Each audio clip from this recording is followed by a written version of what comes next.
This meeting is being recorded.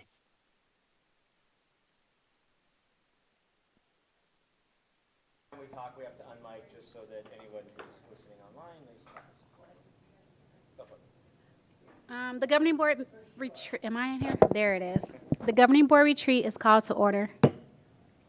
Will the secretary please note that all board members are present? Oh, we're missing Signa. She's not here, with the exception of Signa. Oliver. The next item is 2A, team building. Dr. G. Okay. Okay. Governing board, thank you so much. I know this feels so formal. By the way, the mics are here not so that we're formal. Retreats are supposed to be informal, so I'm going to try just to not be as formal.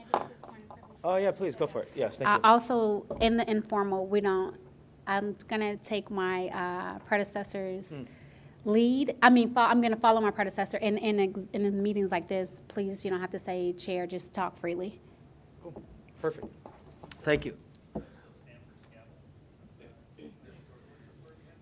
I don't know what's the thing say? It doesn't. It does. I'm sure it's from like. It's probably it's probably 100 years old. We've Yeah. already had a discussion about this. About upgrading gavel. Yes, we've had a discussion. That's funny.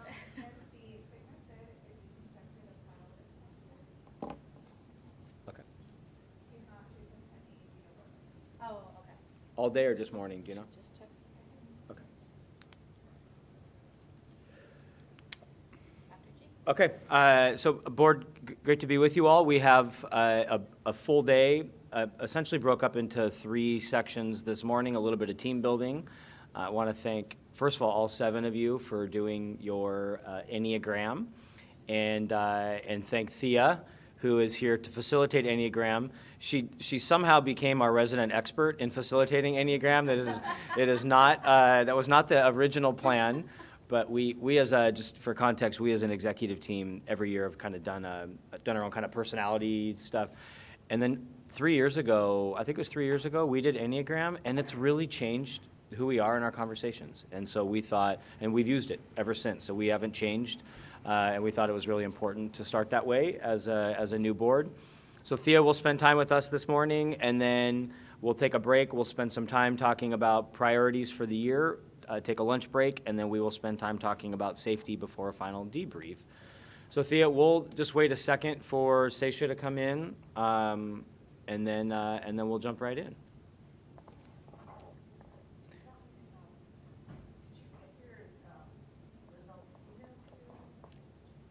No.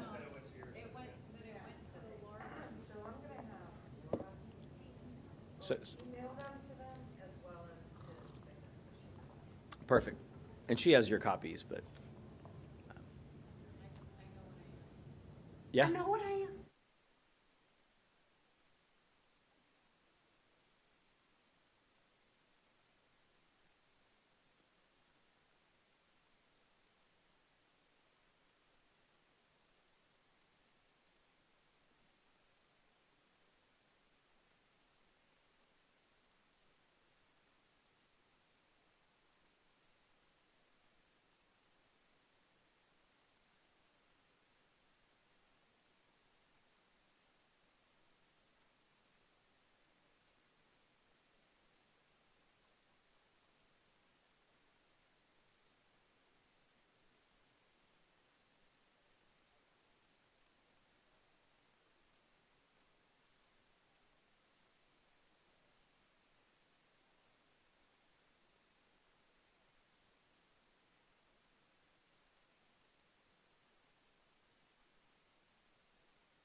Okay. Thea, why don't you go with it? I'll be quiet. I was going to say, can you Thea, that was my fault because I started asking questions. I'm sorry. I apologize. Okay. Okay. So, all right. And the team's prep for WebEx. So, all right, Thea, you may jump in and just know that Signa's going to be online listening as best as she can when she logs in. But go for it. All right, well, good morning. It's great to be here. As Dr. G said, I'm certainly not an Enneagram trainer, although I'm thinking about doing it in retirement. But I learn a little bit more about myself, about my team, and just about the process, which I think is super healthy. So today, we only have about an hour together, so it's not a ton of time, but just enough to dip our toes in and get reacquainted with it, and really look at the dynamics of what that means maybe for this team, which is a fairly new team. So why do Enneagram? We'll talk a little bit about that.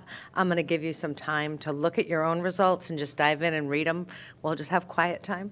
And Signa, when she comes on, she's getting her results emailed.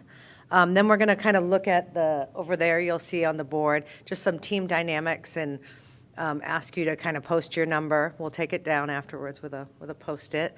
And then just really do some reflection on what you think this means for a team. I have some thoughts about our wings or our growth and our stress points, but we'll get to that as we conclude. So that's kind of it. Hopefully we get to it all in an hour.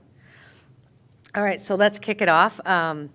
Enneagram. It's back to the 1970s, or at least as far back as I could tell. A lot of different companies have used it to learn more about their teams. It's basically, this personality assessment, but it really helps focus on leadership development. It helps focus on emotional intelligence and communication and teamwork. And so teams that can really better understand it tend to be higher performing teams. We had the opportunity to do it as an executive team, and we broke a lot of rules in the beginning, like we guessed each other's numbers. You're not supposed to do that, because that's like pigeonholing somebody. We sometimes, tease each other, like, you're being such a 6, and we also shouldn't do that either. But we really do lean into them and start to see those dominant traits in our colleagues, and then really, like, how does that work to our advantage, right? And who do you go to when you need this? Whose strength is in this area? And I think it helps also with our strengths, but also with our blind spots. So the more you know about yourself, the more aware you are, you can start to either shift your current view or your current perspective, and maybe make more successful choices, and stop with the habitual ways of thinking and being and doing, which is sometimes what we get ourselves in the patterns of, and just better understanding ourselves and our colleagues. I do want to emphasize that it's not a one-size-fits-all. Although they say once you're a number, that's like your number, right? That's your dominant number, and it's based on like how you were raised maybe, and your personality traits. Although I think I could make the argument that your number could shift at some point in life, but Enneagram says it doesn't. So that's Thea's point of view. Yeah. Yeah, and if you ask Isela will tell you that pre the passing of her son, she was a number, and post the passing of her son, she's a number. So she would argue there are two that you absolutely can change, effect and vice versa. Yeah, so, again, it's companies like Best Buy, Toyota, there was a couple other makeup company. I can't think of them right off the top of my head now. Maybe Glossier. But they use these tools, again, to really refine their team. I think we can learn probably a lot about our team. But first, you have to look at yourself. I also just want to point out that you're more than a number. We're all the numbers. I'll use myself as a lot of these examples because I can kind of make fun of myself and laugh at myself and not get offended. But I'm a 6, and that's okay. I'm still an 8, right? Because I'm a leader. And I'm just not, my dominant way of thinking tends to lean towards 6. I also want to point out that the numbers or the personality characteristics or traits all have healthy, average, and unhealthy behaviors associated with them. So I think one of the best examples I have is of the 8, right? The first time I did this, I was like, Donald Trump is an 8. And then I realized I just painted 8s a certain way, depending on how you feel. But at the same time, Martin Luther King Jr. was also an 8. So I think that's a great example of the array of 8s, because those two, I couldn't pick two more different people. So keep in mind that every personality trait's going to have a range. So I'm going to take a pause right there, and I'm going to kind of go through the numbers with you and give you just a really quick overview, and then we're going to look at our own numbers. Okay, so behind me you'll see, you might not be able to see it, so I'll read them, but you've got the ones. We do have a few ones with us. I'm not going to say who, but there are some ones. And one might also be your second or your third, and I'd encourage you to look at your numbers. So if your score was like a 24 for a certain number, but then your second place number was a 22, that's pretty close. But if your second place was a 15, not so much. Okay, so ones are going to be these reformers, perfectionists, they're also known as. They're very responsible, they're thorough, they're hardworking, they have high standards for themselves and for others. They know how to do things the right way. Their challenge is to balance their critical thinking with acceptance and appreciation. And that person that has to know when good enough is more productive than exactly. So that perfection instead of just good. They're also really hard on themselves and critical on themselves, which is something people don't realize a lot about the ones, and a team does need the ones, for sure. Twos. Twos are the helpers, and the world definitely needs twos. They're givers. Twos are usually the most positive of all the Enneagram, and they're very people-oriented. They're people pleasers. We all know our twos. They make excellent communication and will support the best interest of the team and the organization. They're highly empathetic. And they know what other people feel and need. But their challenge will be to practice good boundaries and to choose more carefully when and how much they help. So twos, you don't get to let me help, and then go complain about it. Like, what? You offered. So the twos sometimes overextend themselves and then get resentful of all the work they have to do. The threes are the achievers. They're performers. They have tremendous productivity. They're enthusiastic, highly motivated. They quickly move into action. They accomplish results. Their challenge is to take time, slow down, listen to others, build good relationships first, develop more long-term strategy. They also need to really watch out because the threes tend to be workaholics. Fours are the individualists, and they are very authentic and search for that meaning.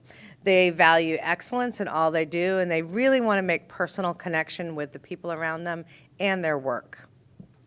Their challenge is to learn to tolerate the mundane aspects of work, the day in and the day out, to reduce their emotional reactions, and to not take things too personally.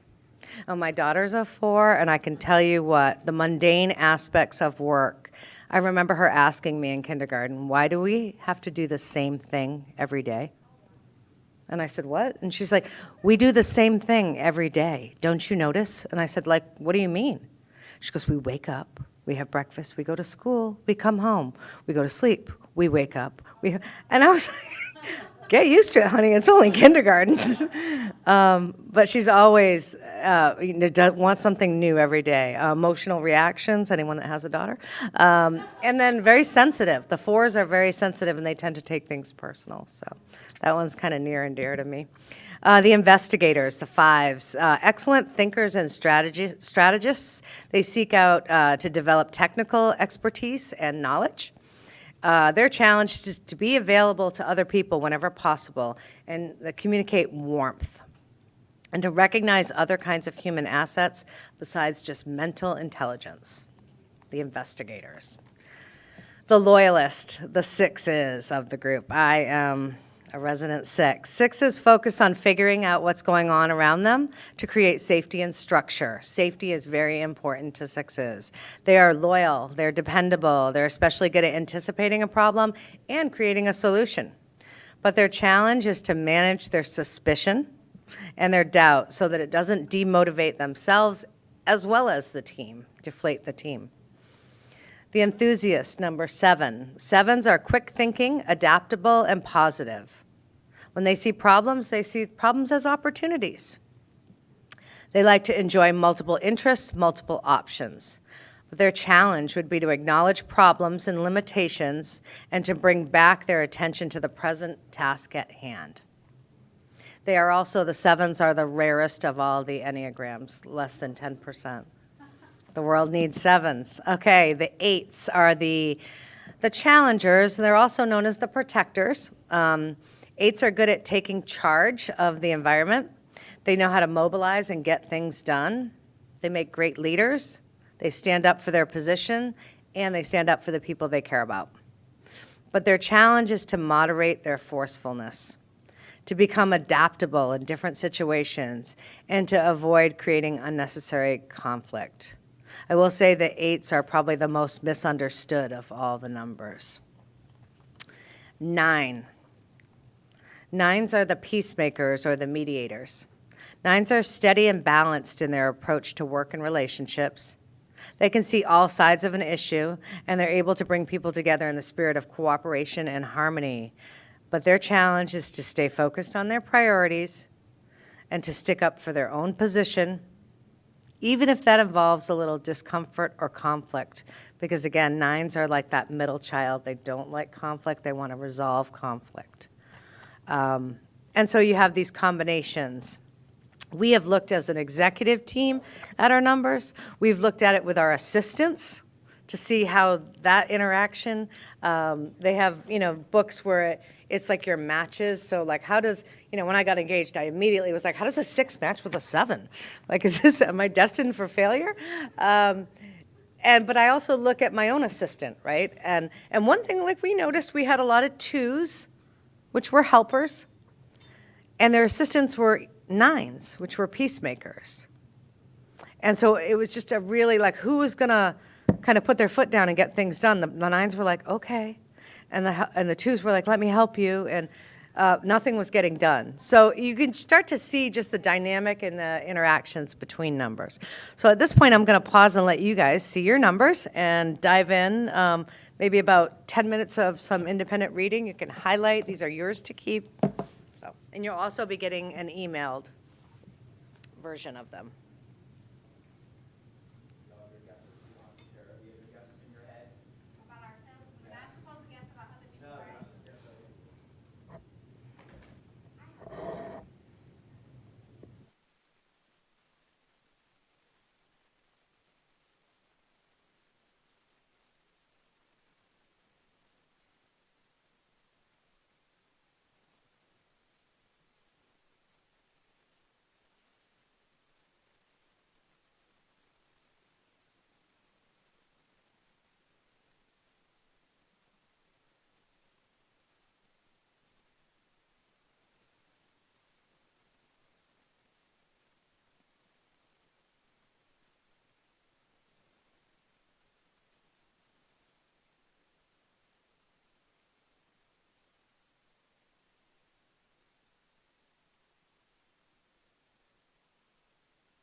So as you're ready, we still have another few minutes, so no worries.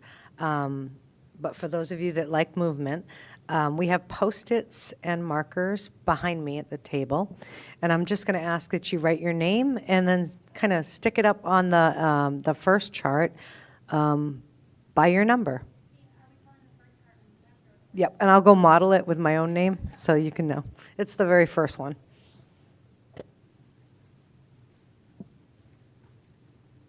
Hey, Thea, can you hear me? We can hear you. Oh, you can put mine up there. I don't think anybody will be surprised. Thank, We don't know the numbers. Oh, I don't know. oh, yeah, to know, yeah, you'll start to get used to it. Thank you. Thea, do you mind putting Miss Oliver's up there? She said you can put hers up there for her.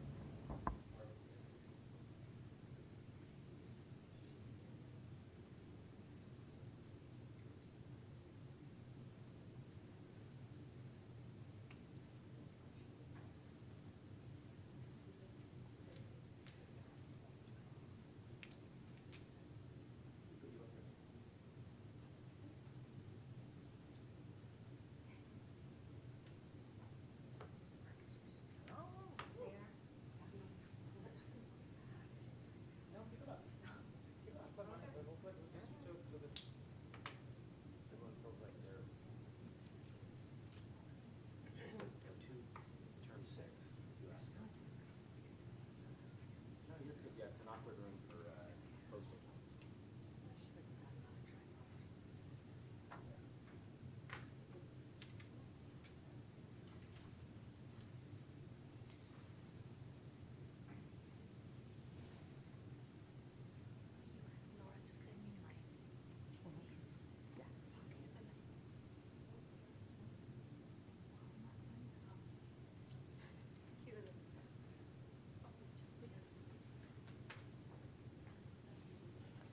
Yeah, yeah, and as soon as you're ready, you can put yours up there. Just the top one, right? Yeah, just your number one. Not that your 2 and 3s don't matter. And if you're a tie, you can either do both or just pick the one that resonates.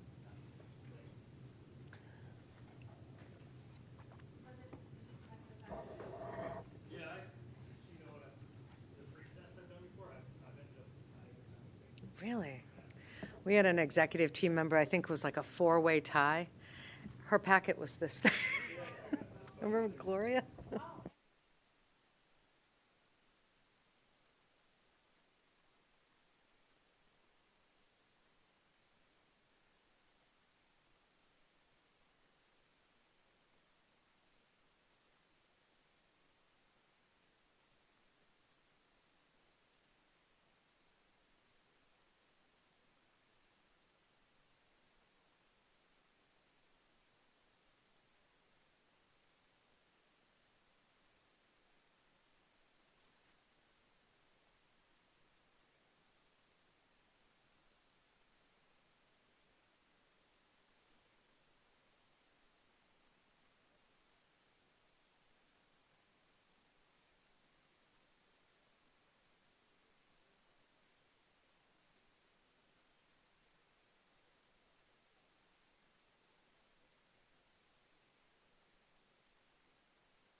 we kind of know what the other ones need.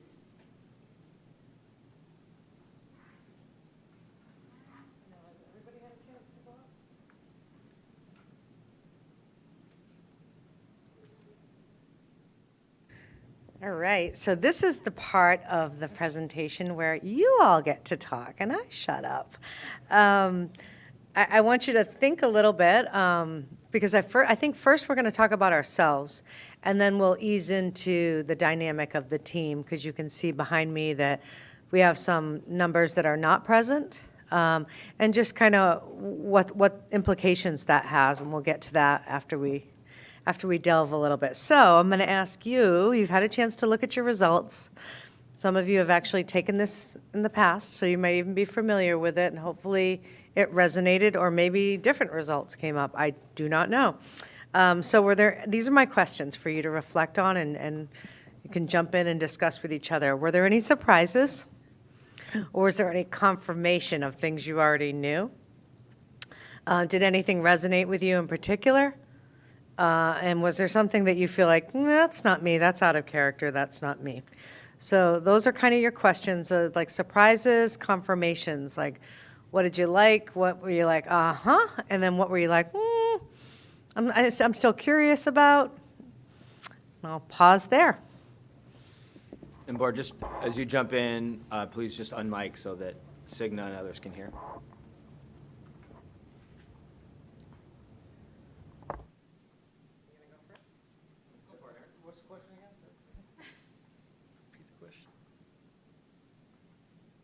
Question is, was there anything, I know you've taken it before, you shared that with me.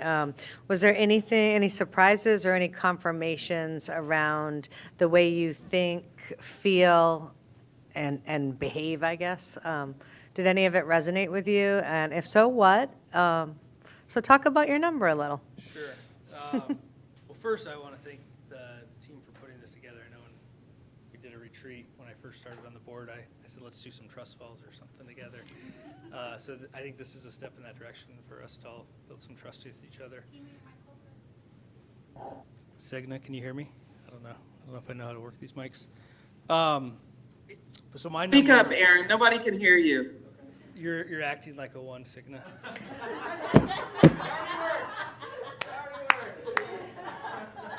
Dr. G, did you get the shock collar? Order, yeah, order in the court, yeah. Aaron?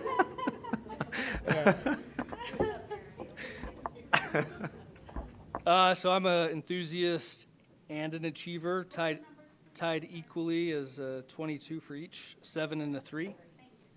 And I told Thea that I've taken this before, and maybe I'm an indecisive test taker, but I think this is pretty accurate, and I think probably what's most helpful is realizing when you're, I guess, healthy at this number and not healthy, and sort of your best qualities and your worst qualities that come with these numbers. Yeah, so I think it's helpful to kind of know what kind of people we have in the room and how we can support each other and try to achieve some common goals as a school district together. Yeah, so I don't know, I had something else I was going to say, but I forgot, so I'll let somebody else jump in. I'm going to lean in a little bit more. Do you resonate with 7 or 3 more? You have to pick one. I actually don't. I think at different, well, I think this is what I was going to say. You guys heard today I turned 40, and when you take the test, the instructions say for the majority of your life. And so, and a lot of times I'm thinking about the question from like how I would have responded for the first 30 years of my life, which is definitely different than the last 10 years of my life. And so at some point, like the majority of your life, you've learned some things, and I'm not as probably like outgoing as like an enthusiast and achiever is as described here, but like probably for the first 30 years of my life, I think that was my personality type. So. Thank you. Who else can share? We're all going to share. Okay, not formal. So I have going into it, I knew I am number 3, the achiever, and it's super spot on. I feel like I hold myself to a very high standard and want to achieve, like, that's why I think I always talk about outcomes and data and metrics and how we're performing, because to me, it's all about how are we achieving our actual goals. And so that's why I show up that way in a lot of conversations. I'm very focused on data, growth, development, for myself and for others. So I like to personally grow. I'm very ambitious. You've seen my sweater that literally says ambitious across it. I'm a very ambitious person, but I also am ambitious for the people around me. I want people to grow as well. So like, as the leader of an organization now on my team, I am always thinking about like, how am I developing them? How am I coaching them to be better leaders, stronger leaders, more effective? And now in my work, my full-time work, I'm developing leaders in the education system. So it's interesting. So yeah.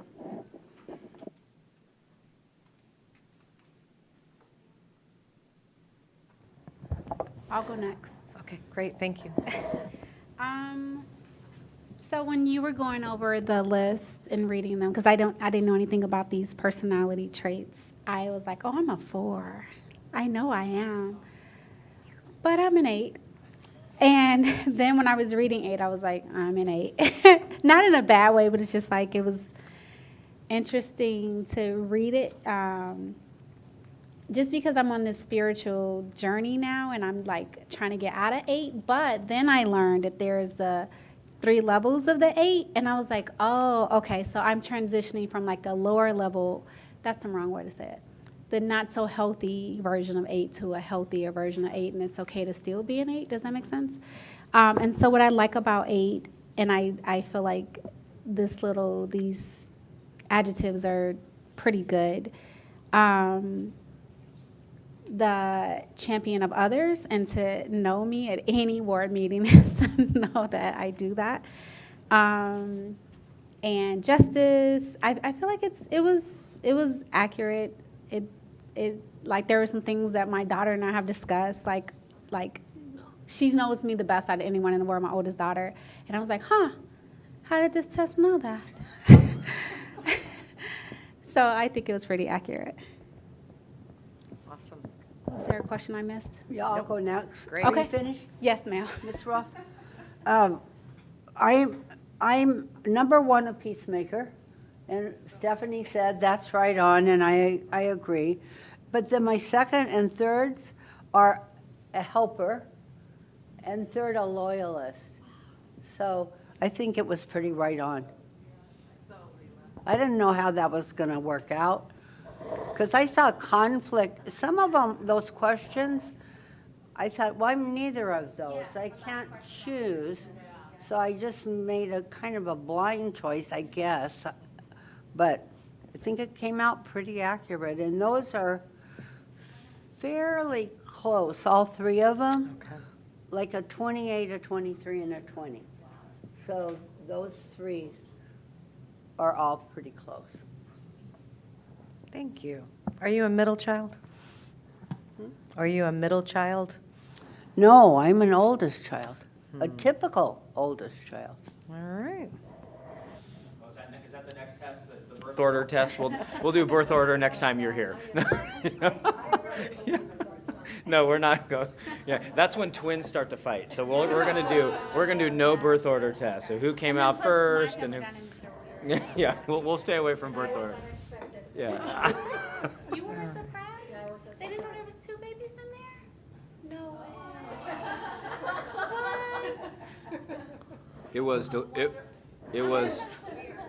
It was delivery, and then here comes the next one. Like next one? Why?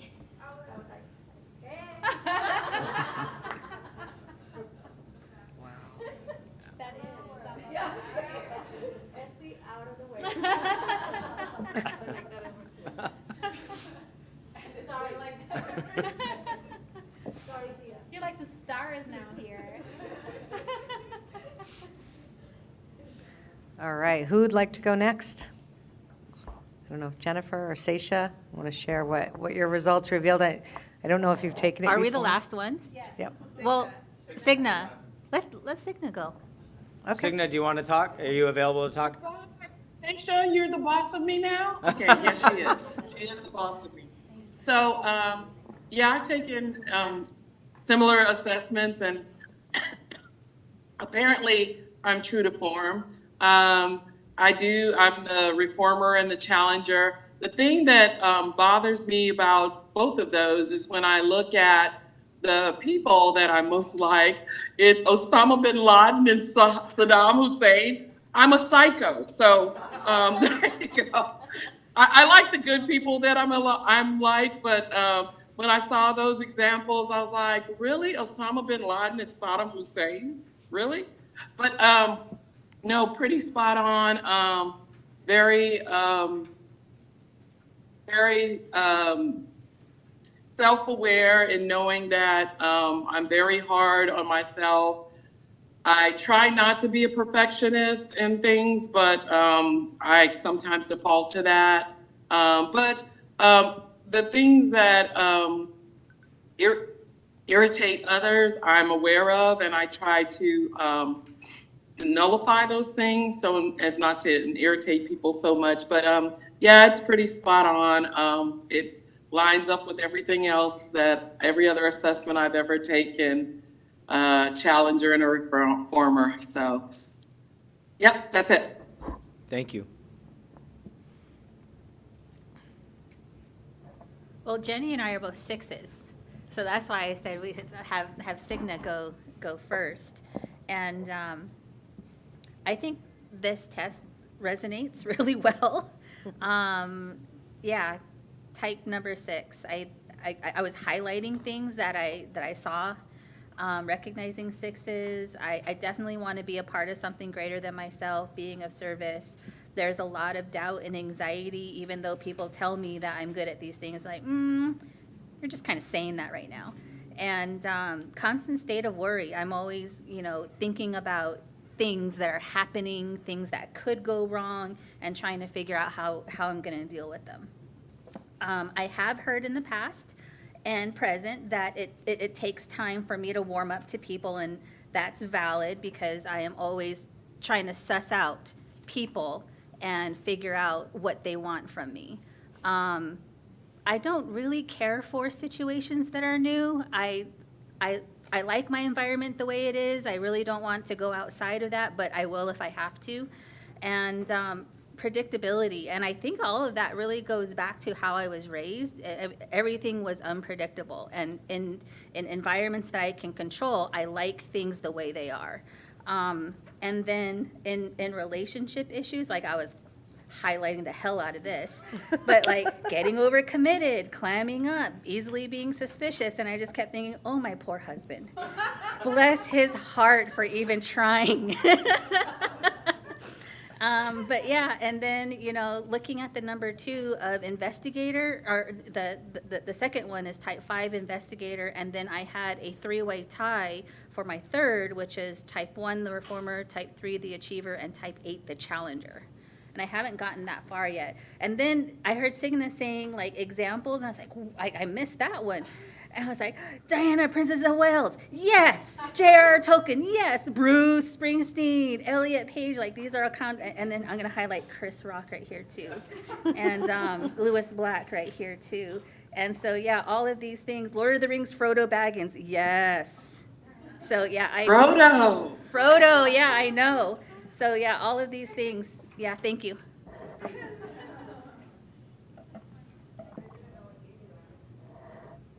That's kind of one of the coolest parts when you were like, oh, who am I most like, or who, yeah. You want to go? Yeah, so I was a 6, and I resonated with a lot of what Seisha said. Definitely didn't catch me. It caught me by surprise a little bit because I actually thought I was going to be helper, people pleaser. I've thought of that before myself, so I was like, wait, oh, okay, that's literally nowhere close to what I thought. So I have that. My second highest was the challenger, and then I had a tie for my third between the reformer and the enthusiast. So that was really interesting. I think, kind of reflecting back, thinking about number 6, like the way that my mind is always going, thinking about what the possibilities are, really resonates because as somebody who has ADD, like if I am not on my meds, like my mind is going all the time, like I don't pause, and I'm just going on from one thing to another, and I'm just jumping, back and forth. And so I was like, that totally resonates with me. They said that one of the best things about 6s is that they're funny, and I am funny, and I was like, that is definitely me. So it was really good to see it and to have that confirmation of being like, yeah, you're funny. Yeah, I am. One of the things that I didn't resonate too much with was that where test other people to see if they're going to stay. I don't think I've tested anybody, so I'm sorry if I ever have to anybody I have. But other than that, I think there's a lot of things. I think one of the best examples when I was reading this was like, oh yeah, I definitely am so fearful, and like I doubt myself so much, and I'm scared of a lot of things, but if it's an opportunity, I'm gonna take it. One of the examples for that was earlier I mentioned I went to Hawaii. I don't know how to swim. I'm really scared of the ocean, and I decided to shark dive and go see sharks. And I've decided to parasail, and I've decided to like do all these things that were so out of my comfort zone. And I was like, think about it, and I'm like, I would never do that again. But it was an opportunity, and I didn't let my fear overcome me. And so, I jump into things, fairly quickly. And I was like, that's definitely something that I, relate to. So it seemed pretty accurate. And Thea, before we jump in, I wonder if, so at lunchtime today, exec team's going to come, and we'll have them quickly share their numbers, just so that you all have an idea. We put ours up there too. Today's more, this morning's more about you all, but at lunchtime today, if you feel like you want to lean into like, oh, because Thea's a 6, I'm an 8, they were both naturally 2s, but you lean more towards 6 and 1. Yeah, you're like tied. Anyhow, so at lunchtime today, if you feel like you want questions of the team, feel free, please. We all know our numbers well, and lean into them. Is this second handout the core values of what we're talking about here?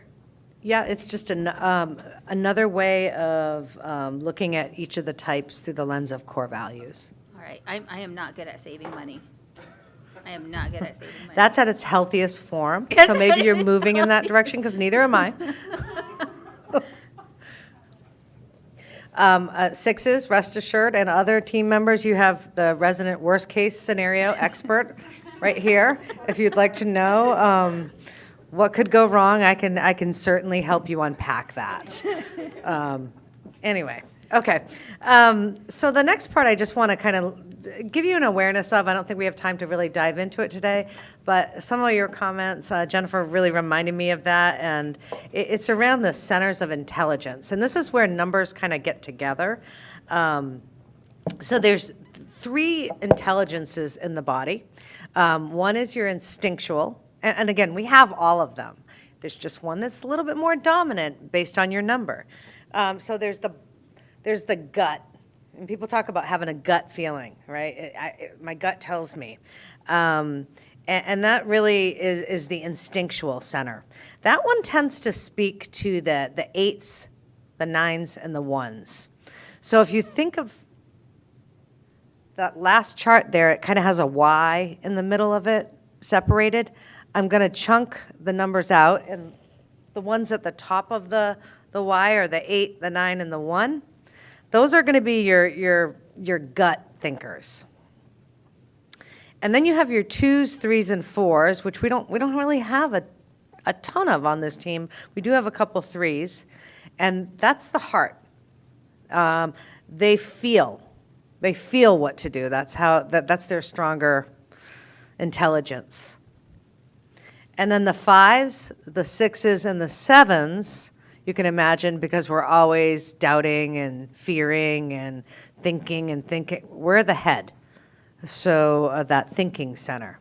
So you can think of it as the head, the heart, and the gut, or instinctive feeling and thinking. And so, again, if you're going to overthink something, that can be dangerous. And so just an awareness of, am I overthinking this? Do I really need a pro and con chart whether or not to get married? Or should I just go with my heart? Right? So again, it's just to push you out of your ways of doing things and out of your comfort zone. The second thing that comes up in the Enneagram is an emotion that can kind of dominate if you're not careful and aware of. Again, the 8s, the 9s, and the 1s are instinctual, and one thing that can get them is their anger. So if they don't get their way, if they're not feeling things going their way, anger is the first reaction for them. Again, that's something to do with the control, maybe. I don't know. And so that's something to watch for. For the heart people, the 2s, the 3s, and the 4s, their emotion, again, think about their pleasing, their achieving. If they've been let down in some way, or they've let people down, it's this shame. Because they activate with the heart, right? And so shame is the emotion that can get to them and bring them down. For the 5s, 6s, and 7s that are always in their head, always thinking about things, remember the 5s, 6s, and 7, we value security and stability. And so for us, it's fear. And fear is what causes that anxiety or a trust issue. Because again, if you're thinking about what could go wrong or what ifs, it's fear. So you've got 3 very different emotions kind of resonating with each of the numbers. You've got anger, shame, and fear, and it's important not to lose sight of those because they either motivate or they will show up in your group dynamics. And then the last thing we're going to talk about today is the lines of security and stress, although I kind of like to call it growth and stress. I have seen it called security and stress. So when you look at the Enneagram, it's got kind of like all these arrows, and now you're like, well, what is that what's going on there? It almost looks pagan. Find your number, and your number uniquely goes to 2 other numbers. And no one else gets those 2 other numbers but you.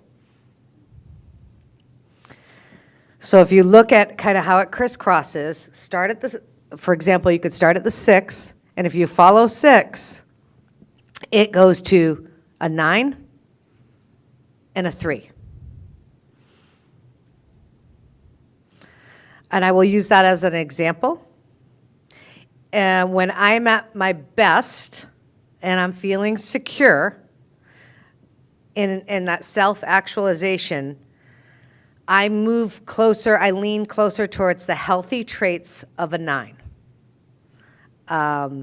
So again, when I'm not like overstressing and overthinking and I'm like, woo, go with the flow, kind of a little bit like Leela, just kind of like go with it, don't fight it, just, I'm more of a peacemaker. I'm more just kind of a chill about it, right? When I'm in stressful situations, I tend to lean more towards the average or unhealthy characteristics associated with the 3.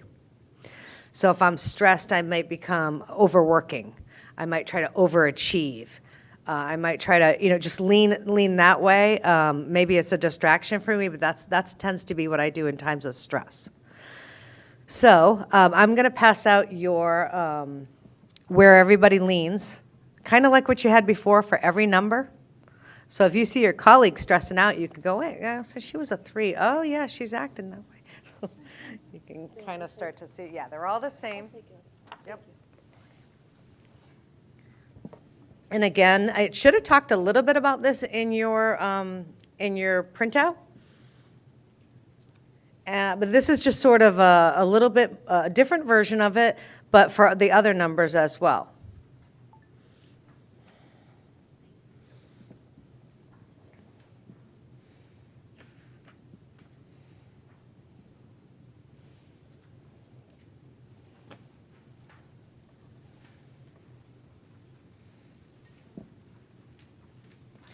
And I guess the thing that I would point out, when we look at all the numbers and the team, let's think about what's not represented.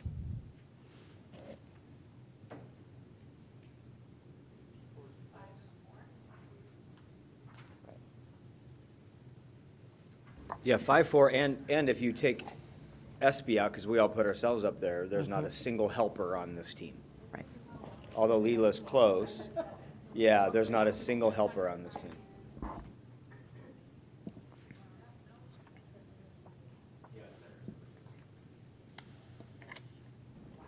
Yeah, and Thea, I think I don't know if you're going to cover, but as we looked at, again, I haven't looked at all in detail, but the peacemaker helper, most of the ones that I saw up front, again, I haven't had a chance to look at all 7, are like peacemaker and helper are low. So this is a team that's not full of peacemakers and helpers. It's achievers and challengers and, right, strategists. It's not.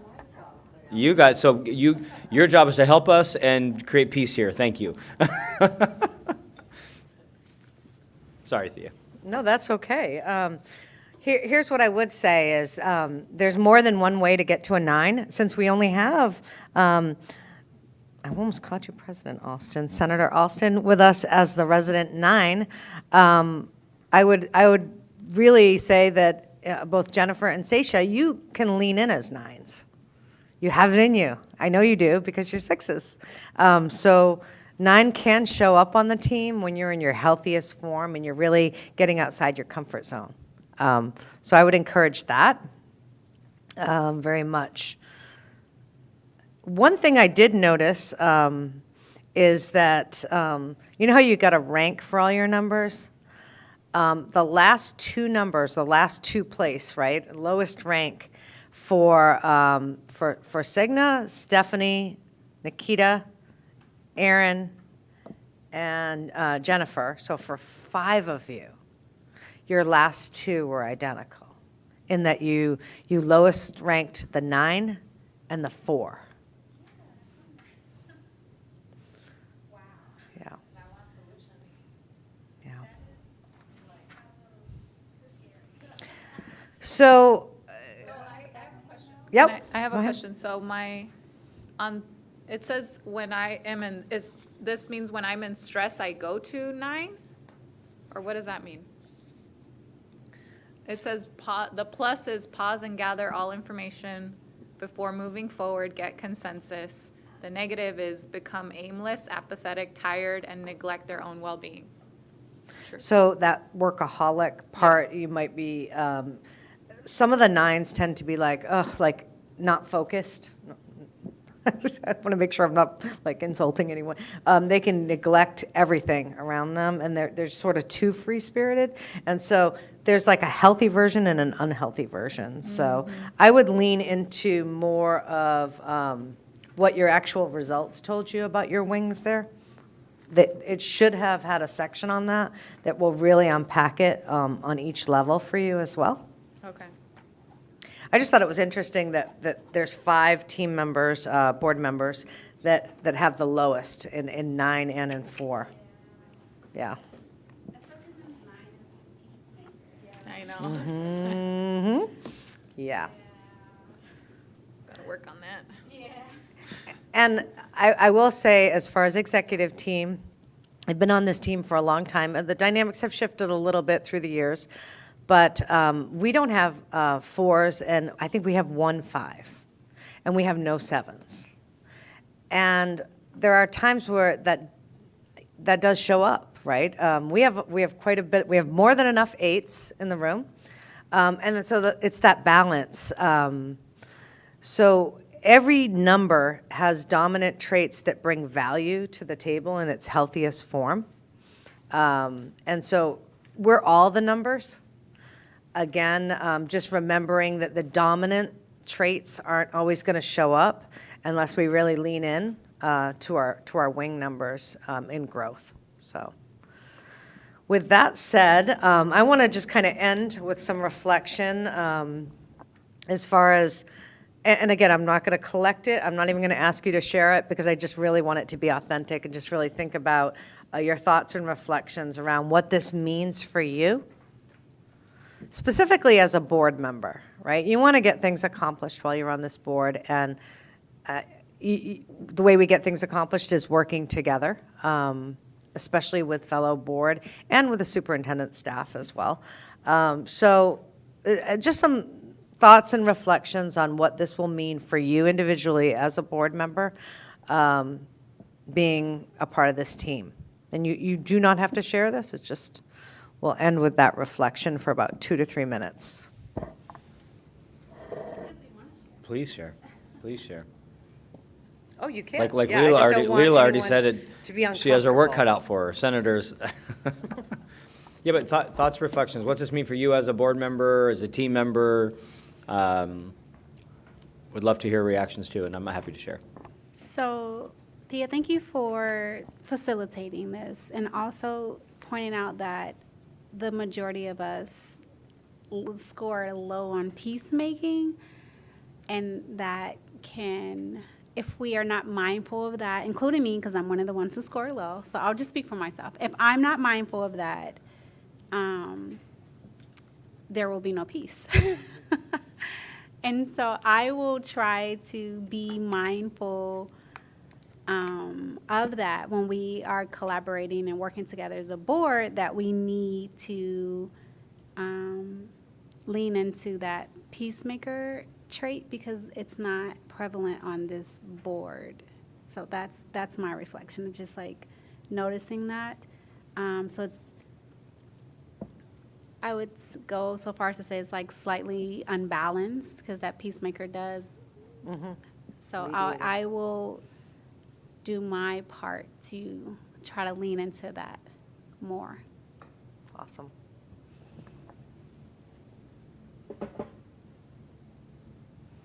Yeah, I think one of the things about being an elected official, right, is compromise in governance. And that's one thing I feel like I need to be mindful of, because I tend to think in black and white. And if it's not your option, it's not my option, I tend to be like, well, I don't know what to do, when really there's a middle ground and a compromise, and moving things forward in governance. I think that's where the policy change and innovation comes from. So I have to remind myself that there is room to compromise, and there is room to move forward, even if it's not this decision or that decision. Senator, I wonder if, it's interesting you said that too. As I reflect upon you being like this peacemaker, compromiser, helper, I wonder how much of that is like after 50 years as a legislator and governor, like you get to that, right? Of like, I first ran because I want this, and now 50 years later, I'm like, okay, I got to find all these compromises and peacemaking and middle grounds. I wonder what you would have, I guess my point, I wonder what you would have been 50 years ago. Well, I think I was much more of the firebrand 50 years ago. When I came back, one of the Mike. lobbyists. Senator, we might. When I came back, after 16 years out, one of the lobbyists who I'd known then said, well, you know, you've really mellowed. And I didn't realize I was the firebrand, you know, the one that was stirring the pot, being difficult to get, not difficult to get along in a personal sense, in a social way, but with the legislation, calling people out. I still do that when I need to, but I think over those 50 years, I've certainly mellowed considerably, and I think the situation I was in long ago is very, very different than the situation I'm in today, and it just gets more different and more difficult every 2 years, and so I don't know. I think being the peacemaker and the helper suits me now, as I, near the end of my career at some point in the next decade or so. I want to help young people, number one, appreciate and love the institution. That's really important to me, the institution. and the institution of Phoenix Union, as well as the institution of the legislature. So I see now my role being one of mentoring, guiding, protecting even. We've got a lot of really young members, new members. And the other side of the aisle is taking advantage of them, and so I feel really strongly that I need to help protect and advise so they don't get into hot water. There's a lot of things that sound okay but happen to be devastating. For example, the food tax. There's a bill going around to eliminate tax on food and, what was the other one? Rent. Well, those sound like great ideas. However, without any replacement of those, cities are going to die. Not the big cities, because Phoenix doesn't have a food tax. Mesa doesn't. I don't know about Scottsdale, but the rurals will collapse. And they're already in a position to be challenged. But our new members don't have that history, and so, that's just one example of how I want to help them stay out of hot water, help them get their ideas across. And so I think over those years, I've certainly changed.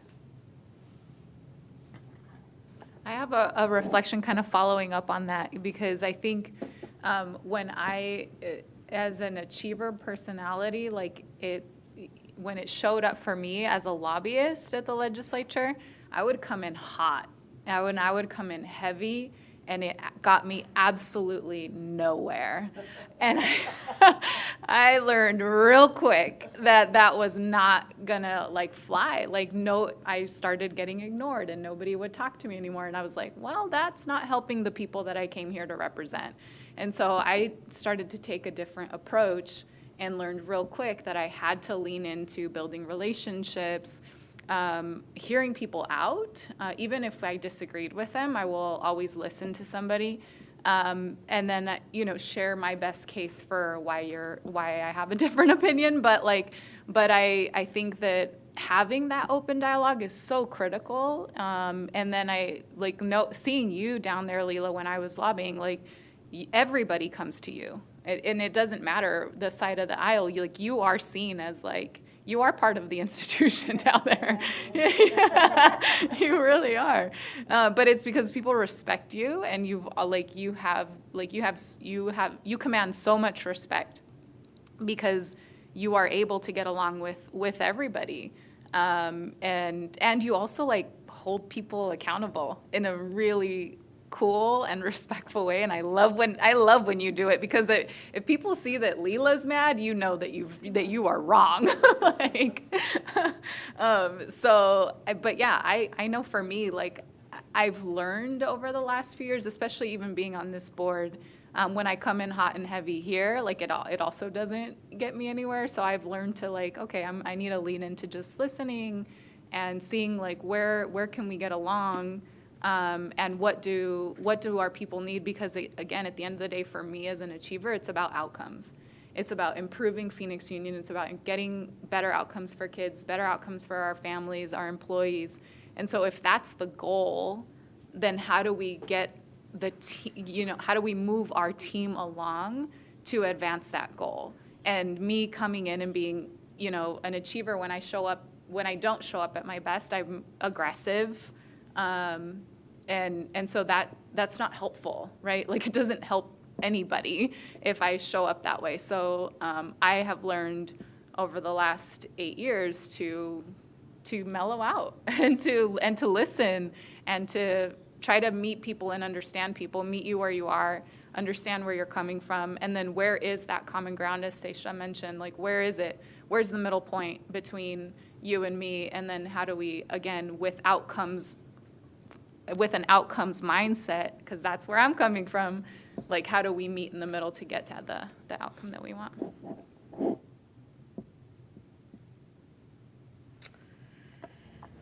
Well, all right, thank you guys so much for sharing and being willing to participate in this. I know it's not fun for everyone, but we all did it, and our numbers are up there, and they, they are what they are. I don't think they're going to change. So it's how do we work together? Because honestly, the dynamics shift on a team with 1-2 members, and so it's a new energy in the room. So I look forward to working with you all, and I want to just thank you for that time, and happy birthday, Mr. Marquez. Go for it, Stacia, please. Yeah, the other two, did I miss what the other two are? The one in the middle is just sort of like questions that you can just go over and see them, that questions a 6 might ask. Okay. It's just kind of a little bit of fun. One year we did with executive team, I want to say it was like knock jokes for each number. It was pretty funny, or memes or something. It was funny.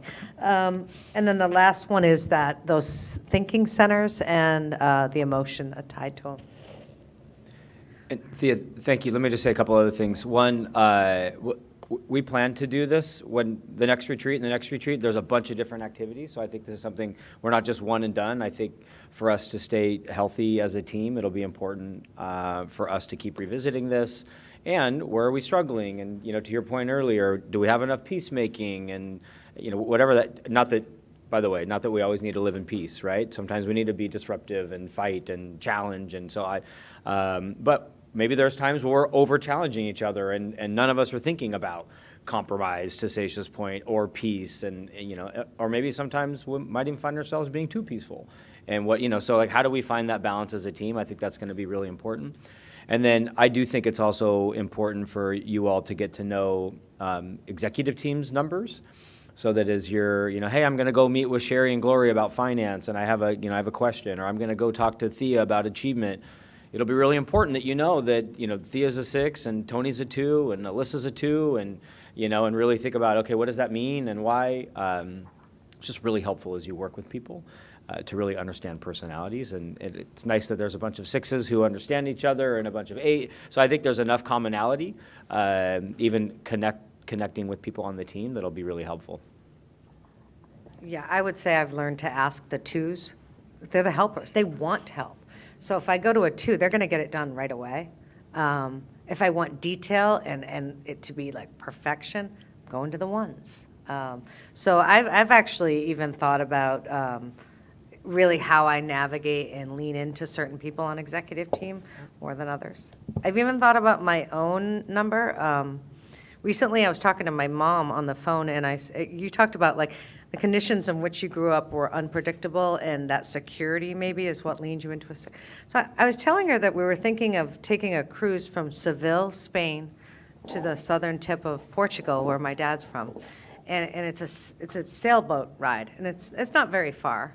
And I said, what? It's kind of like renting a timeshare, only it's a boat, and you do it with a couple other couples, and we were thinking about doing it for our honeymoon. Doesn't that sound so cool? And she leaned into that phone and she said, "Are you kidding me?" And I said, "No, I'm actually going to do this." And she said, "There's pirates, right?" And I said, "What?" And then I thought, okay, now I know where I get my 6 from.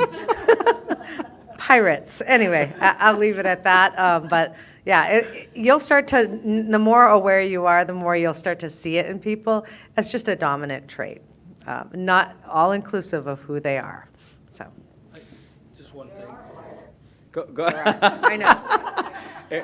I saw Aaron and then Stephanie. Yeah, as a board, for me, I'm curious to learn more about these 3 types that we don't have within our board members. So the individualist, investigator, and the helper. And I don't know if there's like a Enneagram coach that would sort of say, if you don't have these things, this is how a team should compensate to make sure they're thinking about those perspectives as well.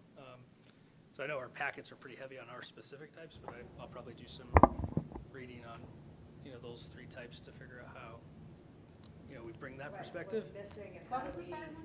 So individualist, investigator, and helper. I know SB's here a helper, but if we're looking just at board members, I think within the board, those are the 3 we don't have. And then I do think, Dr. Gesson, you're suggesting like the executive team, interaction with the board is really important, and probably specifically you, right? Like us, and having a better understanding of how to, you're the primary person we go through to figure out where to go, when we have a question about a certain thing. So how do we best interact with you is really important. And lastly, I hope we just keep doing this, because I think when we show up once a month and it's very formal, I hope we can build an environment where, we're just having conversations with each other and we trust each other, and,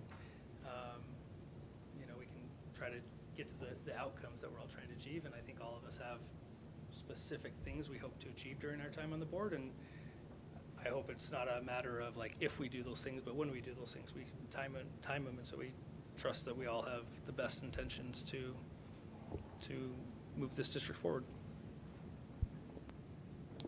I just, Thea, your example about how you navigate your team. So the reason why I knew I was achiever coming into this is because I've done a lot of work on this with my own team and what I have realized is that knowing where people are coming from, now I can leverage them. I'm not gonna say use them. I can leverage them and when they're at their best. So I had a member of my team that we were constantly butting heads because, again, I'm outcome. I'm focused on like the vision, here's an idea. I don't know if it's going to work, but we got to try it. And then we're going to learn a lot. And then we're going to grow. And you know what I mean? So that's where I was coming from. And he's a 6. And he was like, wait, we need a plan. I need details. I need, we have to, this is all the reasons why we're not going to succeed. And I'm like, what? Right?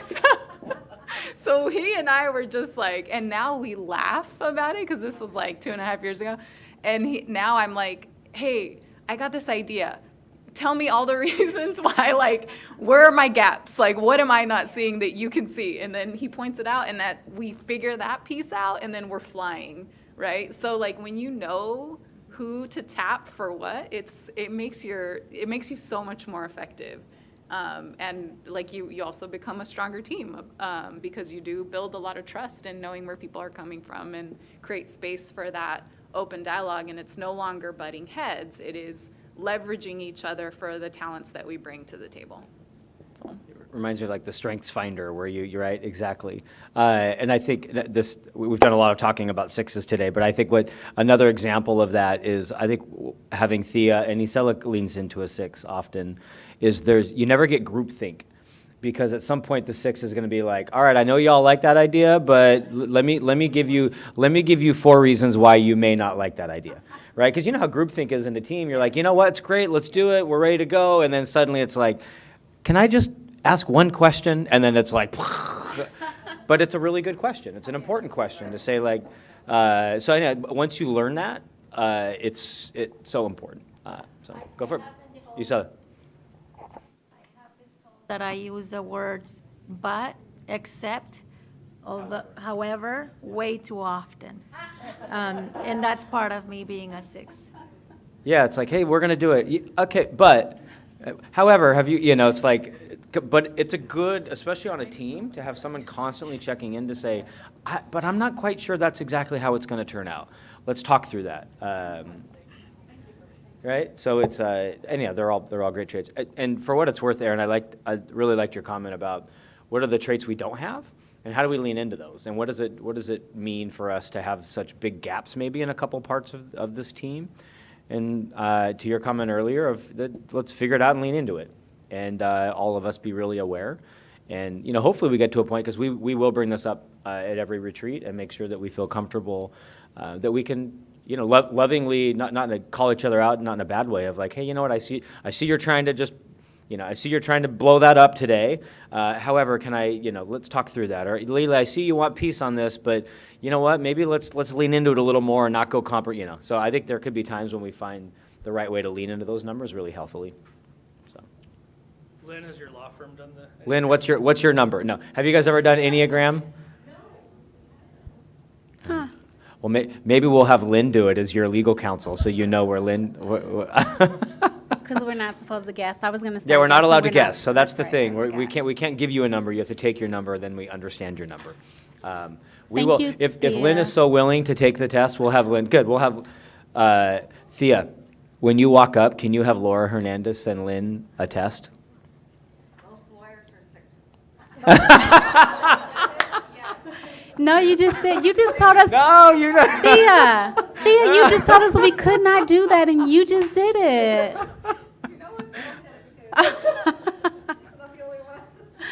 Thank you, Thea, for this. Dude, you're awesome. Thank you for facilitating. Any other discussion about this before we move on to our next item? Okay. I feel like this is a really good discussion, and I'm glad that we're going to keep it moving forward. And for what it's worth, I want to, as you all board, before we break, finalizing board agendas and board retreats is a partnership between president and superintendent. And when Nikita and I and SB were kind of mapping out the day, and originally we were just going to start the day with kind of storytelling and who we are. Nikita's like, no more storytelling. Like, let's do something like meaningful. And, going back to your comment a couple years ago around like, let's do trust falls. Like, let's get to know each other in a different way, not just tell our story again. So just wanted to thank President Ross for saying, let's do something different than what we've always done. So thank you. Thank you all for coming up with this. It looks like we're not scheduled for our break yet. Our next thing is our annual. Recess. You want to do a break? Yeah, let's recess, don't you think? How do you all feel? What do you want? Yeah, let's you feel take- like we need a break, or you want to keep going? Actually, it'd be helpful for us to Okay. transition some of our stuff on the wall anyway. Okay, sounds good. We'll do a 7-minute break. Excellent, thank you. By the way, board, there's snacks still, of course, and then.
Mic check, there it is.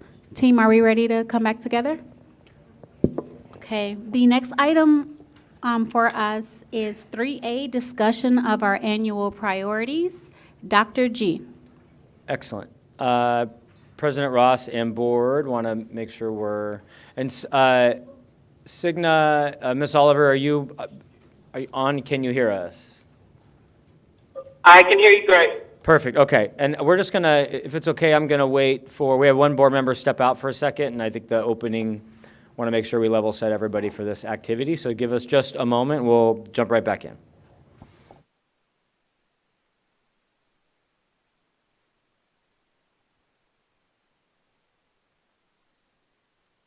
I'll just, so the public can hear us. What would be interesting, unrelated to this one, is to Aaron, your point earlier about what are the three that we don't have, but even if we don't have 2s, 4s, and 5s, those may not also be our lowest. You know, we may have some that are constantly our lowest. So it'll be interesting to see like who, we don't have 2s, 4s, and 5s, but maybe 9s, none of us are 9s at all, and it's last. And so it'd be interesting to really study what's at the bottom and what's absent. Not just what's at the top, because today was a lot of like what's at our top. And yeah, I just think it might be really interesting. Again, if you're watching, if you're listening online and for Ms. Oliver, we're just waiting a moment.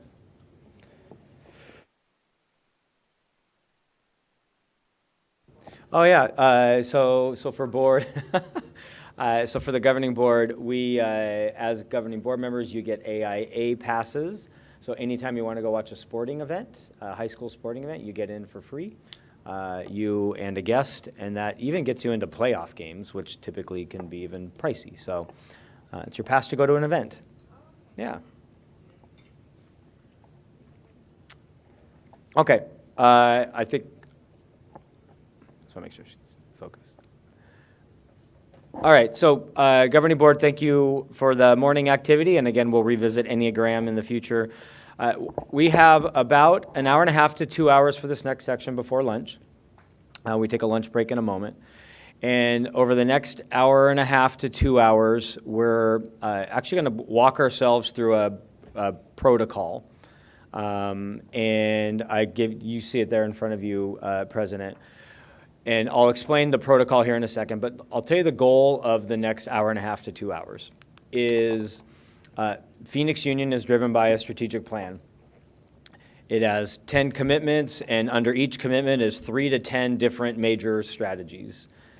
And we have, I hear Stephanie earlier about metrics. We also have metrics that we care about. We have these key performance indicators that we track as a school district. And there are a lot of board requests and board priorities that we've talked about in the past, and maybe we'll talk about in the future. Aaron made the comment earlier of like, when you're on the board, you want to get a couple things done. So there's things that people want to get done. And when you put all those together, you got 50 strategic plan priorities, you've got 40 indicators, and you've got 40 things the board wants to do, and we can't get all those done in 1 year. And so what we want to try to do today is try to prioritize and create a calendar for us this year so that we feel like we're moving in the right direction, that we're focused on the right areas as a board, as an executive team. And so the ultimate goal today is to try to get us closer to what are the major priorities of the board. To then, Ms. Ross and I will then kind of work together to say, based on what these major priorities are of the board, here's how we think we can pull that off over the next year. And hopefully this results in us coming back at the February board meeting to say, thank you for a great retreat, thank you for this activity, here's what we think are the most important focus areas, the most important indicators, and here's the major board requests and initiatives that we want to try to capture this year. So that's the objective, is to try to get us to what are all the priorities, and you're not all going to have the same perspective on that. And that's the point of today, is to try to find, are there things that we align on, you as a board, that kind of move us in that direction. And so the activity today, very specifically, is we're going to, just to get it done, stay on track, and have it facilitated, we're going to walk ourselves through a protocol. And in a second, I'm actually going to make you get up, and we're going to go walk. We're kind of going to do a walk, and I'm going to explain what's on the wall. So I'm going to, in a moment, I'm going to walk you through 3 different things. One, the strategic plan commitments and the strategies inside of those. and I'll do a very high level, just a reminder of what they are. They all matter. We have to do them as an executive team, right? We do them all. That doesn't mean they're important to you, and that doesn't mean those are the things that you really want to focus on. So I'll walk you through all the major strategic plan components and strategies. And then we'll look at what are all the indicators that we're tracking as a team to say that we're being successful. And there are like 40. Doesn't mean those are your 40. Those are just 40 that we track and we have access to. And we'll walk through those. And then we have a sheet of about 10 to 20 previous board requests that this board needs to consider. So things that have been brought up in the past to say, hey, we think the board needs to talk about and focus on these areas. And that's moving forward this year. I think we've only had formal this board request process for the last 6 months. I don't think we've created a great process for that yet. How do we make requests? How do we follow up on requests? How does the board make sure that when they make a request, it's heard? If for some reason that request isn't even going to get granted, at least there's a communication process for what that looks like. But on the board, and I'll show you in a moment, are the requests.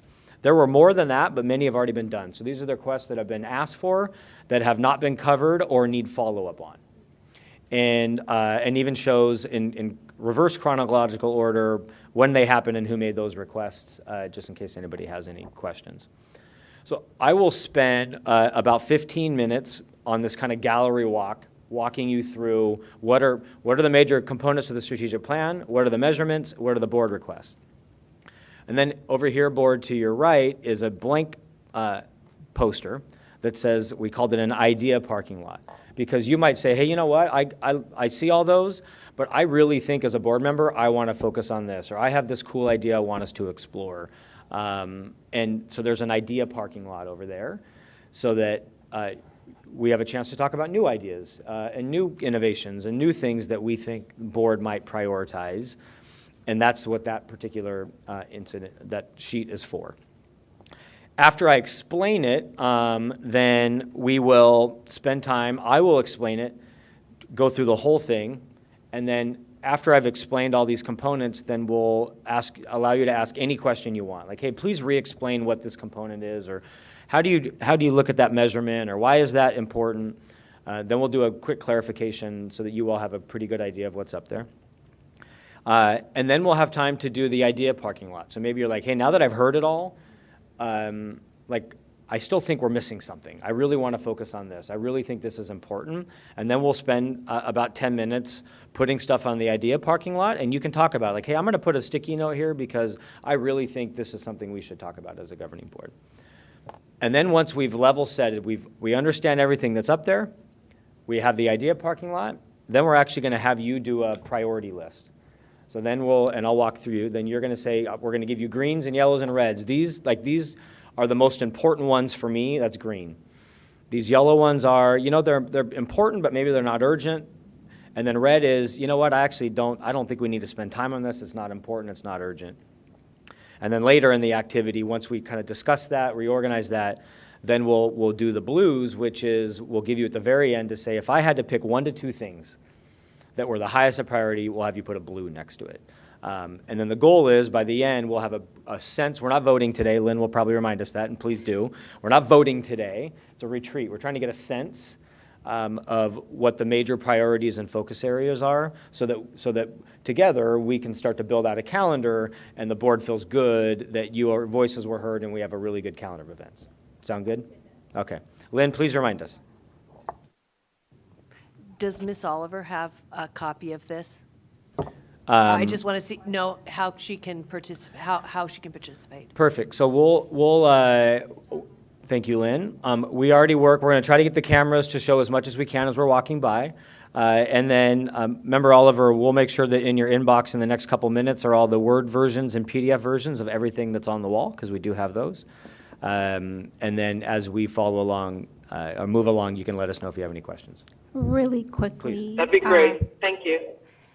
2 things. One, this feels more like a board retreat than previously, and I don't mean it in an insulting way at all. This feels like we're coming away with something tangible. Everyone is contributing. This feels like a better, for lack of a better word, board retreat. And then 2, my second number was 1, which is perfectionism. And the fact that those aren't all together is driving me crazy. Like, they're uneven. And I've been trying to decide if I should get up and fix them, or if you all are going to look at me like I'm crazy. That's it. Excellent. Thank you, President Ross. Yeah, you know, the truth is, as you know, we designed a really cool room for meetings, but there's not a lot of wall space. And typically, we, because this is a public meeting, we wanted to make sure we had enough space. We actually close these walls, and then you can really nicely, evenly. So we're making do with the design. So sorry they're not perfect up there. All right, board, we're gonna, if you're good with it, we're gonna move over to the wall. You don't need anything. You can bring notes if you want. Walk on over, and I'm gonna spend time walking us through what's on the wall, and then we'll talk about next steps. Good? Okay.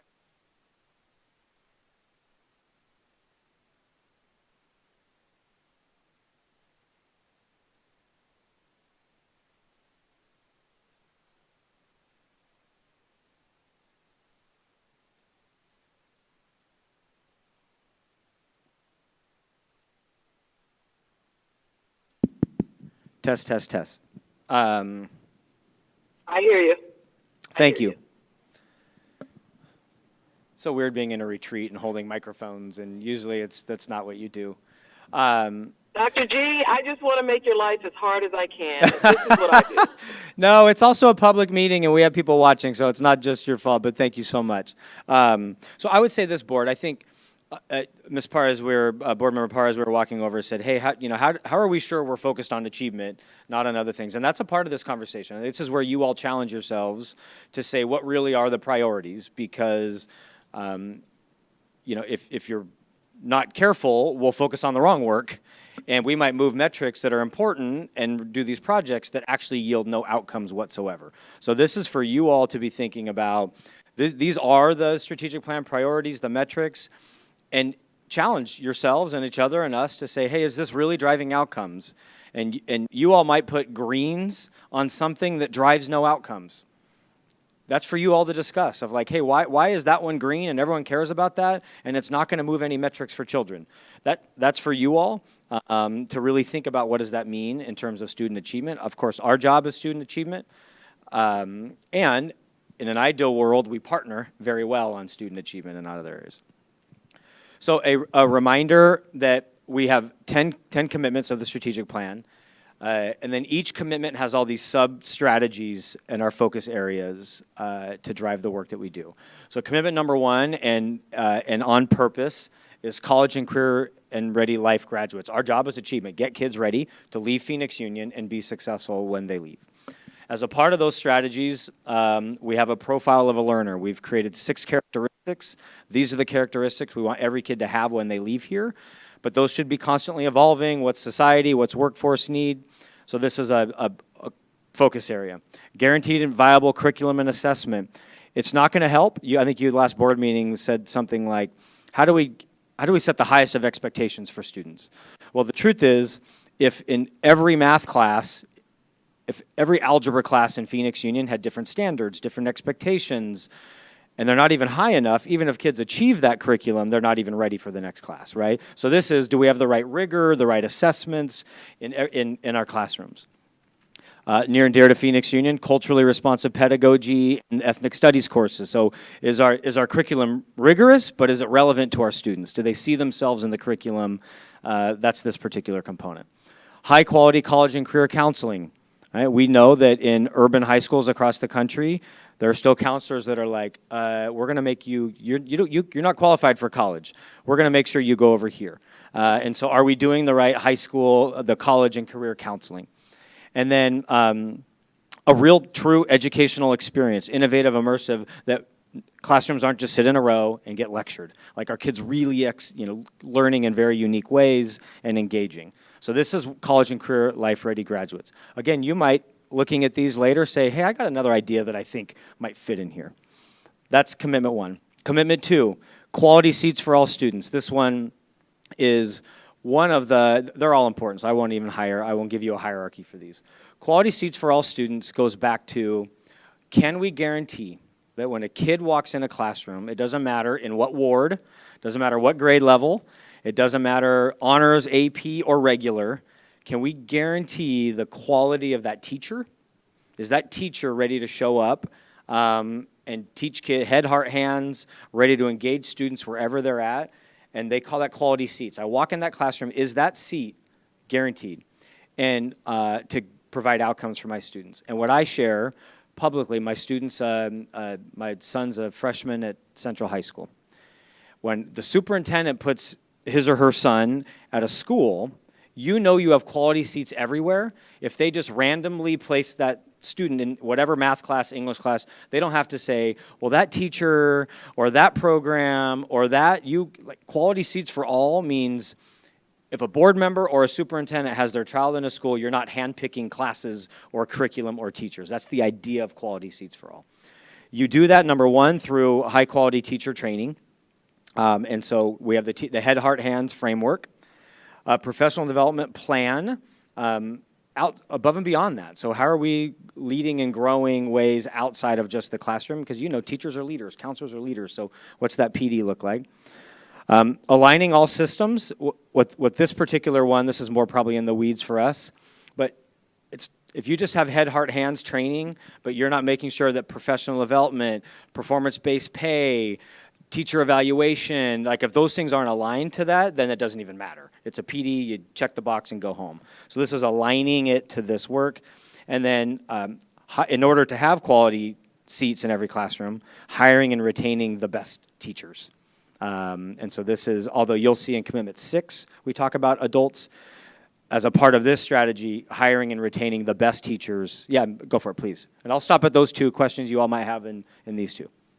Quality seats, where does data monitoring fit into that? So in the KPIs, when we get to KPIs, it shows you where in the strategic plan those indicators are connected to. I don't know if that makes sense. And for what it's worth, I think to Board Member Parra's comment, we're still constantly, people are trying to define what a quality seat is across the country, and we're still working on that definition. What I've shared with very publicly, when I did my Broad Academy fellowship a few years ago, we had to talk about quality seats and critically about your own system. And quality seats means you are guaranteeing that child sits in that seat and they're going to get a high quality education ready for college and career.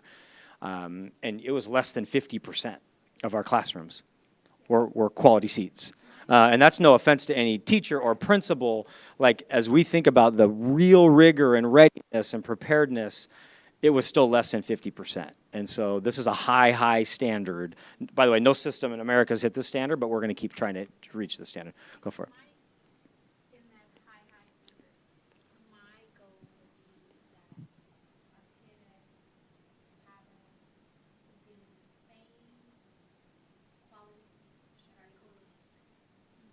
Yes. So the comment was, I agree, and I think it's twofold. So President Ross's comment was, if this is true, then a kid in a sophomore class at Chavez is getting the same rigor and experience as the kid at Coding Academy. And even within the school, what we're also trying to say is, if I go to a regular sophomore English class, I should have access to rigor just like the honors or AP classes do. They might be different levels, right? But they're rigorous and they're relevant, and yeah, so precisely. And where does that fit into that? Where does the rigor? It's on viable curriculum and assessments. Yeah, okay. guaranteed viable curriculum and aligned assessments is your curriculum rigorous and viable, and you have assessments to prove kids are learning that. And go for it, that please. spans across the district. So we're monitoring for equitable distribution. I guess my data question is, how are we making sure that we're going from 50% to 100%? I'm ambitious. Good. I know it's going to take time, but that should be that's the data.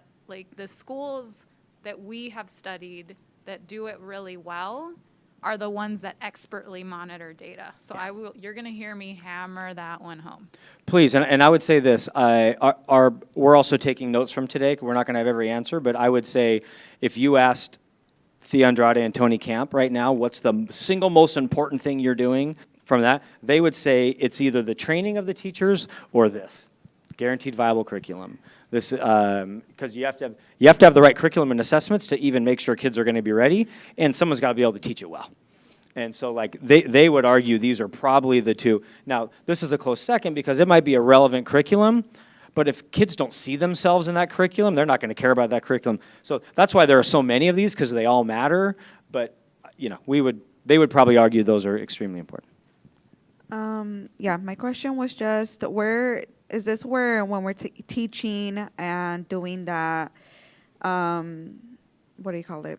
Those workshops and all that, where does restorative practices sit in? Because I think a lot of what Nikita said, right? Like, I expect that Maryville High School, Trevor Brown High School, especially those C schools that, you know, where grade C are getting the same type of education and the same practices, but we also know those are the schools with more dropout rates, with more punishment.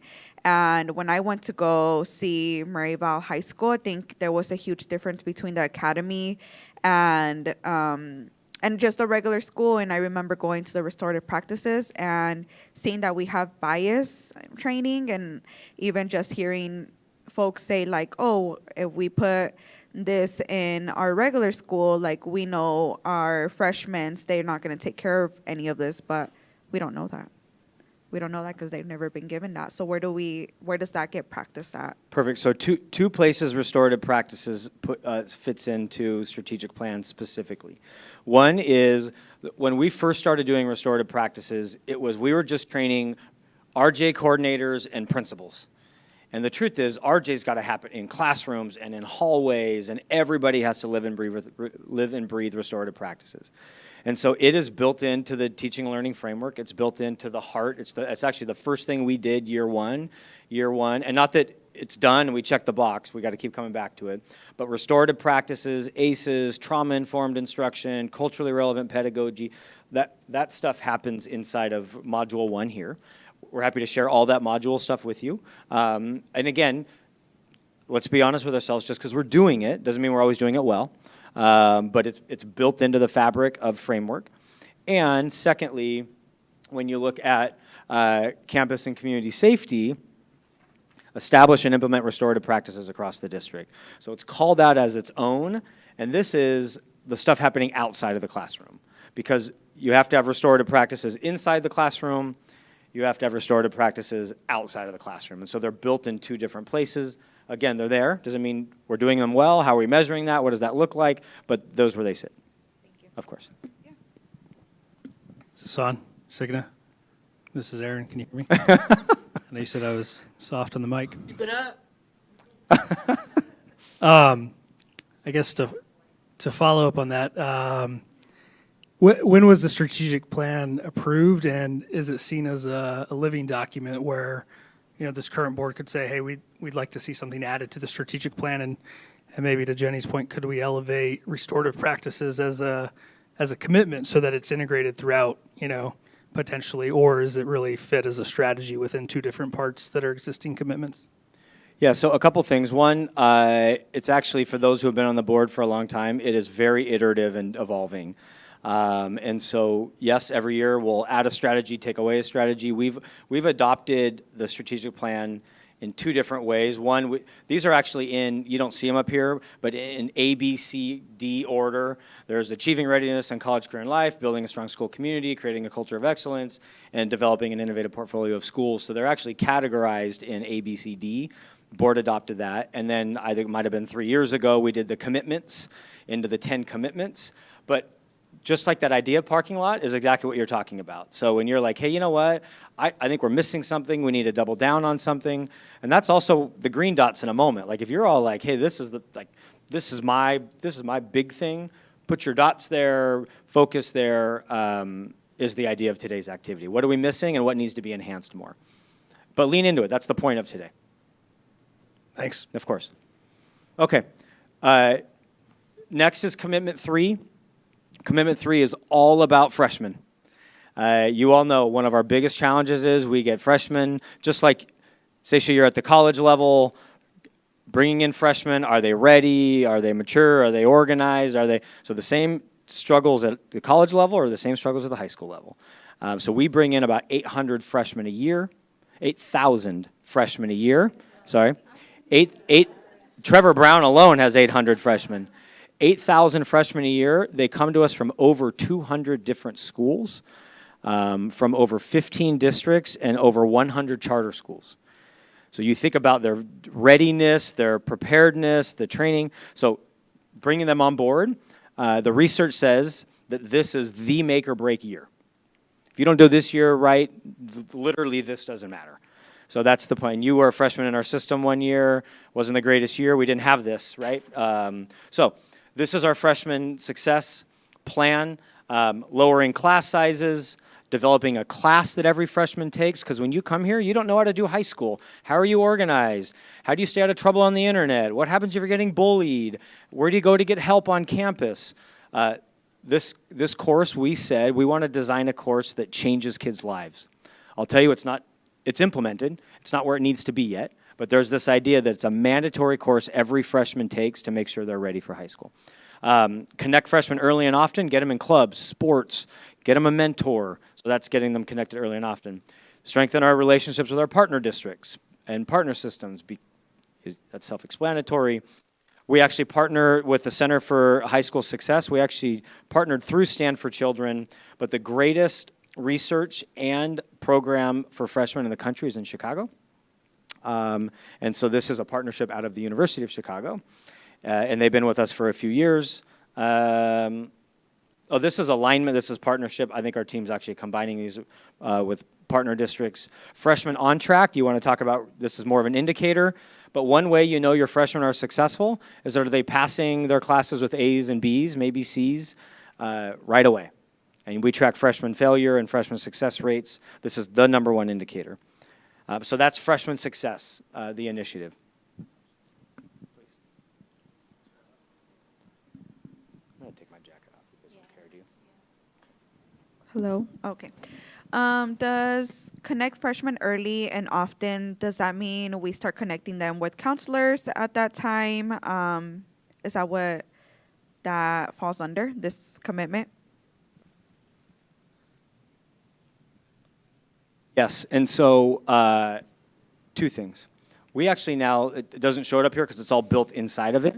Every large campus has a freshman house. All the freshmen actually take their classes in a certain part of the school. Every campus now has just a counselor that's just for freshmen. If the school's big, they have 2 counselors just for freshmen. Every campus has a freshman house coordinator, a teacher on assignment that he or she, their only thing they do is eat, sleep, and breathe success of freshman relationships. And so connecting early and often is, do you have the right teachers? Do you know your counselor? Do you know the social worker? Have you met the freshman house coordinator? What clubs and sports interest you? And then let us connect you with people and clubs and sports early. And I would just say for the board too, we launched this initiative 3 years ago in the pandemic. And so we've come a long way fighting through. But this, so all these are in place and working. Again, you go back to metrics later, how effective are they at this point in time? Does that make sense? Please. Looking at strategy #1, lowering freshman class sizes in core areas, my main concern is, do we have the structural capabilities to actually lower the class sizes? Do we have enough classrooms? Do we have enough teachers? Because we're putting lots of students into classrooms because maybe we don't have enough teachers, or we don't have enough classrooms to accommodate the higher level of our numbers, right? And then second question, talking about caseload, what's the average caseload for a counselor in PXU? Excellent. So a couple of things. One, we have already lowered, so in Phoenix Union, a typical class size, typical math, English, other, is 34 per class, 34 per period. Science is 32. It just has to do with lab structure. Freshman actually, just a few years ago, was still 34. We lowered it to 31. It's not a huge difference, but we're moving in that direction. The reason why we didn't go to 29 or 26, we don't have the teachers, the classroom space, et cetera. So right now we're at 31 because that seems to be the right level of teacher capacity, facility capacity to make that happen. Without getting into the research, the research says class size, you don't want to get 35 or above. So long as you're between, 25 and 33, it's a pretty decent class size. If you want real high effects, it's less than 20, is what the research says. The truth is, Arizona schools aren't funded for less than 20. We don't have the facilities for. But so just so you know, the research, it's don't get over 35, and you want to make a real difference, it's below 20. And then your second was counselor Average. ratio in Phoenix Union is 325 to 1. Okay. Which later today we'll show you in the safety discussion. That's just your academic guidance counselor that does a lot of your academic advising. They're your primary relationship. When you have a problem, you can go to that counselor, but that counselor will then refer you to the social worker, the interventionist. So the counselor ratio is 325 to 1. That does not include social workers and other key roles. Very foundational question. I see strategies here and I see priorities, and I have two things. Number one, under strategies, why this work was done before I got here. One of the main things is when I do my strategic plan and when I try and outline strategies and goals, being very specific. I feel like these strategies have a lot of ambiguous and it's left up to interpretation. What does lower freshman class sizes actually mean? Like you said, we went from this number to this number, but what does that actually mean? The other thing too is priorities are blank. I'll explain that. What's going on with priorities? So a couple of things. One, we're happy to share with you. This is simplified for today. On our website and documents we'll give you, you can get all the nitty-gritty details of every single one of these components. And today doesn't have to be the only day we discuss this, right? And then this is actually for you all. This is going to be what do you prioritize. So when we get to where you put a green, a yellow, a red, this is actually just for the sake of the activity. On strategic plan, you'll see we have metrics, timelines, milestones, et cetera. So we have a whole, behind all these is a bunch of other categories that drive our work. Thank you. No problem. Sasha, do you mind handing that to Senator? Yes, I think we're doing pretty good on our student to counselor ratio. I believe the state average is up over 700 and some. So I don't know what the recommended is. I can't remember that number right now, but I do think we're in pretty good shape as compared to the rest of the state. Yeah, we are. We're well above the state. We're actually close to what the national average wants us to be, which is 250 to 300 to 1, and we're at 325. And actually, if you add, and when they say counselor to student ratio, they're talking about counselors, social workers, and if you actually include all of our support staff, and you'll see the numbers later today, we're actually below the national recommended average when you put counselors, social workers, et cetera, together. Can we get some clarity around counselor? At GCC, counselor is somebody Academic advisor. Academic advisor, thank you. Yeah, so our counselors are, they're trained on both. So they're counselors, they're trained on the counseling, the social, emotional, so they're equipped to do that. And they are academic advisors. And so when a student comes to them, level 1, not the full level 2 and trauma and triage, but the level 1 kind of counseling, the connection, I'm having a social problem, connect me with a resource for my family, that can happen in the counselor's office. When you need social work, when you need deeper counseling, psychiatry type work, drug and alcohol counseling, we connect you then with outside, not the counselor themselves, primarily academic advising. Who has the microphone?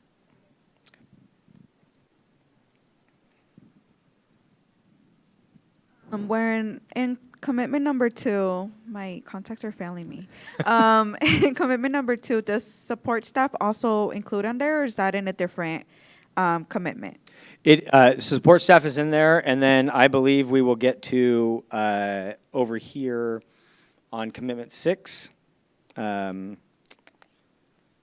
talk about support staff, but support staff is here. But you, and I might as well just cover it now. So Phoenix Union, just a couple of years ago, actually had no support staff professional development plan, or even a person, or even a department. And so we, a couple of years ago, actually launched a classified professional development plan and program. We actually have our former CEA president, Vanessa Jimenez, is actually the leader of, Dr. Siobhan Wagner is in charge of all professional development, classified and certified. But under her is Vanessa Jimenez, and we actually have a whole classified professional development plan now. We have 9 job families, you know, the trades, office staff, food, construction, safety. There are 9 of those, and we're creating professional development opportunities amongst all those 9. And as you'll see here, we're also working on mentoring and coaching. So it's not just PD, but are we onboarding you well? Are we mentoring you well? And on top of that, we've changed their performance-based pay to make sure that they can we actually put more money in the pot, they can do more training. And this year, for the first time, we're actually piloting tuition reimbursement for our hourly staff, so maybe they can seek degrees, et cetera. So many of these are very new because we're really realizing that in a system our size, we have 1,750 certified staff, roughly, and 1,450 hourly staff. And to do our work well, all need to be trained. So it's built in primarily here, but under Dr. Wagner, it also sits here. And again, we're trying to do high level. Our team, after today, later today, we encourage you to lean in because I'm trying to give you high level. If you're like, show me what PD looks like for an hourly staff member. Show me what your guaranteed and viable curriculum looks like. Our team's happy to share that with you all. Okay, so that's commitment 3. Commitment 4 is student wellness and connectedness. So this is the social emotional wraparound connectedness. So refine and implement MTSS structure. So MTSS is multi-tiered systems of support. So you have a lot of students that can show up on tier 1. They just need to show up, get a little bit of food, go to class, they're fine. We still want them connected in clubs and sports, but they don't necessarily need more full family wraparound. They don't need necessarily social work. But then you've got tier 2 and tier 3. So the student that maybe has more trauma, family's homeless, I'm in the foster system, whatever that might be, then we have a whole structure for tier 2. You need, right? And that's typically 10 to 20% of your students. In some cases now, it feels like 30 to 40% of our students. And then there's a tier 3, which is like real triage. Like that's the 5%. Maybe they just we find out they're homeless. They're in an abuse case at home.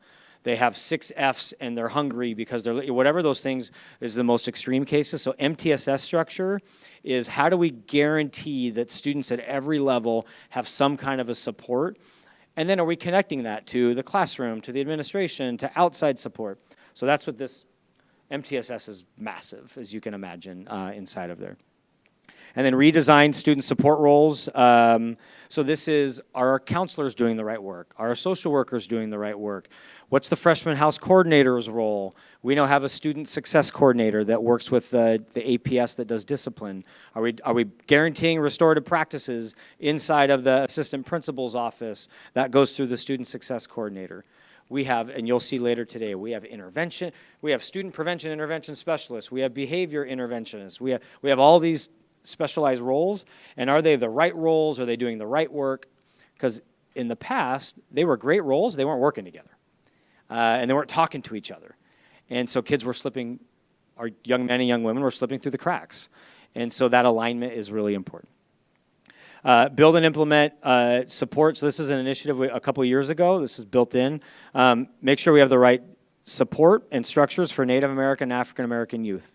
So we have, not that all students don't matter, as you all know, but we have a small percentage of African American. We have the largest population of African American students in Arizona, but there's still a smaller percentage inside of Phoenix Union. We also know the disproportionality, the college going rate, and then we have one of the highest Native American populations in Arizona off of a reservation.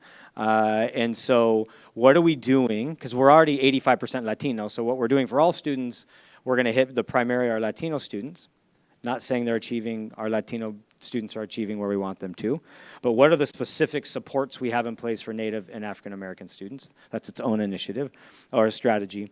And then provide healthy, high quality, and free meals to all students. And again, just because it's here doesn't mean we do it well. We're now at free, but are they the right quality? Do they have right access? So that's in here to kind of hold ourselves accountable. Please jump in.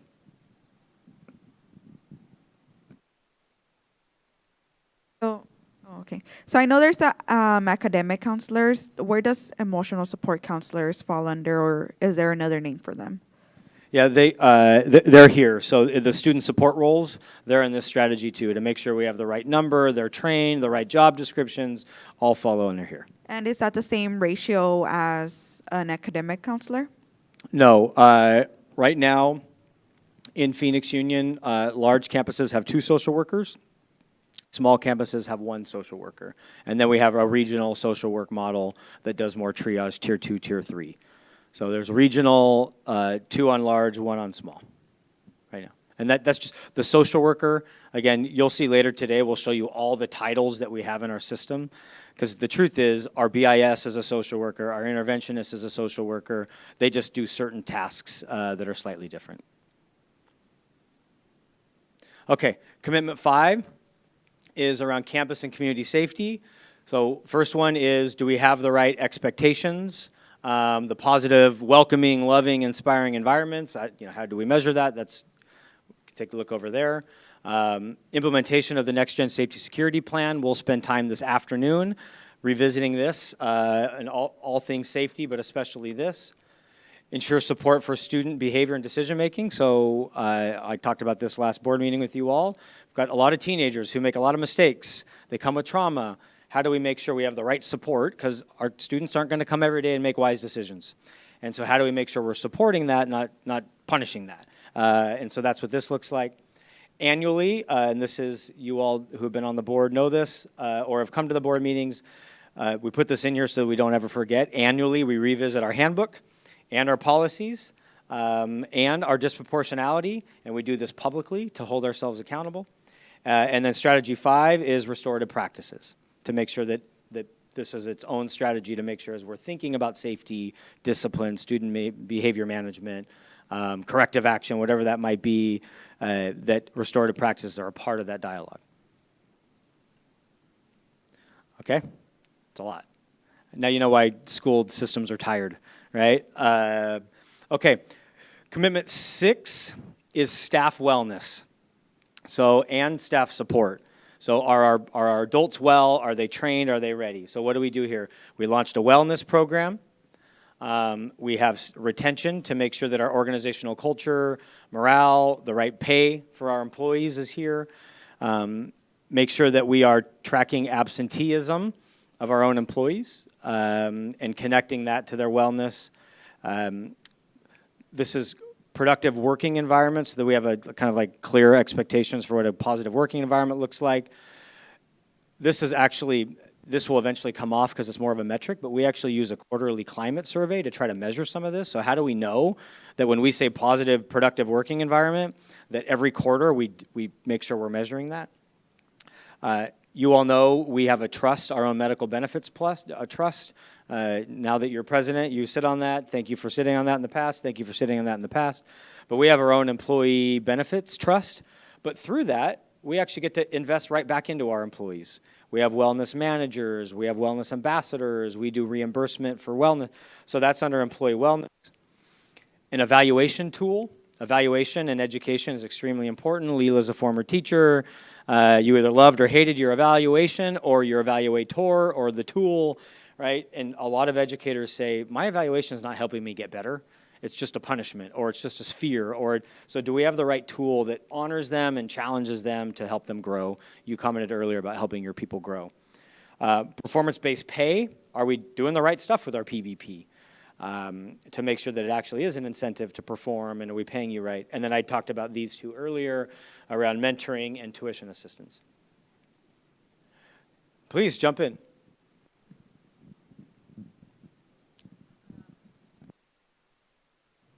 You mentioned chronic absenteeism for employees. Where does it live for students?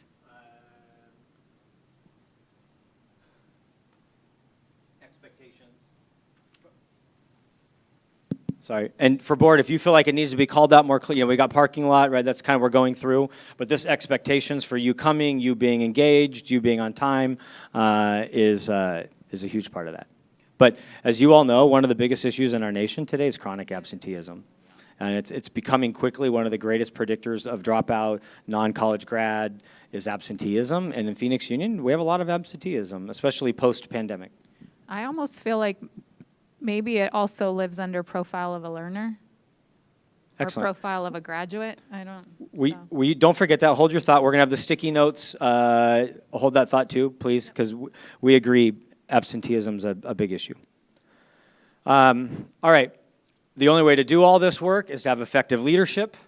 And so commitment 7 is effective leadership.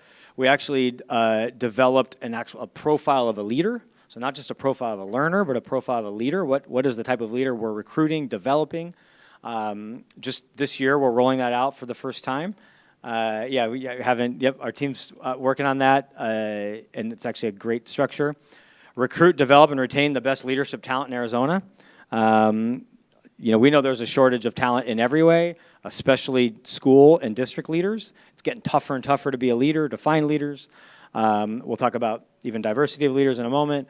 A systematic approach to supporting principals and directors.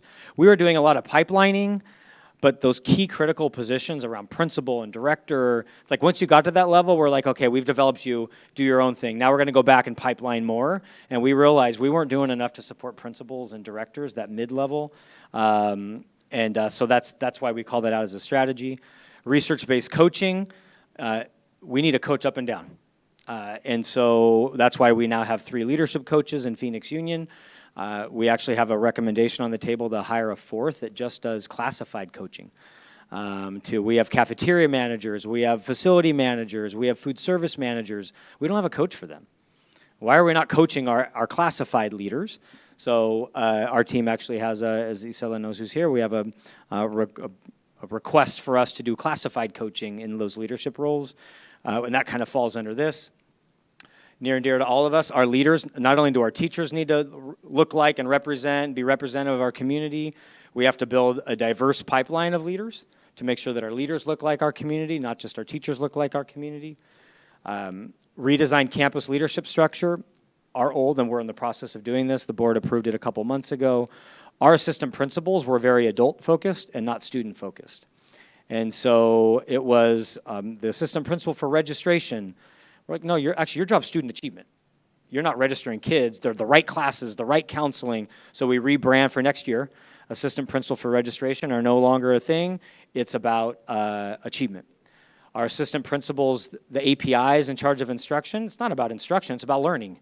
And so anyway, we're refocusing, rebranding, re-job descriptioning to make sure that our admin are focused on the right work.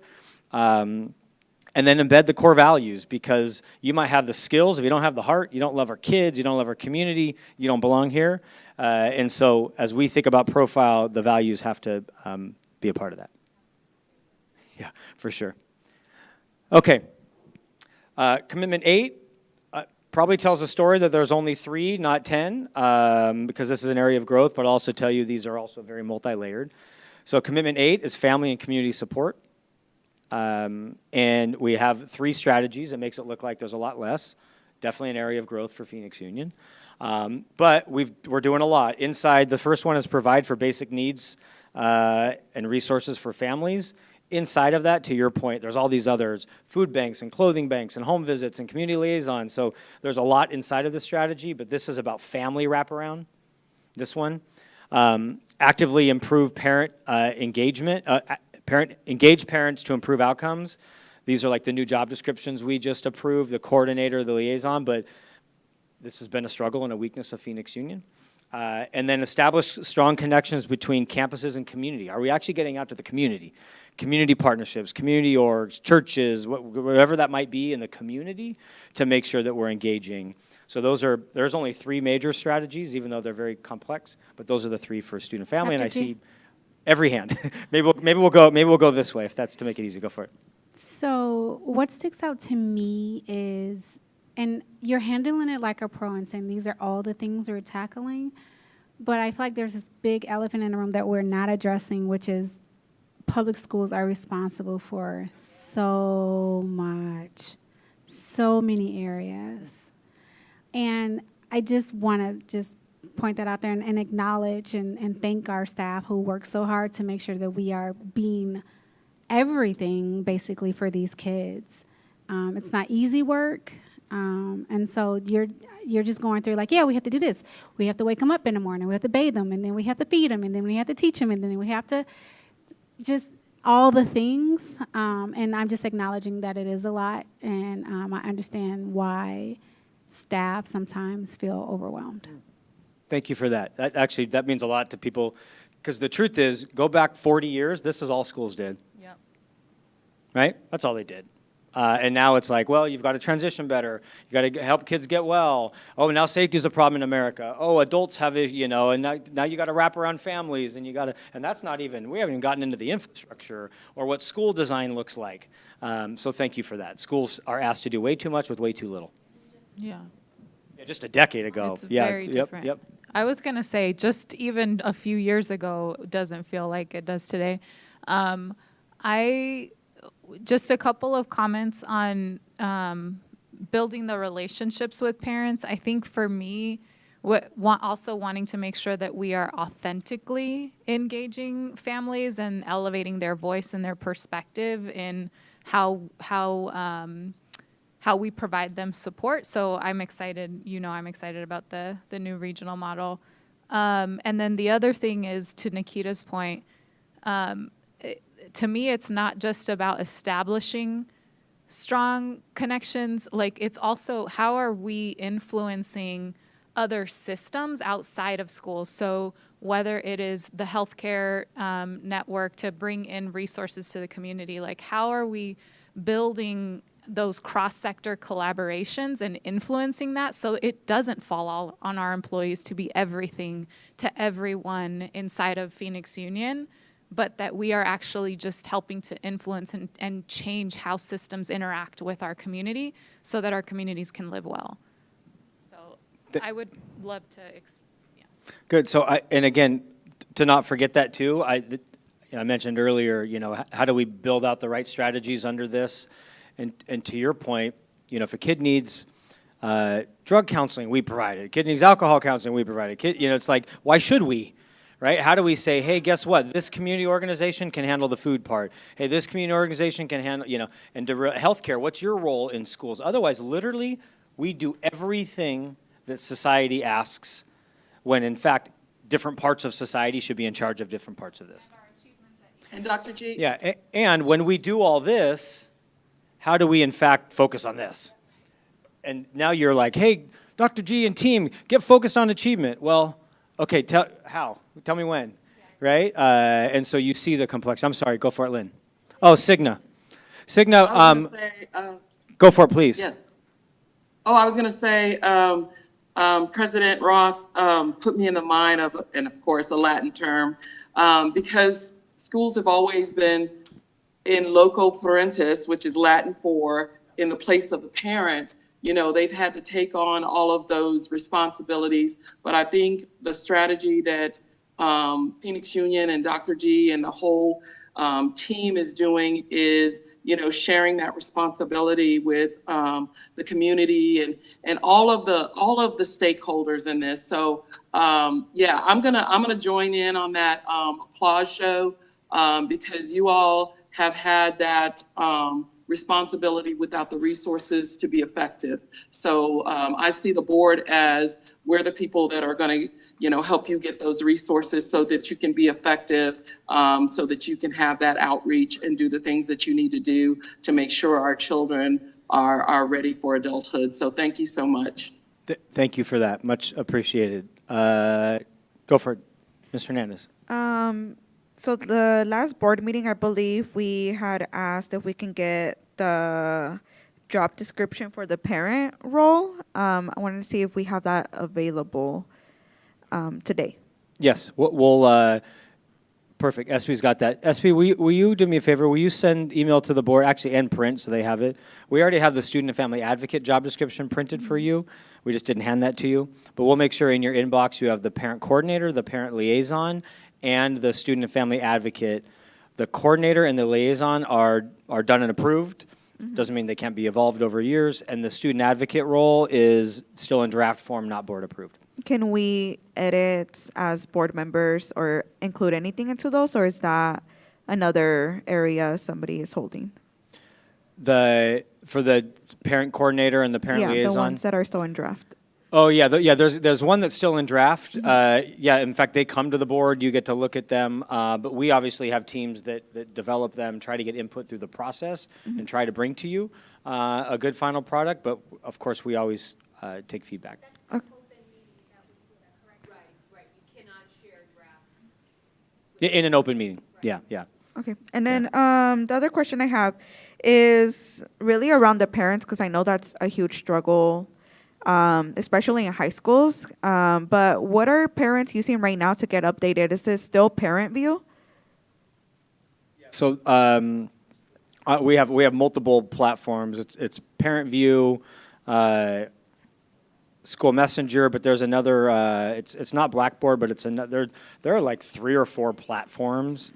They do, for the kids that Peach Jar, and then social media. So we have like 4 platforms we try to send to every parent. Yeah. So a lot. It doesn't. Yeah. Yep. And I'm a parent too. I get social media, I get texts, and I get Parent View. So, but you're right to your point. Please. Okay, yeah, so because some of those can sometimes be inaccessible, so I know like my mom wouldn't be able to access that as a mom who also has her children coming here, but like I'm a parent too, but to a 8-year-old, and what we use is Class Dojo, and as soon as we get to open house or the first time we meet the teacher, it's like, okay, can you download this? They show us how to download it. They give us a code. They're texting us. And it's really a great app. A lot of parents use it. A lot of us are really connected. And it also doesn't go beyond that. So parents aren't getting confused, like, oh, you can access that one. So it's pretty straightforward. And the other thing I wanted to add was I have a lot of ideas on how to get parents involved. Like one of the things is, if you call them, you leave a message, we're not going to listen to that. So I think some of the ways is offering technology help, right? A lot of parents want to learn how to use technology. So if we tell them, hey, use this to get update on your students, and we have a class to show you, or I believe we have more than 80% of the families here are Latinos or mixed status families. They want to learn how to learn. They want to learn English. They want to have computer classes. So there's a lot of ways to engage them, and that's how bringing them in is the first step. I love that. And that's when we get down there. And so this part is Dr. King Yep. went over it, and then all your ideas here. Yeah. And I would say this too. I would agree, please, because the truth is, parent engagement. The only way to have engagement is have good parent communication strategy. And so I would be thinking about what sticky notes to put up there around streamlining communication. I can also tell you, would encourage you to continue to ask more questions and lean into these 2 new job descriptions we've never had before. The parent coordinator is regional. It's about training. It is technology classes, English classes, how to read your students' transcripts, how to get in touch with your student's counselor. So that's the coordinator role. And then on top of that, we have a liaison role that's on every campus, not implemented yet, just in the job description. But lean into those, because that's their job, is communication and engagement. So I think that would be a great sticky note of, yes, engagement, but what about communication and the tools and the strategies that get us there? Because the truth is, you're a parent, I'm a parent, previous board member, Councilwoman Pastor was a parent, and we all had very different communication experiences. Sometimes it was really good, sometimes it was really bad, sometimes it was too much, sometimes it was too little. And so we've all experienced as parents of what that looks like in Phoenix Union.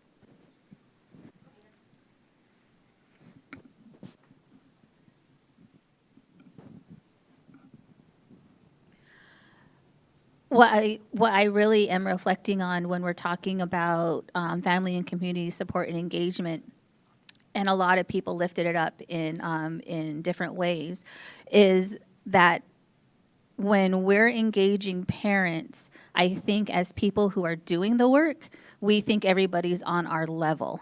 And not everybody is on our level. Like, we have to go back to very, very foundational. This is how to, right? And I also feel like there's a I mean, there's only so many hours in a school day and a work week. So how are we leveraging other channels like YouTube, social media to do the training that an individual may not have the capacity to do? So one of the things that I really respond to, and I think that we're trying to build out in our programs, is a very foundational how to be a parent of a college student. So how do we build out how to be a parent of a high school student? Well, first thing is, these are the foundational things. These are the things that need to be done. And then here are some other tools. And there are, I think people want this information. And I think it's not just for the students that are struggling, but the students who are also excelling. Thinking back on my high school experience, I think my parents just kind of left it up to me. And really, they shouldn't have. Seisha's not asking for help, so we'll just kind of let her be. When I really did need that guidance, and I don't think they knew how to be a high school parent focused on achievement, because the achievement kind of just happened, if that makes sense. And when I was struggling, they didn't know how to help me. Thank you. I'll and then make your comment. And as a follow-up to this too, for those that want to dig deep, and I'll revisit that before the end of the day, so we try to stay. But under each of these commitments is a chief and an executive director and a director. So if you're like, you know what, I need to really understand this better, this is Alyssa Tarkington's, right? I want to understand guaranteed and viable curriculum, this is Tony Camp. So you are really, I had a bad freshman experience, I want to understand freshmen, this is Alyssa Tarkington. It's like we literally know the directors, EDs, and we want to hear from, right? We want to hear from you and your strategies, for sure. Go for it. Yeah, I just wanted to mention, kind of given some of the feedback on the engagement with parents. So we did a pilot called, our program is called Parent Educator Academy through All In Education, and we have now trained 343 parents, 100 of which are from Phoenix Union, on how to navigate the education system and advocate for their students for exactly the reasons that you guys are sharing. We offer that program in English and in Spanish cohorts. And our hope is that this could eventually be transitioned to be something that Phoenix Union owns and runs, and we just came in to kind of help start it up. It started in Chavez and Hayden. We're now Chavez, Hayden, Camelback, Alhambra. So we've slowly started to expand inside of Phoenix Union, but the program is across the state. We're in 35 schools now. And so that, like, this is why this piece and this commitment is so, for exactly the reasons that you all shared. Like, it's so critical that parents know how to be advocates for their kids, because in a system this large that has this many things that we're trying to figure out, a kid needs their parent or their caregiver to help them navigate. And it does get harder when kids get into high school. Like, we've heard that directly from parents. I went from one teacher who I had a relationship with, and now there's like 6 or 7, and I don't know who to go for what. And so we're trying to help parents figure out how to navigate the system and kind of continue on that educational journey with their kids. It's been very successful. We've had now parents who are pursuing English classes. They're now re-enrolling themselves in college. They're so motivated to continue engaging. So it's, again, my hope is that this was a model that can be scaled across the district and that will eventually be owned by these new roles that Phoenix Union has, and that, we won't have to be here. We will just be able to support. So. Excellent. Thank you. Can chat, yeah, Perfect. for sure. And then I would say part of today, and then we'll move on to component 9, part of today too is we're thinking about the priorities of the board for the year. What do you want to learn more about? What do you want to work on? And as we start to see where the priorities are, maybe this ends up as a study session someday, and we're just deep diving. So that's the point of today, is like, here's all the stuff we're doing. What are you most passionate about? Where are our holes? Where are your ideas? Because it sounds like this is going to be one full of a lot of greens. And how do we prioritize this for the board? Not saying we don't have to do all of these, but you might want to focus on these. Commitment 9 is probably all the boring stuff. This is district, this is the effectiveness, financial stability, infrastructure, technology, transportation. So I won't go into detail, I'll just read them. Financial stability, passing bonds and overrides. You guys will hear about that very soon. Customer experience, when people come at the district office and at schools. First-class facilities. Our kids deserve the best, right? We don't deserve inner-city-looking high schools. You've seen them around the country. So first-class facilities. Systems for reporting and identifying improvements, like improvement science, and make sure that we're constantly improving our systems and structures. Talent processes. So you used to not be able to apply to it took like an act of Congress to get your application in and actually get an interview. So streamlining the talent HR processes. We launched a legal department. Eileen, we've only had a legal, so we're launching this legal department, building it out. What do we need in the future? And then transportation, and this includes electric buses as well. So what are we doing about the future of transportation? That's all a part of this particular commitment, is all the infrastructure, probably the boring stuff. And then the portfolio. So what's school look like today and in the future? So this is our all things portfolio. So number one, and you all talked about this earlier, equitable, high-quality programs in schools, right? Are they equitable? Are they in the right regions? Does everybody have access to them? So that's his first one. This also has come up in our last board meeting. This is strengthen specialty support in micro schools. Remember, our alt schools are support schools. Bostrom, DESI, what are we doing for alt to expulsion? Like that all falls here. What are we doing to make sure not just the big schools, but the small schools are the right schools? Do we have enough of them? This is big schools. We have a whole academies. Maybe you're not going to become an academy. Maybe you're just going to stay normal Maryvale. You're not going to be the academies at Maryvale. But what's that look like 10 years from now? Is Maryvale designed to be the right school of the future, even if you're not academies, you're not a magnet school? So do we have the right innovative, comprehensive campuses of the future? Because this is where a lot of our kids slip through the cracks. Big schools, right? And do we have the right structures at big schools to not have kids fall through the cracks? Design, implement new or refine. So this is new schools. Are there new schools that need to exist? Like Ed Prep, we're launching the Teachers Academy. Are we constantly keeping up with the future of learning and parent choice? Enrollment is a part of this. So if we have the right schools, and if we don't have the right enrollment, we're not doing any of this. We're cutting every year. Like, we're not talking about how do we grow. We're literally saying, how do we cut $10 million? How do we cut $20 million? And our conversations at a board and executive team, Lynn, you've, I'm sure, worked with many boards that are cut. Literally, that's all. Leela, you've been on boards long enough. When you're declining in enrollment, all you talk about is what do you cut? As a board, an executive team, what do you cut? And so we're in a place where we're talking about this because we've been aggressively growing, largely brand but we have the right school designs. Yeah, thank you. But it's all this, right? We're doing all this, not perfectly, but we're doing all this well, and it's created this brand. Marketing, so we rebranded a few years ago. Are we branding? Are we marketing? Are we getting out to partner districts? And then website and social media. Like, do we have the right website? Is it accessible? The right social media? So that's all kind of outreach strategy. That is the strategic plan in a nutshell. That's not even how we measure it, and that's not even board requests. And that's just high level, not the small level. So any questions, comments, clarifications, and then if we have the stamina, I want to move us over there.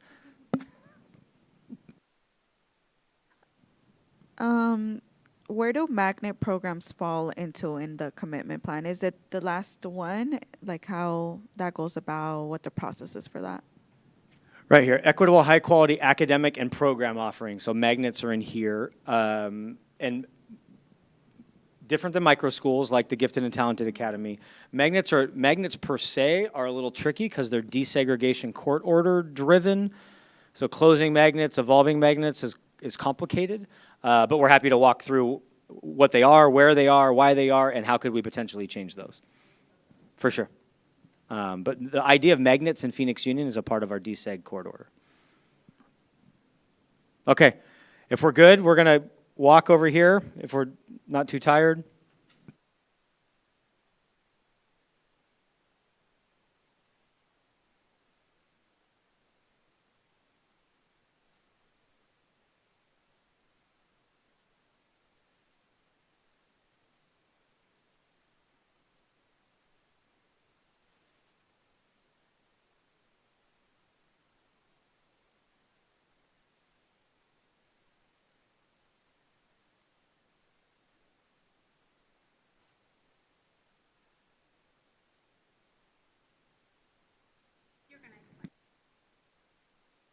So,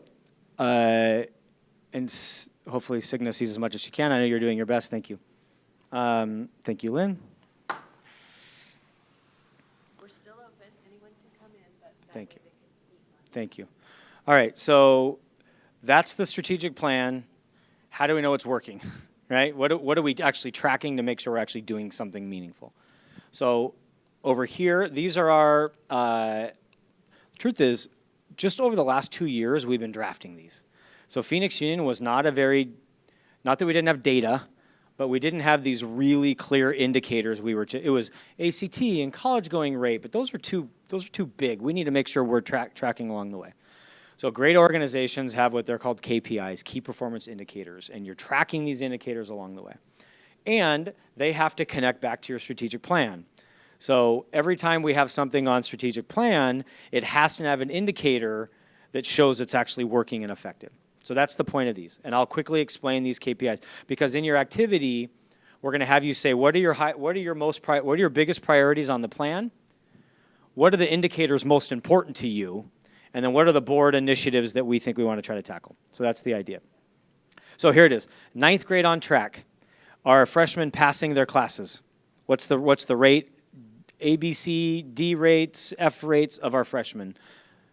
10th grade, because we also know you have to have a good freshman year, but you also have to have a great 10th grade year if you're actually going to get into the CTE and the college going pro, So we're tracking both of those very closely.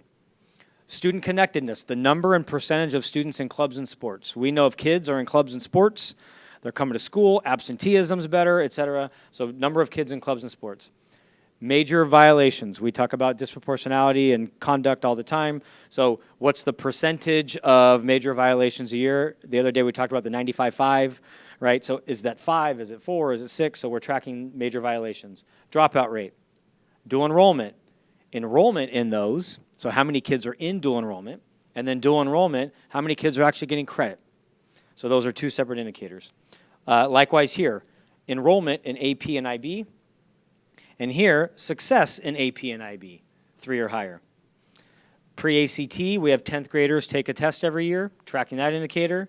We have 11th graders take a test every year, the ACT. They all take it.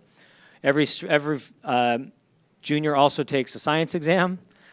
And in order to make sure we're ready for these big tests, every freshman, we track their reading level and their math level. So not just are you getting credit, but what's your actual reading level and your math level? Sophomores, what's your reading level and your math level? Juniors, your reading level, your math level. We just started this past year. Yeah. Because we've had great stability, we're finally getting to the stuff that matters, right? Like literally not many systems are talking about achievement and Lexile scores, and like there aren't boards that are like, hey, what's your Lexile score? Most boards are fighting over, like we're finally like, achievement, we're looking at metrics. Thank you. So your Lexile is your reading level, and so we'll give you it's like a test. You give you a passage, you have to read it. It's the time of how you read it and your comprehension of it, and you get a score. Likewise with Quanta, it's your math. You get math questions. It's like a test, but it actually levels you, and so if you're a freshman on track, you come in on track, your Lexile score is over 1,000. And we need to keep growing you 1,100, 1,200, 1,300. Yeah, we track that. And unfortunately, a lot of our students come in at 600 and 700 and 800. Go for it. And that's done all around, like in all grades? Yeah, so we just... Does that exist in all grades? This is the first year that we've done it. So we used to just rely upon AIM score. We would report out, here's our AIM score, right? Here's our AZ merit score. But that doesn't, how do we know? We can't wait till every May to find out if kids are actually learning. So these are 3 times a year we're tracking. So you come in, you take your test, mid-year, end of year, mid-year, end of the year. So we'll be able to assign, of all the things we're doing, this is, when you look at high-quality schools in America, and a lot of those are charter schools. It is what it is, but you look at high-quality schools in America, in Chicago, in New York, They are laser focused on data for children. When Nikita calls and says, how's my child doing? They don't say, oh, she's sweet, she's doing a great job. She has a 672 reading score. I need her 722 next month, and here's how we're going to get it done for her. And Phoenix Union has not done that. Now, a lot of high schools don't do that. This is very elementary, but we're going to be data-driven. So that's the point of this. Jump in, that's the point.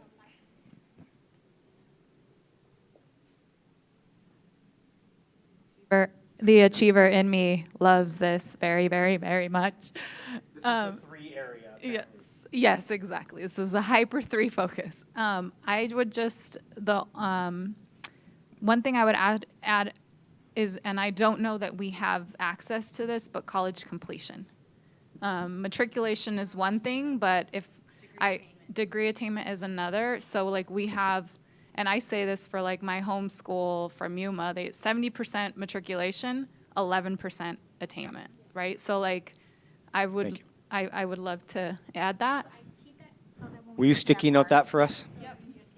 I just want us all to remember that this part is Dr. G going over this, and we ask him questions about this part, and then all of our suggestions, because you all are having some wonderful suggestions, sticky note part, For sure. so that we can keep it moving. And I would say this too, that you can put stuff over there because that's the point of it. Or if you're like, I know my one suggestion fits right over there, you can put your sticky note underneath the strategy over there too. So this can be general, or if you're like, just because we're here, if Stephanie's like, I want this next one to say college attainment, you could put it right there. So this could be this could be questions in the parking lot too.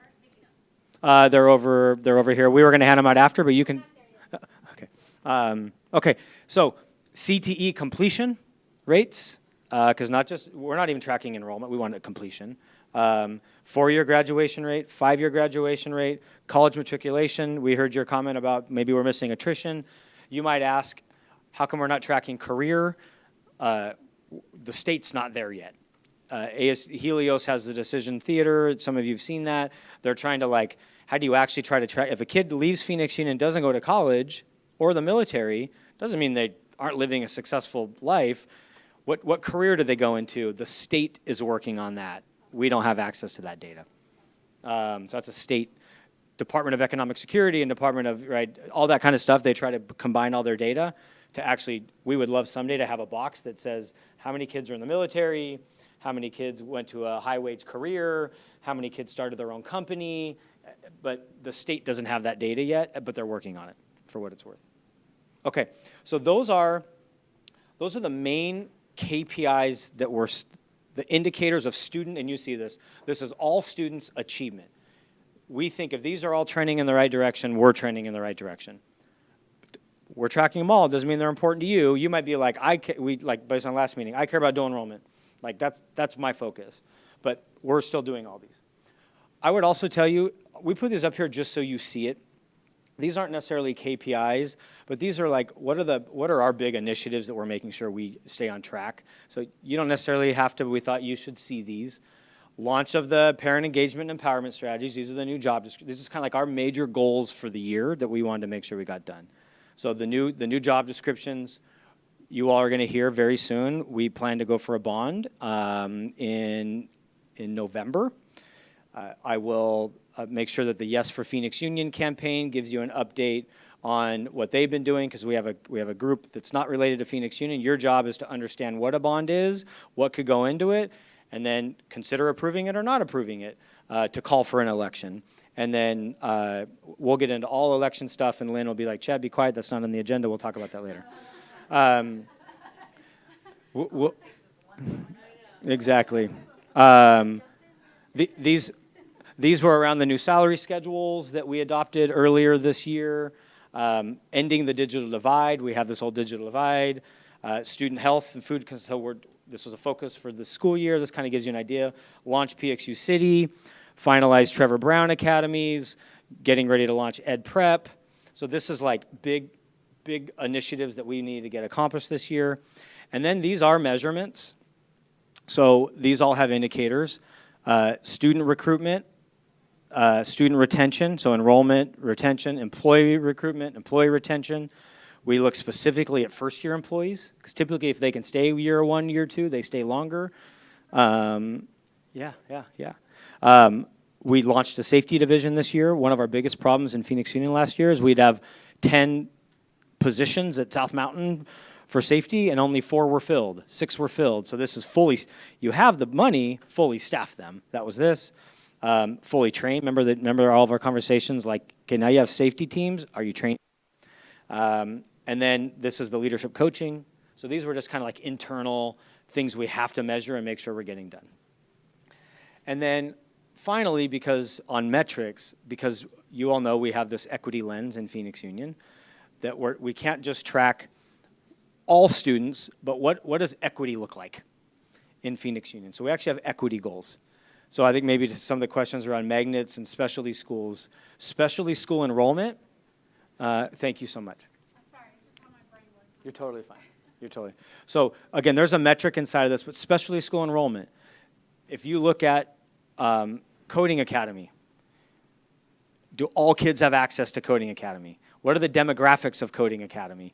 Do they mirror the broader community, or do they not mirror? So is specialty school enrollment, this is equity, this is diversity. Do we have the right access, or are we providing barriers to those? The comment on micro schools, you have Arch in yours, you have GTA in yours, you have Montessori in yours. You know, is Montessori all upper class kids from Camelback? Or is it actually access to, IB, so all that stuff, so we actually don't have a specialty program up here, but that could be a sticky note around equity. These are specialty school, micro school, Metrotech. Sorry, it should be just one of those. Metrotech has a long wait list sometimes. And if you're not careful, they have no ELL students, they have no native students, so Metrotech, because it's a magnet school, is actually, we're looking at demographics of Metrotech. Yeah, no, that was an accident. We tried to quickly get these blown up. We were going to hand them out to you individually. We wanted to get them. Support school enrollment. So this is almost the opposite. Is Bostrom full of black boys? Right? Because it has been in the past. And so this is about increasing diversity. This is kind of the other way, but reverse. Are we only sending black children? Are we only sending boys to our support schools? So we have an indicator we're tracking. Disproportionality, looks like that one. I think this was be in campus and off campus. So this is our big report every year, right? That are we only disciplining our black boys? Like, what does that look like? And I'm only saying that for those in the public listening, because that's been our biggest issue so far from a disproportionality perspective. Graduation rate. It's great to have an 80% graduation rate, but like one example, we've been digging deeper into this. Our females are graduating at remarkably, disturbingly higher levels than boys, meaning the boys aren't. We have girl graduation rates at some schools 90, boys are 60, right? But also, students of color, so our Latino boys versus whatever, so you get that point. But actually, we've now seen it, so we're actually going to track gender as well and make sure that we're, so that's for that. Graduation rate for McKinney-Vento, this is homeless youth. Because again, we can celebrate, we're at 85% graduation rate, but if all of our students that have experienced homelessness are at 40%, then we're not doing our job. Same with foster youth, right? So part of this is we looked at our own data, we were feeling good pre-pandemic, like look at, we're at one of the highest graduation rates in the country, but when you really dig deeper, we're leaving subsets of our children behind. And so these are to hold ourselves accountable.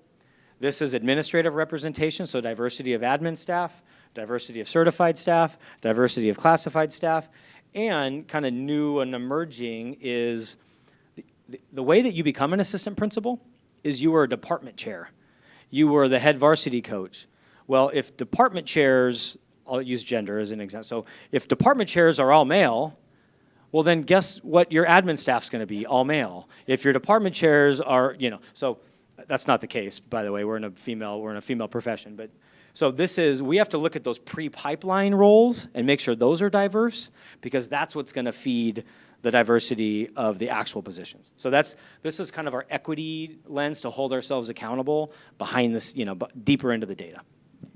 So my only one at the specialty programs comment, but then also how thinking of like subgroups of students. So special education and English learners in particular attain at dismally low rates across the state, not unique to Phoenix Union, obviously, across the state, but like English learners in Arizona are attaining below special education. So how are we being intentional and strategic around how we're supporting English learners? Thank you. Will you sticky note both of those, ELL and SPED ESS? So ESS, SPED is what the world used to call special ed. Now we call it ESS, Exceptional Student Services. But note both of those, and as you all know, without getting into the weeds, there are kind of two types of ELL students that come to Phoenix Union. There's, I'm kind of bilingual, Latin American country, and then this refugee, never even been close to the English language. So we've got like two types of ELLs, these families that are like moderately bilingual, but still, and then refugee. And when you look at the difference between like Mexican-American students in Phoenix Union and African refugee students in Phoenix Union and the graduation rates, those are dramatically different. But make sure that's up there. One of the things I want to lift up is American Indian population is not a community of color. American Indian identity is political. We have a political identity in the United States, and it's in the Constitution, so we should break that out. There should be graduation rates for American Indian students, highlighting the Johnson O'Malley funding that we receive.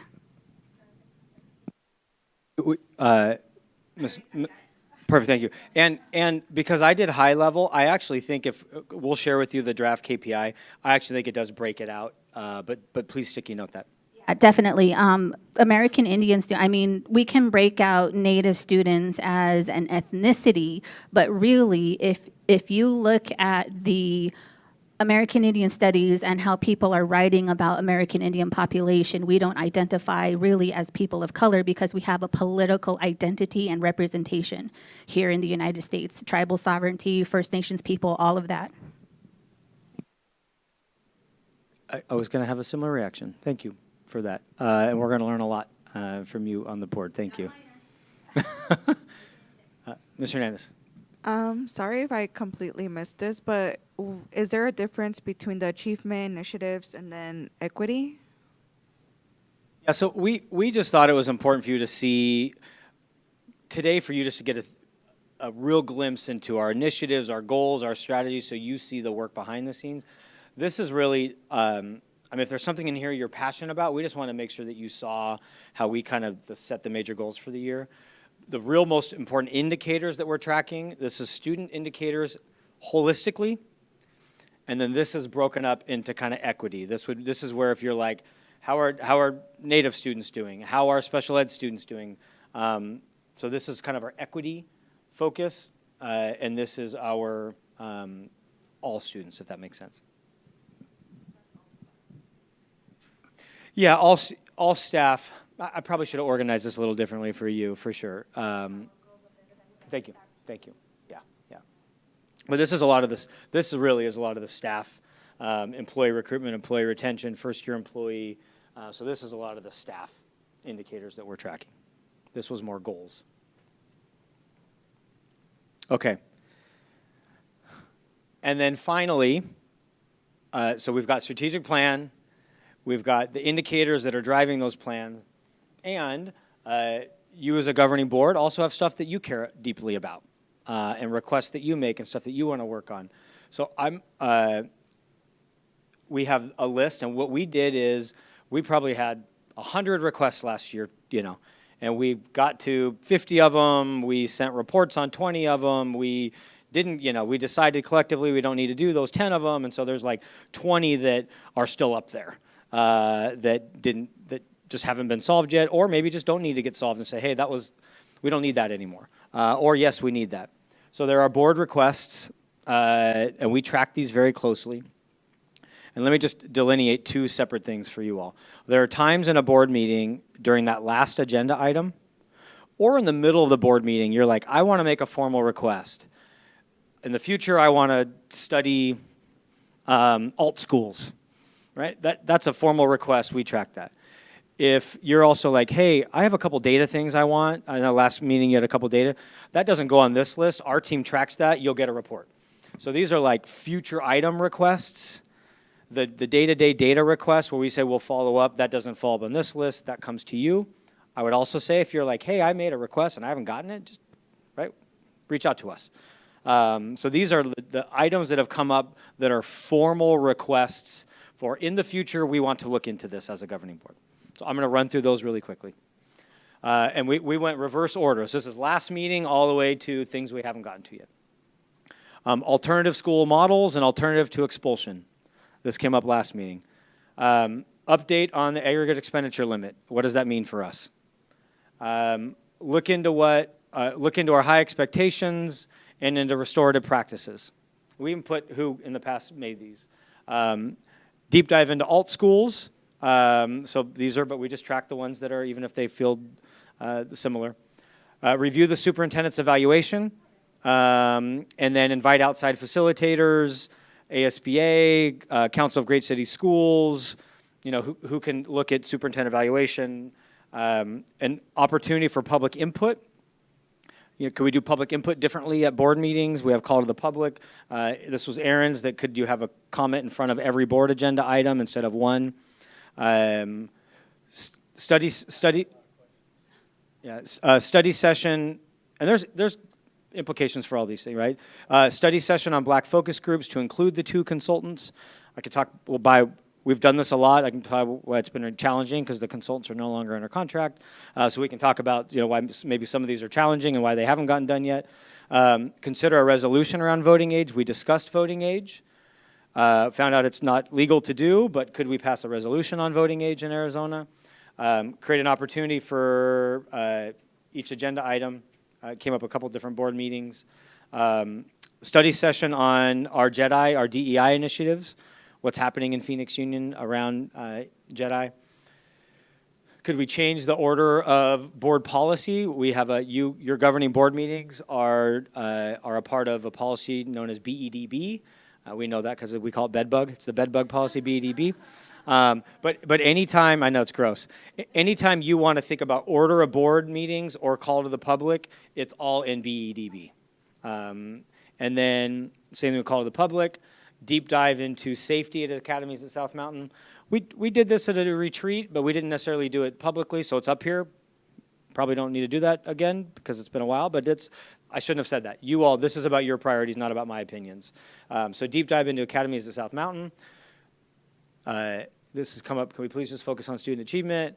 And we put we're doing this citywide digital divide initiative with the city. So an update on DEC, update on ESSER. I'm sorry, thank you. The American Recovery Act plans, all the stimulus money to schools is known as ESSER. Yes. Yeah, K through 12 is ESSER. Yeah. But this is ARPA, essentially, American Recovery. PXU City, an update on where PXU City, our new crazy school that's, I think, going to change how we think about school. Crazy cool. Crazy cool. Crazy cool. Crazy like the future of learning. Literally the future of high school. The idea of PXU City in 5 years will be embedded into every high school. Why shouldn't students have full choice of where and when and how they take classes and what that looks like? That's PXU City. Don't stigmatize my PXU City. Exactly. PXU City, I think, is, again, transformative. And then a full update on RJ. And then academies, the model. Like, what is academies, the model? How is that connected to things like the chamber and GPEC and other entities? Great, thank you. Greater Phoenix Economic Council. And they do a lot. Anytime, like, suddenly Amazon has a new building in Chandler that didn't happen on accident, that happened because people like Chris Camacho at GPEC are, you know, the economic development side of Arizona. So these are previous board requests that have come up. So let me, because we asked questions on these, anyone have questions on what these were, you know, Any clarification on any of these?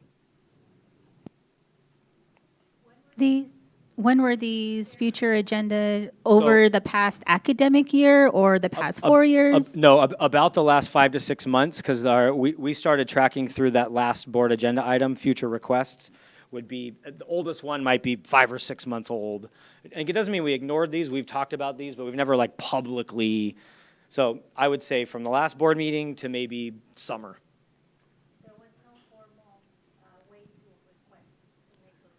Yeah, we had very informal processes, and we've been trying to formalize as the board knows, formalize the process. And I would just say, I'll say this about board requests. There are times when, so as Lynn's reminded us, just because a board member requests it doesn't mean it happens. I know that might sound offensive, but you might have a board member that says, hey, I want a public study session on geometry unit 2. Well, yeah, maybe we don't need to do that publicly. We can give you a report. So there are things that just may not end up in public, but they might end up in a report. So you might look at these and be like, hey, this is really cool. I just need a report on ESSER. I don't need to spend 2 hours on ESSER. Hey, I just need an update. So some of these doesn't mean they get a no. They just might be a report or an email that comes back to you all. And some of these are more challenging. Like, again, this one, we've done 2 major public study sessions on Black focus groups. We've published 3 reports. That was 2 years ago. The consultants aren't on contract. So to say, hey, we want to revisit again the Black focus group and bring the consultants, that's why this one's it was requested multiple times. So some of these are more complicated, and we're happy to answer questions on that as well. And then there might be future board requests and ideas. What if I make a suggestion? Oh, go for it. Yeah, you can go on parking lot, and or if it fits today, do it. We also have a board meeting in 2 weeks. If you want to make it more public, you can make requests at the next board meeting as well. Yeah, for sure.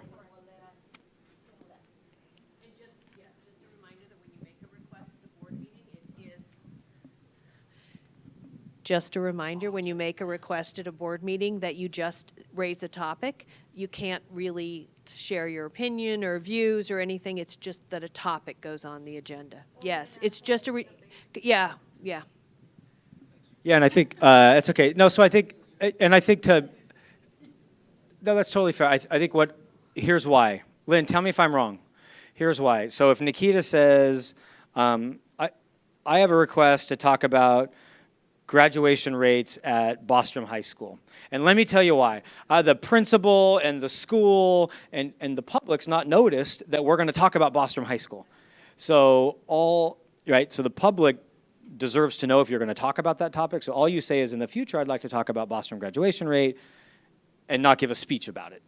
Is that fair? That's how I've tried to get it. No, that's exactly right. And also because then maybe somebody else disagrees and doesn't want it just to be like the bombshell that they can't actually respond to. So it's unfair to other board members too, who may have a differing opinion or a different view, and they don't have an opportunity to share it at that same board meeting. Same thing with the date, when they say at the next board meeting, because if another board member doesn't agree, then the superintendent and the president draft the agenda, and together they decide if it goes in February versus March, or yes. Yeah, so I think that's a good point too. So there are times when you feel like, hey, next month I really want to talk about this. You can still say, hey, next month I'd like to talk about this, but really this is a future request, because it may not fit next month. Maybe it fits 2 months from now. There's a list of other items that Yeah. But that's the point of this. How do we, new board, right, new prioritization, we want to make sure that we're doing, that your voice is heard and what you want to see is heard. And so that's the point of today, is like, there's so much going on, there's a lot in the past, what are we doing in the future? Can I get some clarification? Because I do see Ms. Parra's focus on achievement, academic achievement. What does that actually mean? Can we define what achievement means? I wanted to talk about that stuff, like the actual data, how our students are achieving academically. We had not talked about academic achievement at board meetings for quite some time, and so I wanted to focus our board conversations around academic achievement. As a subject, and so just in my mind, defining things really helps me. Like like these ambiguous terms. So like academic achievement means all of this stuff or very specific items. So like the, kind of like the report that we got from Miss Andrade and Tony Camp, like I would like that on a more regular basis to know where our students are performing throughout the year so that it's not a once a year conversation, but that we are regularly having, that we're regularly monitoring the data. So it's not a surprise. Yeah, thank Yeah, you. and I think for President Ross and the board, I think the other thing that, through COVID, we spent all of our time talking about COVID, not achievement. And over the last 5 years, depending on the season, we spent all of our time talking about safety and not on achievement. And so we find ourselves focusing on, these kind of other, instead of like, we're trying to change the lives of kids, and yet 80% of our board meetings are not about kids and achievement. And so several board members have said, hey, we've got to start talking about the right stuff. I can tell you executive team feels the same way of like, how do we really start talking about the right stuff? But so that's where it comes from. We also should show the public the good things that we are doing. Yeah. Safety and concerns. And COVID and illness. Yeah, yeah.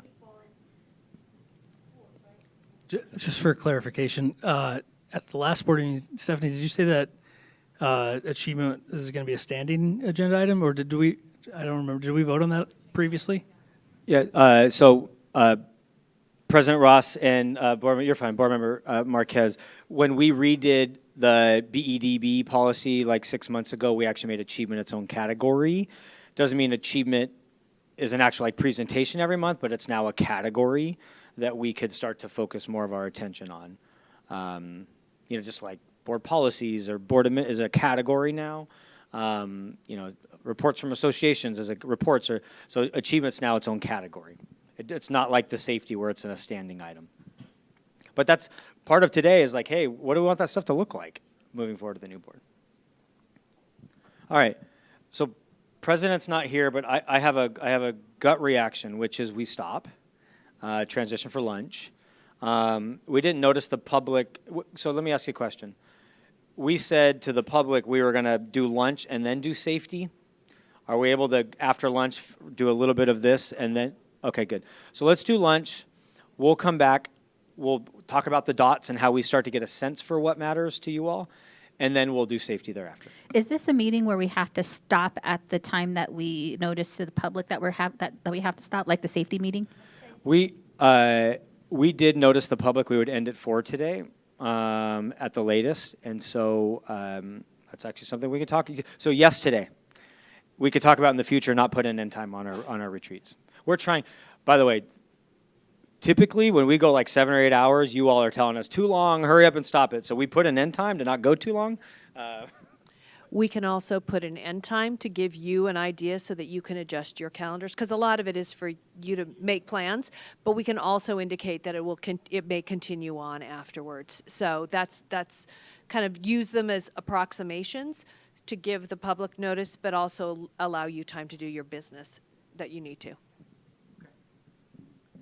All right, so I don't like doing this without president, but in the absence of president, we have a clerk.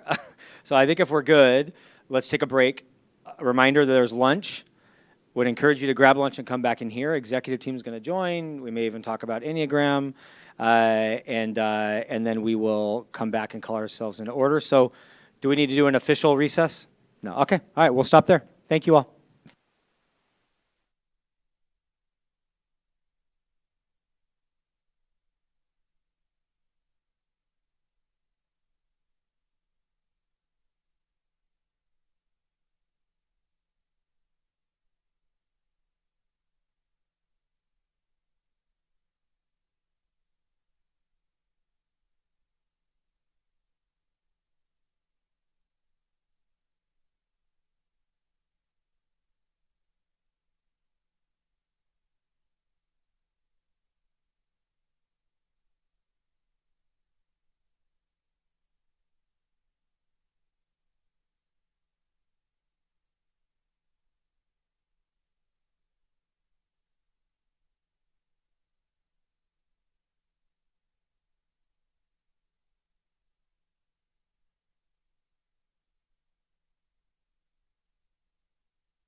I'm going to call us back into exec session. Oh, thank you. Thank you. I'm going to call us back into our board retreat. Back in. Excellent. Okay. Can we get confirmation that Ms. Oliver is on? I'm here. Perfect. Thank you so much. Okay. We are met with President Ross quickly at the break. We're going to finish most of this activity, but not all of it. But that's okay. We're going to get as far as I think we need to today. So here's our plan next. We are going to board. We had a great long discussion, asked a lot of questions, and we want to do a couple of things next. One, a lot of you had ideas, things you wanted to add, maybe parking lot, maybe questions or things you wanted to put actually on the strategic plan or other KPIs. We're going to make sure that you all have Post-it notes. That was well-timed. Thank you, President.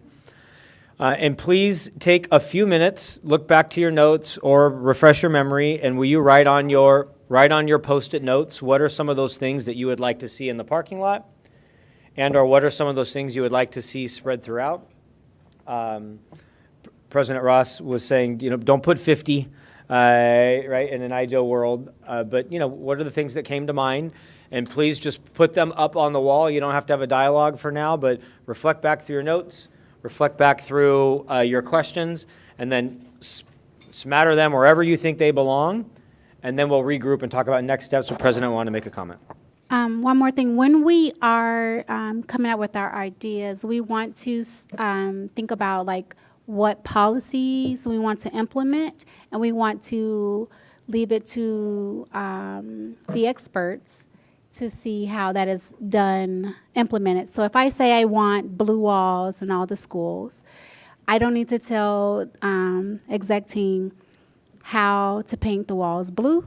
That is up to them to decide how they're going to paint it blue. I just need to say, I want blue walls. Does that make sense? So we don't want to get down into the weeds of telling them how to implement it. We want to say this is the policy or the change I would like to see, but not telling how that policy is implemented on a day-to-day basis. Questions, thoughts, feedback? Perfect. Okay. And for Board Member Oliver, if you have thoughts virtually, you can email or message SB, Isela, or myself, and we'll make sure that those get added to the wall at any time, even if it's not right now, even if it's later. No, get out of my head, man. I'm already doing it. Thank you so much. Thank All you, right, Dr. Board, take 5. We'll start with 5 minutes, just on your own. Write any of your notes, and when you're done, go put them on the wall, and then we'll do a time check in about 5 minutes. Do you want our names associated with our stickies? Yeah, I think so. Even when we have you put your dots, we're going to have you put your initials on them, just so that we feel like your stuff's being listened to, and so I think that would be helpful. So these are I want statements, not parking lot questions of how does lexile growth connect to college writing and reading readiness upon graduation? Yeah, so President Ross, so I'll give you my gut reaction, tell me. So those types of questions put on parking lot. I'll go back to a specific one. We talked about college completion, right, attainment. So that would go over there as you just need to put college attainment, over there put a question. Okay, thank you.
Dr. G, we're at the 5-minute mark. How would you like to proceed? Maybe give them 2 more minutes and see how much that gets us to. Okay, 2 more minutes in the interest of getting as much done as possible today, everyone.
All right, and I know as Aaron's wrapping up his last Post-it note or two, however many you have left, if you're good, I'm just gonna, so that others can transition in. All right, so for the board and Cigna, Ms. Oliver, thank you for messaging SB your additions. We'll make sure that they're added. So for the board, here's what we want to do right now. We're gonna give each of you 2 sets. There are 3 of you over there. You 2. Yes. And uno más. Okay, thank you. There you go. I think that should be enough for those 2. They each get. You're like, Doctor, just listen to me, give me the stuff, do your job. Like, let me do my job, you do your job. Thank you. Gracias, SB. Okay, so board, you have 2 sleeves of dots. Will you please take 1 minute and put your initials, as repetitive as it's going to be, will you put initials in all of your dots? Yes, because we want to make sure that when Nikita and I are sent, yeah, or the ones that you use, yeah. So, but you can use up to 12 green, up to 12 yellow, and up to 12 red. So you might as well, initial all of them. You're not going to use all of your blues, but you can use all of your greens, all of your yellows, and all of your reds. Blue is going to be at the very end. We're going to say, and if you could just pick 2. So not that green's not important, but blue is like your super, like if I could just pick 2. Yes. So blues are going to be after we put the yellow, reds, and greens. So board, what? Well, I'll wait till you finish.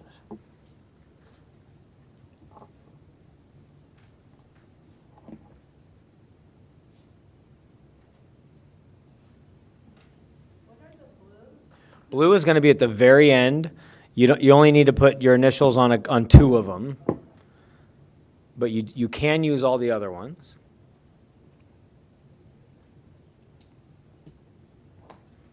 But we don't have to use all of them, right? You don't have to use. Yes, and I'll explain that in a moment.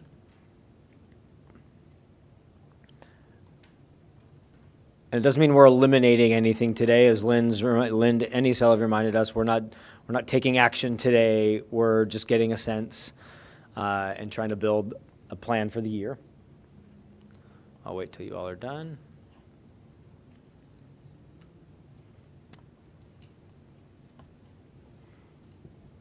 Tell us the categories again.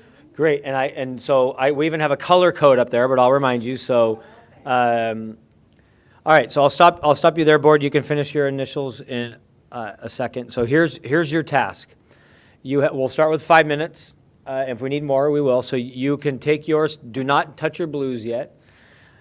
You have 12 greens, 12 yellows, 12 reds. Greens are, as you see up there, this is like like a high priority, and it's really important. And if it's one of your 12, and I would encourage you, don't put them all on strategic plan, because you might want to have a couple on board requests and a couple on indicators. So try to spread them out between strategic plan, indicators, and board requests. Where do your top 12? That's your green. Where do your next 12? That's your yellow. So they're important. They may not be as urgent as the first. So essentially you got 24 priorities. And then the red are, if there's something up there that you just don't, like it's just not important, and you almost wonder if we should even be talking about it. Like, I don't think it belongs up there. Then red is like not important, not urgent, doesn't even hit my radar, is your chance to put reds. And then we'll give you 5 minutes to do that. Please spread yourself out. I would also encourage you to read the Post-it notes, because you could put a green on a Post-it note if you want, or near a Post-it note. Take 5 minutes. We'll come sit back down. We'll reflect. Then we'll do blues, and then we'll move on. So go for it. Thank you.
All right, we're, Miss Oliver, if you didn't hear us, your general counsel, Lynn Adams, took her Enneagram, the brief one, and she's also a 1, just like you, but very close a helper is her number 2. She has a number 2 too. Her 2 is 2. Her 2 is 2. Yeah, that's right. And Very nice. Miss Oliver is a lawyer too, so excellent. And for what it's worth, Miss Oliver, if you didn't know, our in-house general counsel, Miss Fernandez, is a 6. So she's not a 1 like you all. So not all attorneys are 1s, if anyone has that opinion. Excuse me. Okay, to try to wrap us up, I would love to do 2 final things. One, you had a chance to kind of put your sticky notes, your Post-it notes, and your dots. For what it's worth, we're gonna lead the executive team through the same activity. Like, executive team had to lower it down, get it down to just a few. Now the truth is, we have no choice. We have to do all of these, even though we try to kick out some of these. We have to do all these, unfortunately, as a system. But we'll lead exec team through it, just so we kind of see like where's their alignment, and if that's helpful, we'll have that done. Number 2, would love to then, well, one other thing before I get there. One, you also see how complex it is to say like, hey, we've got all these ideas, we want to get this stuff done, and crap, there's 1,000 things to get done, and we only have 11 more months to get it done. So it's also part of the challenge that we as a new board coming in and as executive team, how do we work together to say, obviously we can't get it all done in 1 year or 6 months, but how do we create a timeline that says, hey, this is really important to me. It might take 2 school years to get it done, but let's make sure we're working on it. So I think seeing it up here for me was also slightly overwhelming. And for us, it also reminded me, as Nikita's mentioned many times, there's a great partnership between board and executive team. And the only way this works is a great partnership between board and executive team to get this stuff done. So with that, I would love to open it up for reflections. What did you see? What did you feel? And or, hey, there's something up there that I wanted to just share with you all, like this is really important to me. So a reflection, what stood out, and or maybe like a moment of advocacy. Like, hey, I really, really want to make sure, now you're going to get your blue dots in a second, but just a few final closing reflections on what you saw, what you learned, or something you really want the group to hear about your perspective. That's right. I was telling Dr. G that it was difficult for me to prioritize 12 greens, and it was overwhelming, and I cannot imagine what it's like to have to to implement all of that, and I was just overwhelmed with trying to focus on 12. So again, like I said earlier, I just really respect the work that you all do. It's a lot. I acknowledge it. I think sometimes as a board, we may forget like all of the things that are on your plate when we're like, and add this, and also do this. And so for me, it was eye-opening in that way. And then my focus, and I've shared this with Dr. G, in the past, it's been safety, and I'm shifting my focus because I know that safety torch has been passed successfully. I'm going to shift my focus to our ESS program because, yep, that's it. Yeah, to piggyback, or are we raising hands? Are we calling on people? Popcorn style. So, yeah, my overall reflection is that there are way too many strategies and there's way too many things that I feel that PXU faculty, staff, executive leadership can actually focus on to move the needle towards meaningful improvement. It would, this is hard work. Trying to boil these down to attainable goals where we can basically staunch the bleeding to where we can finally focus on accelerating and excelling at certain areas. So the overwhelmingness is evident. I want to count how many of these butcher paper things and then multiply it by the number of lines on there. And it just really concerns me that there's way too much on here for anyone to feel accomplishment?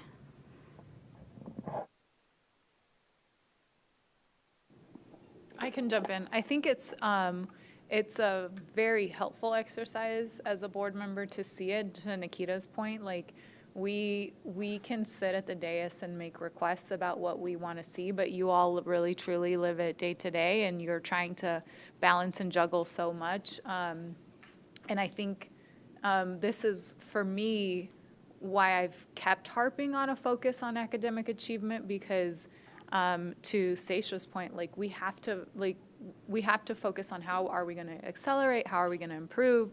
But I think it's a shared responsibility as a board member to make sure that we can allow you to focus on those things that really truly matter, and remove the distractions.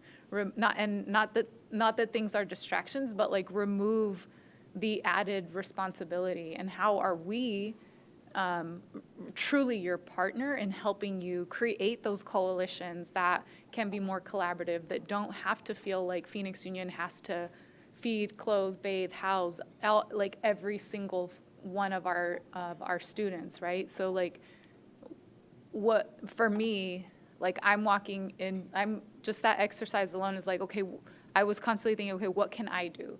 Where can I provide support? And again, truly make it feel like we are adding value to the district as board members, instead of adding more responsibility and stress that you already are trying to manage.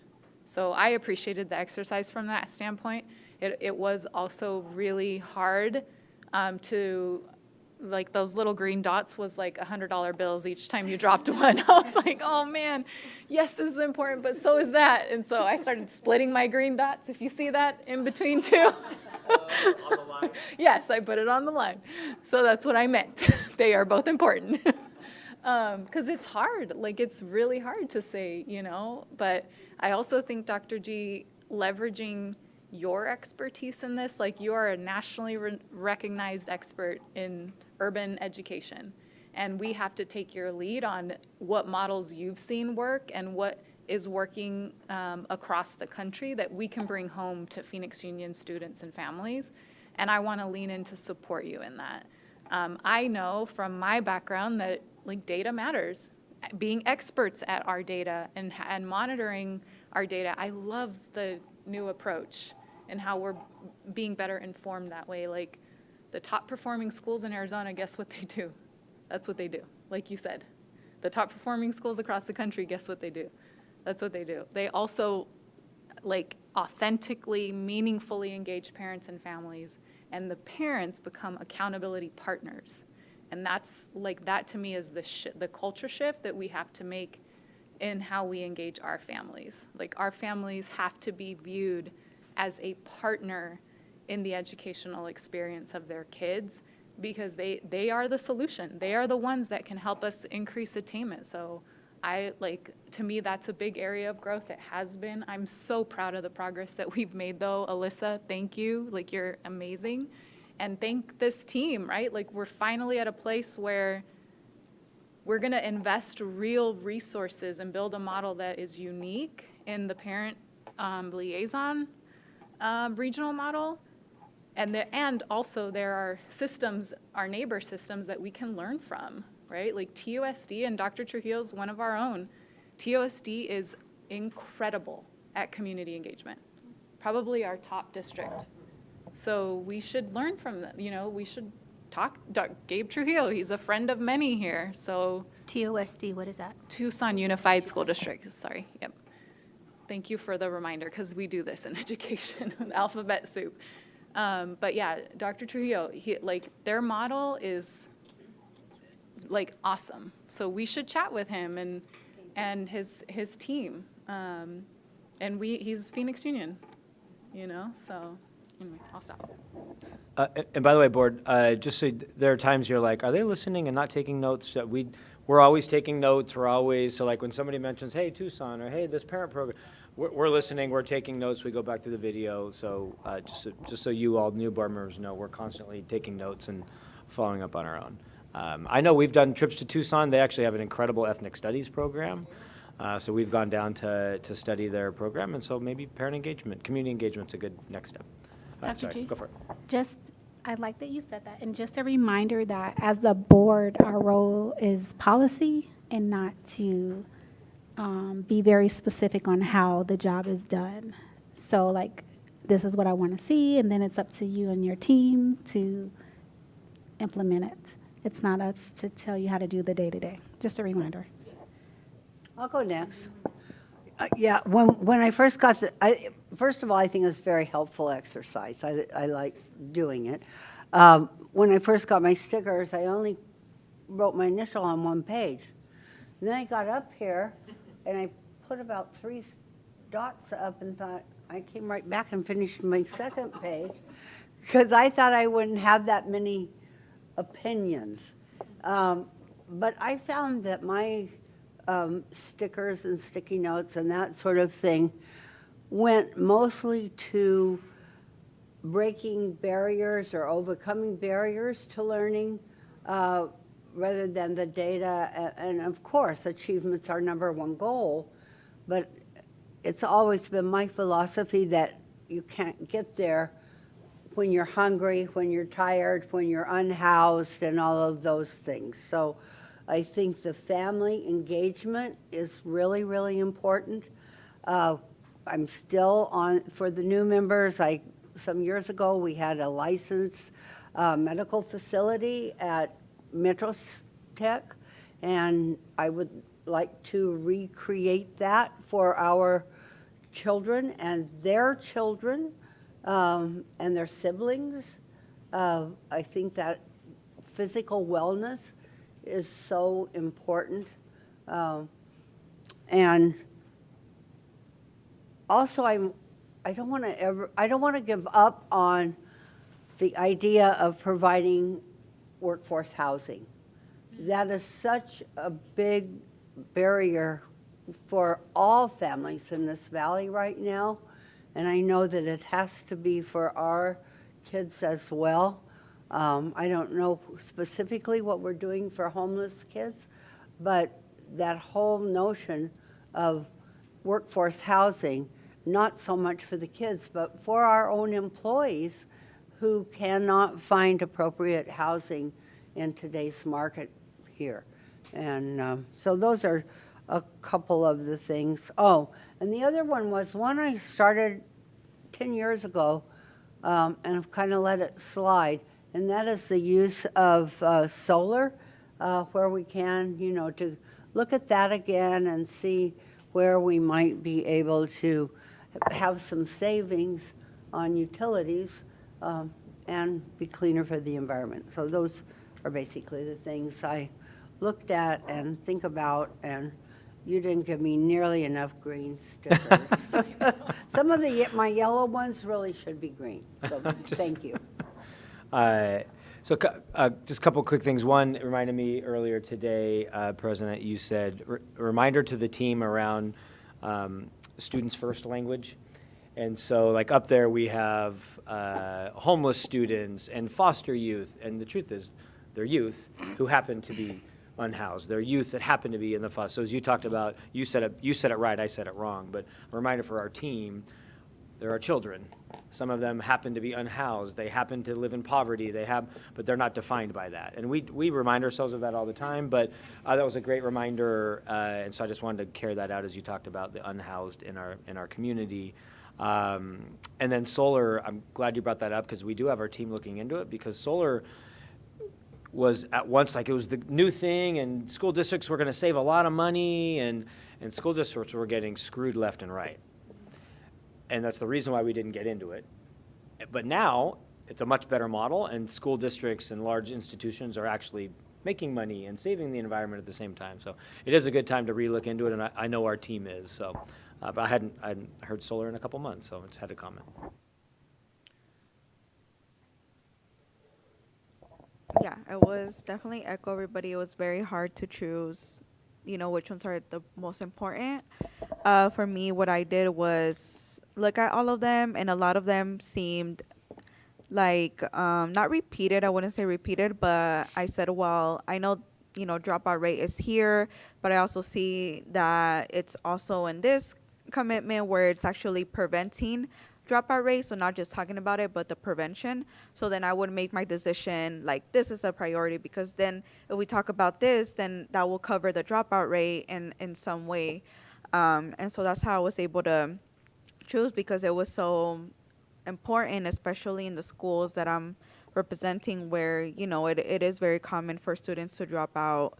And so that was very helpful. And as I listen to everybody else, I see a lot of leadership opportunities as well. A lot of opportunities where the district staff, teachers are all working so hard, and personally, me, I see it, and I definitely thank you for the work that you have all done. Thank you for the board members that have done the work and have been a part of that as well.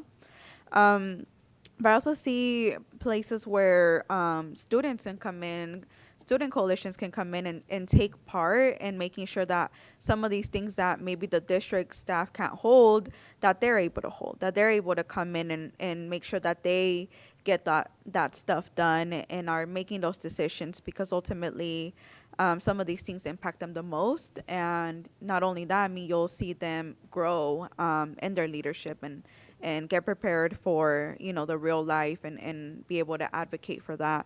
I see places where parent coalitions can become a thing, where parents are meeting, they're talking about how do we include more parents, how are we holding the space, and also making decisions and making sure that policies or strategy is moving ultimately. And so I see a lot of leadership development opportunities, a lot of organizing opportunities. And, for me, one of the things that really pushed me was safety, because I think we hear safety and we get scared and we're like, oh, this is just about security, this is just about cops. But safety to me is so much more than that. Safety is about our homeless youth. It is about the foster youth. It is about the youth who have disabilities. It's about, am I going to wake up tomorrow? Am I going to eat? Am I going to have somewhere to stay tonight? What am I going to come home to? And be able to create safe environments for the students all around. And a lot of that doesn't have to do with security. It just has to do with finding the right resources for our families, finding the right resources for the students, and creating those safe environments for them. And so I think about safety in so much broader way, and also think about it like before we get to suspension and especially expulsion, is how do we prevent that? How do we get to the root of those problems before they get to that point? And I see that a lot in like the family resources and making sure that the MTSS, you covered that a little bit, and I can't repeat it now because you do it in such a good way that I can't repeat it, but that covers all of that would prevent, expulsions and youth criminalization. So I do think about this is still very important to me, because I want to make sure students are showing up with, they're fed, they're bathed, and that they have somewhere to sleep at night, that they don't have to come to school and worry about, will I see my mom this tonight? Will I be able to see my baby brother? Like, that was a lot of my worries, was as a daughter of immigrant parents, was, am I going to see my mom? That's still a worry of mine. And I'm not at school anymore, so I can only imagine my 14, about to be 18-year-old sister, brother, and my 3-year-old little baby brother, and think about them and how they're going to go to school, and our parents and my parents continue to be undocumented, and why should we have to live that way? And so I think about it in that way, and I think a lot of this covers that, and a lot of these commitments work so beautifully together, and I think a lot of this can be combined if we get this done while this gets covered as well. Sure. Yeah. I think I'm echoing, some comments from other board members here, but I think when I look at the 10 commitments, it does seem like those are the things that need to happen in order to run a school district this large. Those are the commitments we have to the students, the families, and the staff. But I guess what I'm looking for is sort of, what are the priorities? Like, are there strategic priorities? Because the 10 commitments feel like they could be board member or board agnostic. Like, these are the things we got to do no matter what to run a district this large. And whether, it's this board's priority or that board's priorities, like, we still got to do these 10 things.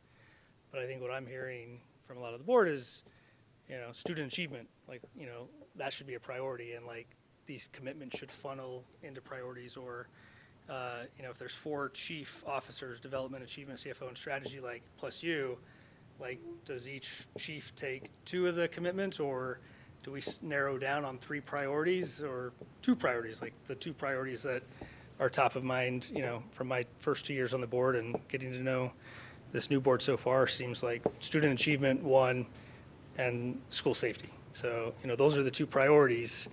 We still got to do all this other stuff that are commitments, but how do we, and maybe there's other things, like I know Leela, I would love to see health centers at Metro Tech again too, so community, right? So safety, achievement, and community, are there 3 priorities that and I'm just brainstorming, throwing out ideas, like, are there 3 priorities that we can come to some consensus on as a board? And then the 10 commitments don't go away, they're still important, but these are the things that, we're saying as a board, we're giving you direction, these are the priorities. Yeah, so a couple things. One, thank you. And to go back to Ms. Hernandez, I think and Melissa's the MTSS specialist down there. I did my best to explain MTSS at a high level.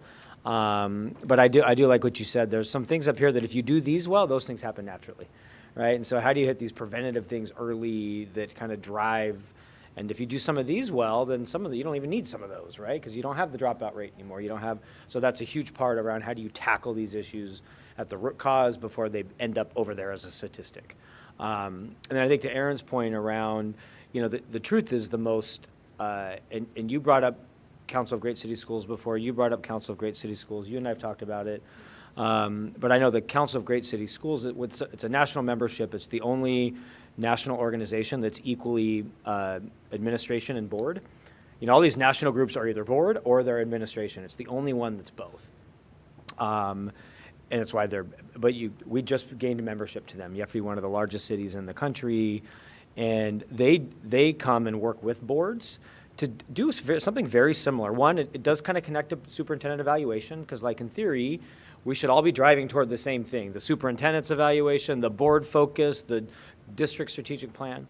And I know it's a conversation that a few of us have had, is should Council of Great City Schools come in, at least do a presentation and say, what does that goal setting look like? Because that's kind of how they are. They're like, as a board, you should have 3 to 4 goals. You may create a couple of guardrails around, like, these are the equity focus, and then that's the focus. And it keeps the system moving. You're right, some of these are going to happen no matter what. Like, we're going to build tech infrastructure because we have to, right? We're going to transport kids because we have to. But anyhow, so it does make me think that maybe next time we're together in a retreat, maybe Council of Great City Schools comes and says, this is kind of what highly focused, effective boards do. And it'll be a board member saying it, not an executive team member saying it. Might be helpful, of like best practices of boards across the country that focus on these laser focused areas that really drive outcomes for families, for students, and for staff.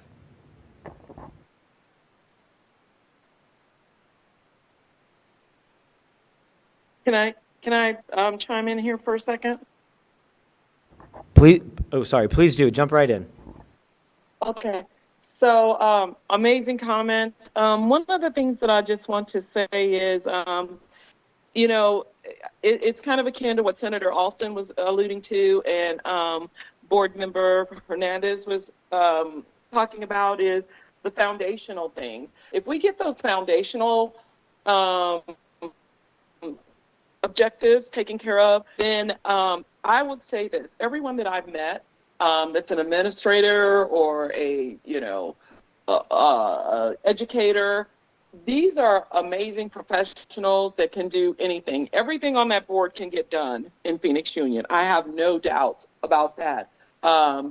What I would like to emphasize is we have to have a foundation to build on. So those student foundational items, because I was a great student because I didn't have to worry about the things that some of the children have to worry about. I probably wouldn't have been as great a student as I was had I had those concerns in my life. So, the foundational things that we need, safety and security and that sort of thing. I have been racking my brain, and I have some ideas to present to the board and the superintendent.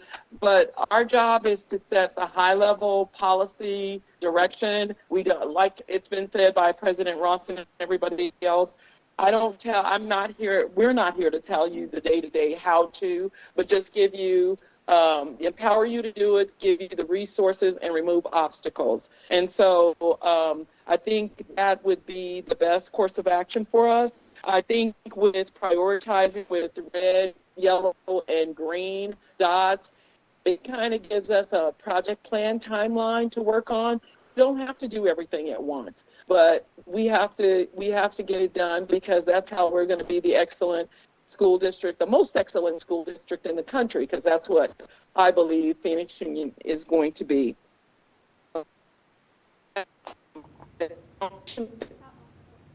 That need to occur quickly and get handled. And then I have no doubt that the professional administrators and educators in Phoenix Union can get the rest of the priority things on the strategic plan done. Thank you. Thank you for sharing. One quick follow-up, because she said something that was really important. Realistic timelines for the board of implementation, I think, will be really important. Like, we shouldn't, and we can't expect you to do everything in then between one board meeting to the next, right? So I think having an understanding of everything that you guys are navigating, and then setting realistic timelines and expectations around timelines, I think would be important. So for me, what I got out of that is, I know you described the blue dots, but now thanks to board member Jennifer, my focus now is what do I think are the foundational things that help us automatically shift these. So that's how I'm going to use my blue dots, is what's foundational instead of just what's important, because several are important, but what's at that core, at that root of that foundation, like you were saying. So thank you. That was actually, I'm glad you shared that. Thank you. Okay, so let's take our blue dots. What if you do 3, not 2? That's fair, right? But I mean, to President, to Stephanie's comment, the reality of getting to everything is just not the reality. And so, but everyone wants to be heard, and we want to try to find priorities. So pick 3. Board Member Ross and I will, when it's all said and done, not tonight, but we'll meet, try to map out highest priorities, draft timelines. What could that look like? We'll bring that back to the board. But so take your top 3, take a few minutes, put them on the wall.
It's the offered financial aid.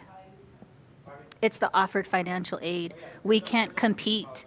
Yeah, we can't compete with ASU offering $10,000-$15,000 per semester.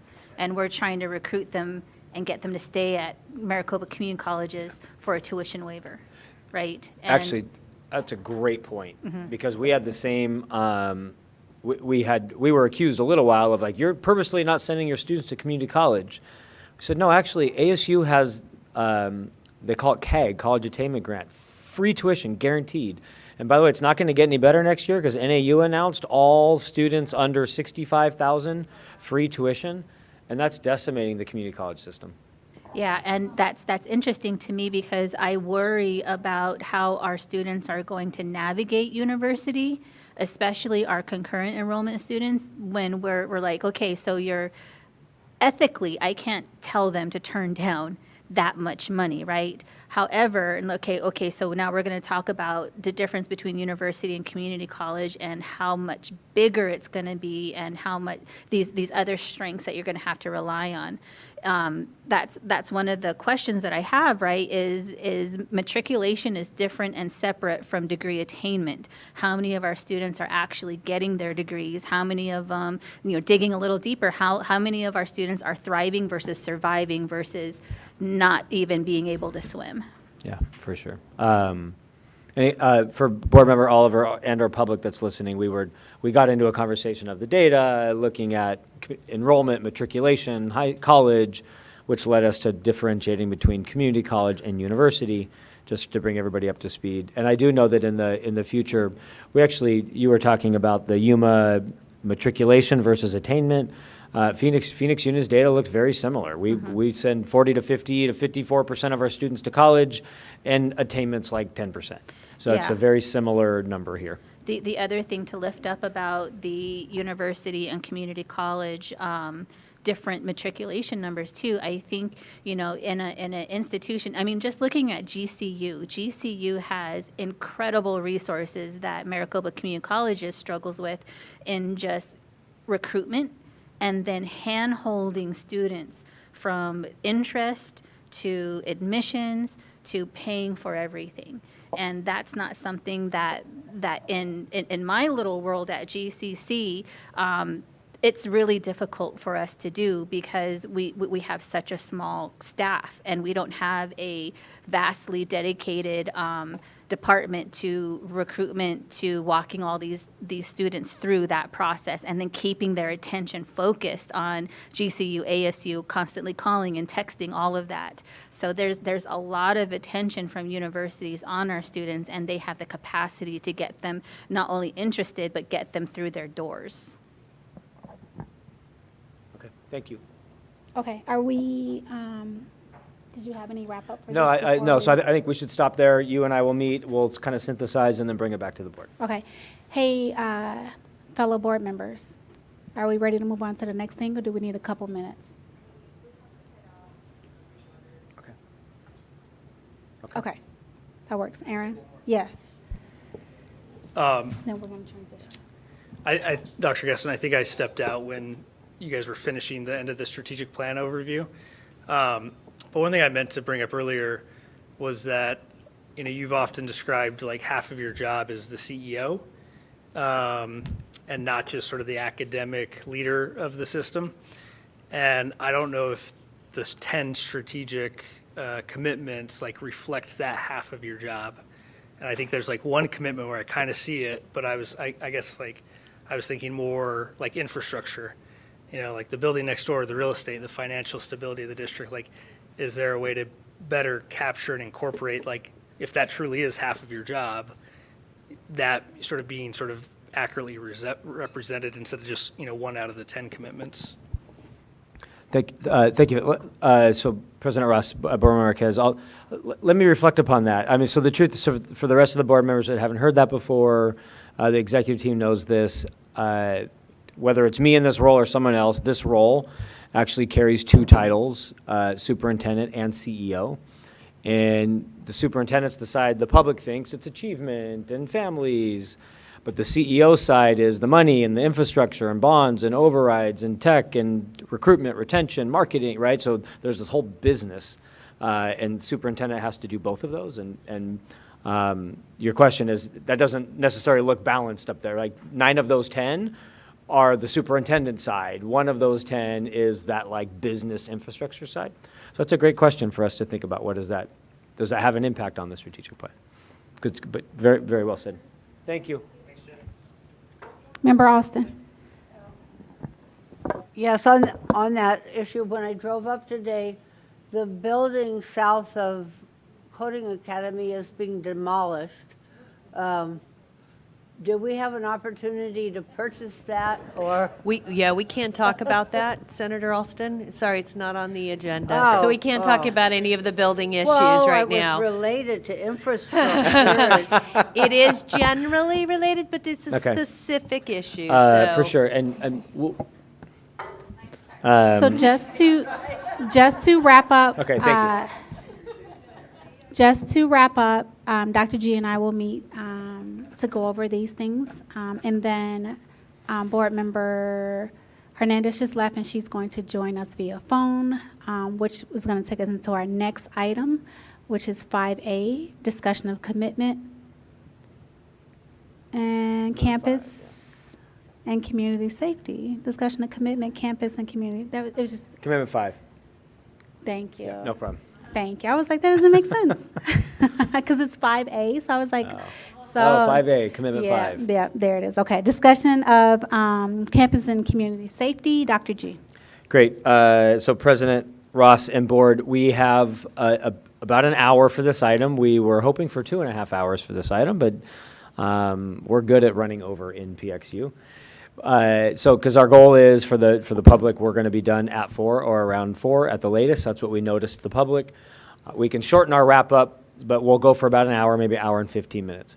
So our goal, governing board here, is we shared at the publicly and also generally in previous meetings that one of the most important things this board has to grapple with is safety. And it's obviously, and even as Board Member Marquez was saying, those 3 focus areas, safety certainly top of mind. The reason why we held executive session last month and had a brief conversation in public is I think it's really important to truly level set the board on what is safety, and so that we all understand what exactly safety is. Our biggest challenge that we're grappling with as a executive team and a board, of course, is component 7, law enforcement. And we have to grapple with that. That's not necessarily the point of today's conversation. What we want to do today is we have Thea and Claudio and Alyssa, who are, if there's anything to do with safety and wraparound, they are the go-to in Phoenix Union. Instead of feeling like we were bringing a presentation to you, they have come equipped with a bunch of materials and answers for you about safety and what is it, what isn't it, how much money do we spend on social workers, and how many social workers do we have, and what's a safety team look like, and how many cameras do you have on every campus? So today is not, it's going to be organized, but today is not a presentation. It's a discussion. You have questions. We should be able to answer most, if not every question today. And the goal of today is by the time we're done, that the board truly understands what safety, the NGSSP is and what we have in place. If we have time, we want to make sure that we loop in, this is not, we have a student safety committee that is obviously ongoing, so this isn't to step on the toes of the committee, but to make sure we understand the component. And again, for this board, we won't solve it today, but this board over the next month or 2 has to really figure out component 7, and that's the law enforcement usage. But that's, again, not the focus of today. You all have asked returning board members and new board members many questions about, remind me of what infrastructure and how much of this and why this, and so today is to try to get to all those answers. What we thought, to try to structure today's conversation, and maybe President Ross, you and I can decide here on the fly. So to structure today's conversation, we wanted to spend 5 minutes doing a KWL. If you haven't done a KWL, it kind of helps the facilitators. A KWL is really simple. There's what do you know or think you know about safety What do you know or think you know? The W is, what do I want to know? Like, what am I wondering? Like, what are the questions that I have that I haven't got answered yet? And then the L is later, when we're done, as a reflection. What do we learn and what do we still need to learn? So it might be worth our 5 minutes to do that. Okay. So board, will you please do this? You have Post-it notes. Will you take 5 minutes? And Signa and Jennifer, if you're watching, you can text. The 2 categories we want you to have sticky notes on are, what is it that you know about Phoenix Union safety or safety in general? I know you have a bunch of cameras. I know you think social work is a part of safety. What is it that you think you know? You know we have a next-gen safety security plan. Whatever you think you know or think you know about safety in PXU. And then the W, maybe more important, is what do you want to know? Or what are you wondering? And what are the questions that you might have specifically? Not that you can't answer those after this, but what are some of the wonderings and wants that you'd like us to really talk about? And then we'll jump into infrastructure or the conversation. So take 5 minutes. What do you know? What do you want to know around safety? Hey, Dr. G. Yes, ma'am. I'm working on a phone. Which number is the commitment that we're looking at? Thank you so much. Commitment 5, Okay. campus and community safety. Okay, thank you. Thank you.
Yep.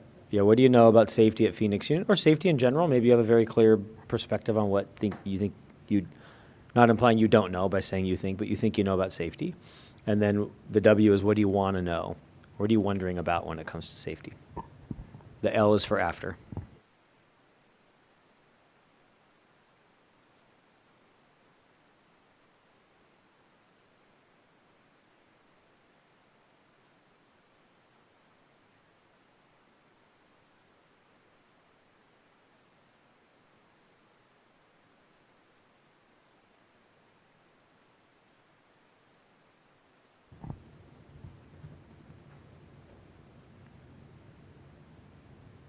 If possible, board, take just a couple more minutes. Not that you have to get everything on the wall, so we can get moving with our conversation. A couple more minutes.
Okay. Just for the sake of time, we'll stop there. If you have final Post-it notes, please put them on. And again, if you don't get them up there, we can get them later or answer as we go.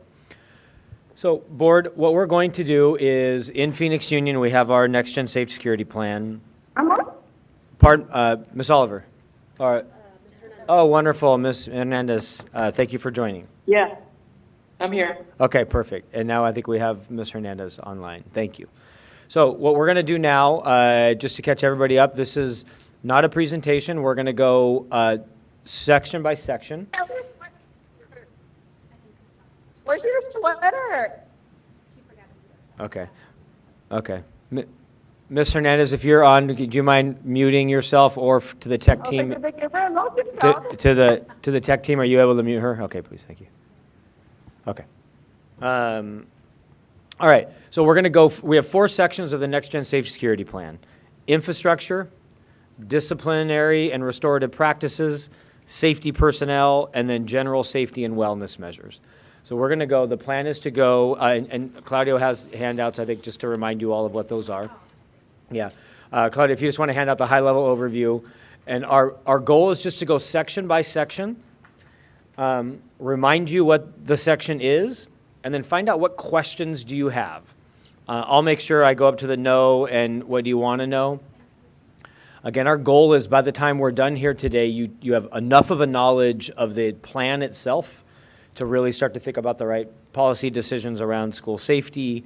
Again, keeping in mind that we know component 7 is our most challenging component. But the goal, again, component 7 is law enforcement usage. But the goal here today is to make sure we're level setted on the Next Gen Safety Security Plan.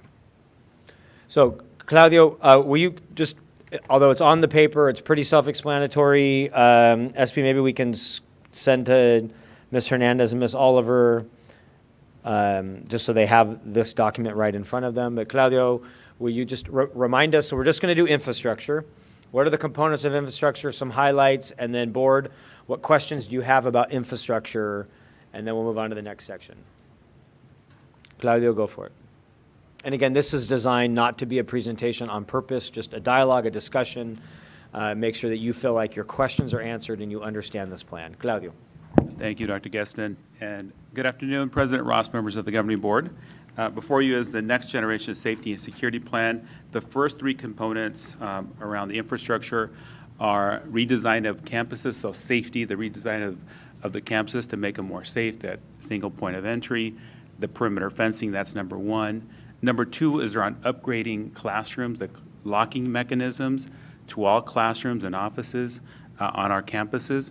And then the third one is around replacing and upgrading cameras and other technological infrastructure to support safety. And so Alyssa is going around and passing a document that has a summary of some of the updates that have taken place over the past few years in this space, in these three areas in infrastructure. The redesign, the upgrades, and then replacing the cameras and other technological safety. So as you're getting that, I'll just quickly highlight a couple of the pieces on that document, and if you have any questions, we'll open it up. So it's not a presentation, just want to provide a couple of highlights. So a couple of the pieces around the infrastructure are that about half of our campuses have been redesigned. We got two more. About half of our campuses have been redesigned to have a single point of entry, to have more secure, more safe entrances. And on the document there, under that first one, you see the names of the schools. North High School is about to be completed in the next few months. So they're the last one to be completed for this series. And then below that in the document, it says security post, or the shack, we call it. These are the new security posts or shacks that have been upgraded. And then automated gates. So for example, when I was a principal at Alhambra High School, one of our gaps in safety that we had is the back gate where the food services would come in to drop off breakfast and lunch. Sometimes that would be left open by the driver inadvertently. And so that was a gap. Now they're automatically entered. They'll automatically open and automatically close to ensure that safety. And then below that is the fencing, and you see, I'm not going to read all these, but you see some of the work around the fencing that's taken place over the past few years to improve the perimeter around campus. And then on the second page of the document. Claudio, if I Yes. can just interrupt, just Yes. for the sake for board members, to the extent that you have questions that may elicit information that would, the answer to which would compromise or jeopardize security, those will answer in executive session. So for example, if you're asking about what might be a vulnerability at a school, we don't want to talk about that in public session. We'll have to move into executive session. So just kind of keep that in mind. Thank you so much. And even like where's a camera located and et cetera, that's super helpful. And then I think Ms. Rivas wanted to comment. I actually have a question for Lynn, because I know we're supposed to end by 4 p.m., right? If we need to go until 4 with the public retreat, are we able to go into exec session at 4 p.m.? We could go into executive session at 4 p.m. I would say no, though, in this case, simply because we'd have to come out of it afterwards, and to the extent there were any, any discussions afterwards, the public wouldn't know about them. So Makes complete sense. I would say we just need to end since we gave a hard stop. Okay. Good. And then President Ross and board, our hope today is still to stick within this timeline, and our hope is to try to not go into executive session today for the sake of public transparency. And Isela knows this. That we have our next board meeting is only like a week and 2 weeks away. And we will build in a safety executive session as well leading in. So I will try to avoid executive session to answer some of those today, knowing in less than 2 weeks we're together again and have an executive session. Excellent. And again, I'm just going to highlight, again, in this document, some of the specific, I'll highlight some of the areas that we focused in on, but on this document are the very specifics, and you can reference them.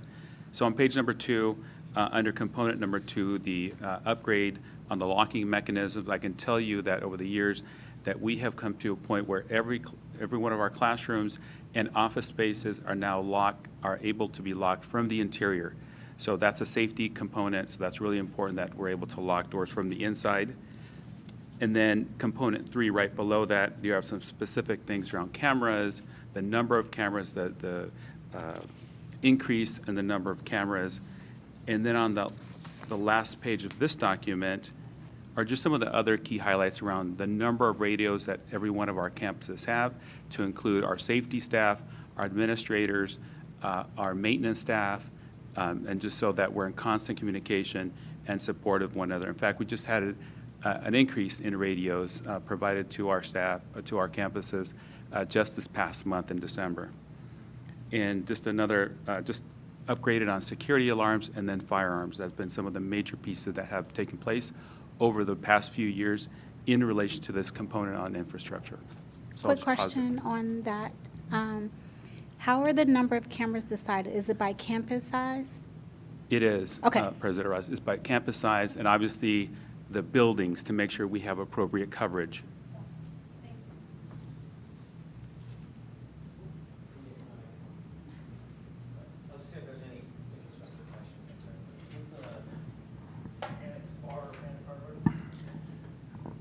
Yes, we do. What is it? What is it? Oh, so it's, were you going to say something? Go ahead. No, you can jump right in. Okay. Well, it's actually the push bar where you can actually just exit without having to lock it. Yeah, so people can exit safely. On the upgraded locking mechanisms, and Lynn, stop me if I have to. Well, I'll let you kind of use your own judgment. If you think it would be something that would compromise district safety, I'd stay back from that line. Okay. I mean, and I don't know what's going to come out of your mouth until it comes out. So kind of try to just think through if you think it's going to be something that could compromise safety. And then for just really quickly, for Thea, Claudio, and Alyssa, depending on the question, we can just say, hey, you know what, that's a great exec session, we'll write it down, can we wait 2 weeks? And if not, we could move into exec if we need to. Unrelated to, Sure. just in general, if we Yeah. get a question we think might compromise safety, we can just say, can we please hold that for exec session? Well, so, like I know I did the training at North High around active shooters. And I guess I'm wondering if there's a way, it seems like right now that locking from the inside is key-based. Is that accurate? So my suggestion would be that like anybody could lock from the inside in that particular scenario. And then like, I don't know if this is feasible or if there's probably other concerns outside of just like practical applications, but like here in district office, like I forgot my badge today, so I couldn't, I've had to ask everybody to get out of the back room to get snacks. Like, is that feasible to do something similar at a high school campus level where you could really, have positive accountability of everybody that's supposed to be on campus if each student had a similar badging system? Okay. We just take note of those. I know that, I can say from a badging, from a best practice safety nationwide, there are too many lost and sold and traded that most school systems don't do badges for students. And in fact, that turns out often to be true at large campuses for adults, where they often lose. And then a student gets it, loses it, sells it. But I think it's probably worth to look in. Maybe there's also great new technology where you can quickly disarm that badge. And so. And I know Mr. Georgia, when he was at Chavez, suggested some program that he thought was designed specifically for schools, and I think this was in the middle of the TikTok challenge where the bathrooms were getting vandalized and trying to figure out how to limit that while also still giving students the privilege to access bathrooms as often as they needed to. Excellent. So for Claudia, were you guys just looking at that? Because the truth is, one of our challenges over the last few years has been bathrooms. And maybe badges don't get you into buildings, but maybe they do get you into bathrooms. And there are some school systems that use student ID badges just for bathrooms so that you can see who went in and who went out. Not to track their personal information, but if there was an assault or a cell. So there's something we could look into there. But I also know that gets into privacy and it's very, it's I very. know that's where I know that's the counter argument is for sort sure, of the, Dr. G and Member Marquez, I've written that down to explore. And board, even online, any infrastructure questions, concerns? There are none on the W chart over there around infrastructure for what it's worth, but any thoughts or questions on infrastructure? I have none. Okay. None. Okay. Please. I have a just general lifting up of safety around our students and traffic in high volume areas, specifically Central, Alhambra High School, North High School. I mean, 12th Street and Thomas is central right here. We're not only battling or thinking about cars and that traffic, but the light rail, the number of people that I see crossing the light rail tracks that aren't in crosswalks, right? So thinking about what I'm not seeing in infrastructure here is how we manage student traffic, student pedestrian traffic, especially lifting up that we had an accident, right, at Alhambra where a student was harmed significantly by a vehicle. So yeah. Thank you, noted. And I think there's been a lot of conversation recently about community safety. So, that's something, a discussion of exec team, and, we'll talk about implications of that as well. Because you're talking about pedestrian, but even decision-making when you're outside in the community. Yeah, definitely. In the city, yeah. Oh, yeah, good point, the city. Yeah, in the city, and just, lifting up all of our experiences as parents, dropping off our children at their schools is like a free-for-all. And of course, parents don't follow what the school wants you to do. And now you're trying to look out for all sorts of students. And yeah, and my daughter goes to a fairly small school, and it's just like, holy cow, the cars and the students at pickup and drop-off times, it's amazing. And I believe that Central and Phoenix Coding are still the only schools that have an actual light rail stop right in front of them. And also, there are 3 schools next to them that we... It's very complicated. Okay, any other infrastructure questions? And again, if you don't have them today, we just want to use today as a level setting on the NGSSP. Okay. Let's move to the second section of our strategic plan and of our next gen safety security plan, which is disciplinary and restorative practices. These have been 2 areas that have been of great discussion at the board. And Alyssa who owns, I think, all or most of these, can give an update. Go for it. And then, again, this is a dialogue. What questions, what do you have? We have a lot of answers, maybe not all, but go for it, Alyssa. Great, thank you. Thank you, President Ross, governing board members, Dr. Guestin. So I thought in just preparing, I'd just start with just a short framing in how I feel that PXU has really evolved in its approach to student behavior, but also into culture and climate, because that's really what it's about in our campuses. And so if we think about the cycle of humans spending a lot of time together and decision making and those natural things that happen with adolescents and adults, we really just think about, trying to put the bulk of our focus in the prevention side of it. But prevention means a lot of different things to a lot of different people. So that really is the culture building, the training, articulating expectations, training, of course, of staff and admin, but really also sharing common language with students is what we're really trying to start to put more energy into. And then as this board has leaned into, and that's this new board and returning board members, is really that family partnership. So that's really that prevention side of it. So again, professional development, resources and materials, time. And then there is something happens, how do we respond, right? So again, not just the training that we've had in protocols in response, but then also, when we're talking about a code of conduct with behaviors, there's the consequence side, but what's those skill building interventions that we're working on? And then that last piece is then repair. So how do you repair relationships, right? Student to student, student to teacher, school and community. And so that's really for all of 3 of those components.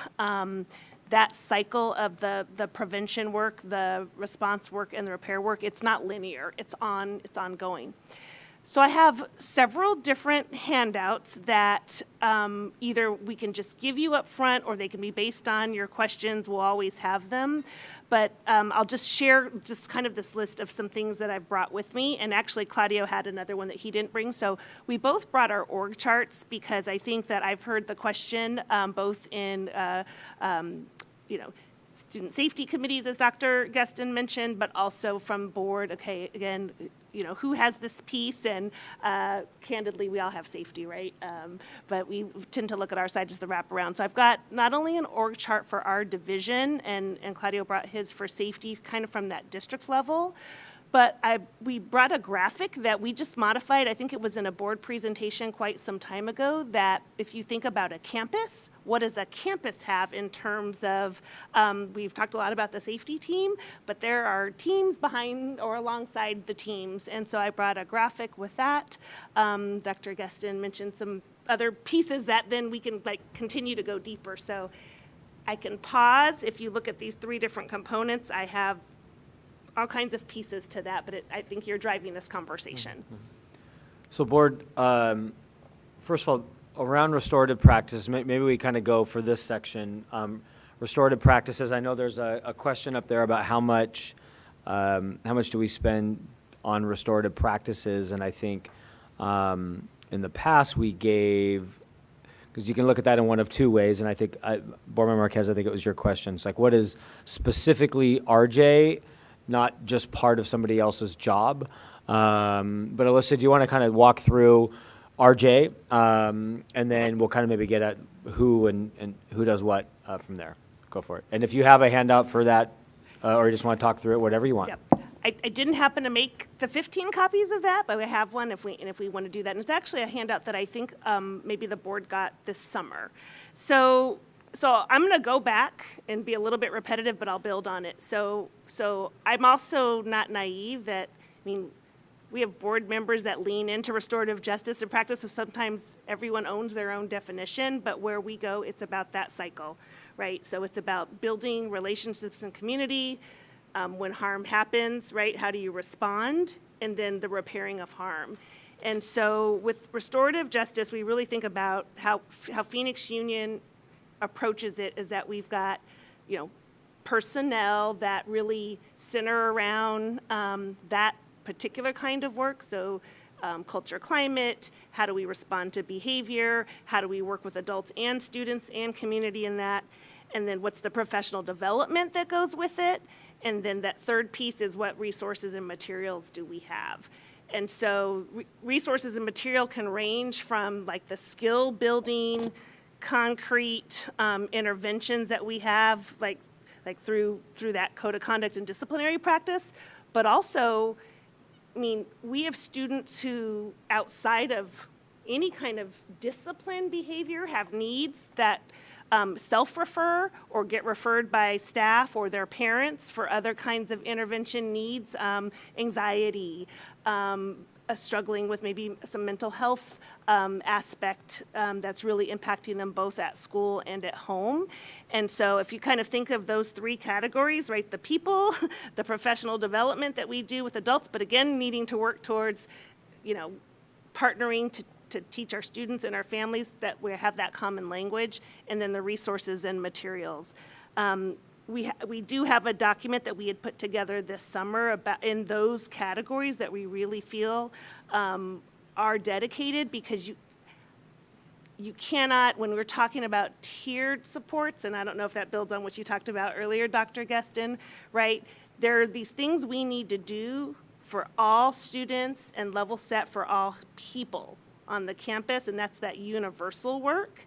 And so it can get really tough. I can say, if we're going to train the student intervention prevention specialists, fondly known as the SPIEs, in the restorative conversation protocol, that's pretty easy to pinpoint that as that's an RP, an RJ or RP protocol practice. And we can quantify that, SPIEs do that work all day, every day, because they work in the worlds of interventions and response. but it's bigger than that. And so we definitely have a document that starts to quantify positions, materials, professional development. I don't know if I see a total. Here, Steve, you've got this one. That's okay, and I think the answer that we gave over the summer is, because we embedded restorative practices into other jobs, job descriptions, the teaching and learning framework, there is only one position, the restorative justice, is it trainer, Alyssa, RJ trainer or RJ coordinator? I can't remember what the title is, the one position. Yeah, at the district office, the RJ coach. Yeah. Yeah. Yeah, so that is posted or will be posted and in place, but there's one position because we embedded it into all of the work so that restorative practices is everybody's job and not just one. But so the simple answer is one position. But it's embedded into the student success coordinator, into the BIS, into the SPIS, into all the other positions. So go for it. I just want to make sure I gave a very concrete answer that it's one role. All the other stuff's embedded. No, I totally appreciate that. So I think what could be helpful is what's going around is the graphic I spoke to. Well, there's two. One is a graphic. What we represented here is a campus level student support team. And I can guarantee you every one of those roles and names works in some area of student support, but also in that prevention or response or repair work with restorative practices. And also it's the other safety teams. In fact, actually one box on that graphic are our safety teams because we know that they work in these areas all the time. And then what our friends in talent did for us is that they actually costed out those positions throughout the district, and so that you're able to see, and this is just positions alone, not the professional development or the resources and materials. And so I'll pause there to give you a moment to look at that. That was my question on the sticky note. Yeah, I don't need it today, but I would like to see sort of, carved out, like I know when we looked at this over the summer, we sort of got the big budget of where, it's embedded within the teaching and learning framework, but I think it'd be helpful for me to see, what's the pay scale for that one RJ coach, and then like, are there line items for RJ professional development or curriculum that staff is receiving? So anything that's just really purely dedicated just to that. And I guess the follow-up question to that is like, what's the challenge with this RJ coach and filling that position? I think it's been vacant since I've been on the board. Mr. I don't know if you have I think you're still on red, your microphone. Do you have any reason why finding a highly specialized, trained RJ coach has been a challenge? Yeah, I think part of it was building back our system, and so we're going to post that this spring, and I actually have confidence that we'll have some strong candidates for that. I think that, as we, came back from COVID, we added positions, and just all of the terminology, SEL and PBIS and RJ and safety. It was also a matter of us being able to regroup and say, how will we systemically make sure that we have trained the trainer models? We had a phenomenal RJ coach, and yet having the opportunity in a district of 20 plus schools. And so now with our student success coordinators and our system, and even the work that we started this semester in rebooting, and you actually have to not only onboard new employees, but you return to training annually to make sure that we're using, again, the same language and common understanding. I feel really confident that our system is going to be able to impact, people on the boots on ground campus level, as opposed to maybe just, a group of administrators here or a select group there. So I'm excited about that this spring for next year. And I think, Board, and I know that I saw Ms. Parr wanted to comment. I think that the challenge that we have and other systems have is the same happens with DEI directors, right? Although we do have a draft inclusion DEI director job description that we plan to share, but when one, in the past it was, well, we're doing RJ and Elma's doing it. She's great. Well, it's Elma. And we're like, what we realized at the time was actually we need every assistant principal who does discipline to be the RJ specialist of their campus. We implemented the student success coordinator position, as you all know, a couple years ago. They have to be the RJ specialist of their, so we've been trying to, instead of saying it's one person, we're gonna go back to that, because I know that's the will of the board of like, let's at least start with a coach again. And so that one we're going back to based on the conversation that you all have had. But we've worked really hard to say, we're not checking a box in one office, one person, it's gotta be embedded everywhere. Which is why you're like, well, how come there's not one person or 10 people or 20 people? Because it's shared amongst a lot of people. But I think to Alyssa's point, going back to this RJ coach, we've heard that very clearly that it's something the board really wants to see. And the truth is, could serve a really great purpose of training across our system. Ms. Barr, sorry. I had a question. I kind have of a question. Yeah, maybe Yeah, let her online. go. Yeah, go for it. Who? I couldn't tell if that's Ms. Hernandez or Ms. Oliver. It's Hernandez. Okay. Please. My question is, what's the process to finding RJ coaches and who's allowed to apply, if possible, to answer that? Thank you, President Ross, Board Member Hernandez. The RJ coach position, the vacancy that we have is a certified, what's called a teacher on assignment position. And so we do have some professional agreement language that I don't necessarily think I could quote by memory. We could certainly follow up with you on that. But it would be, posted and go through our language for a teacher on assignment, district level process for certified. And so and the job description has the qualifications posted on that. And so, again, we can certainly follow up in more detail, but it would go through that same process for a job family such as that. And Board Member, President Ross and Board Member Hernandez, we'll add that to our list of job descriptions that we're sending you. So we'll send you the parent coordinator, the parent liaison, the you don't need to take note. We'll take note, Ms. Tarkington. The student advocate, and we'll also add RJ coach. So you'll have those 4 in your inbox. We also have copies for those of you who are here, but we'll make sure you take a look at that. And on there, it shows qualifications as well.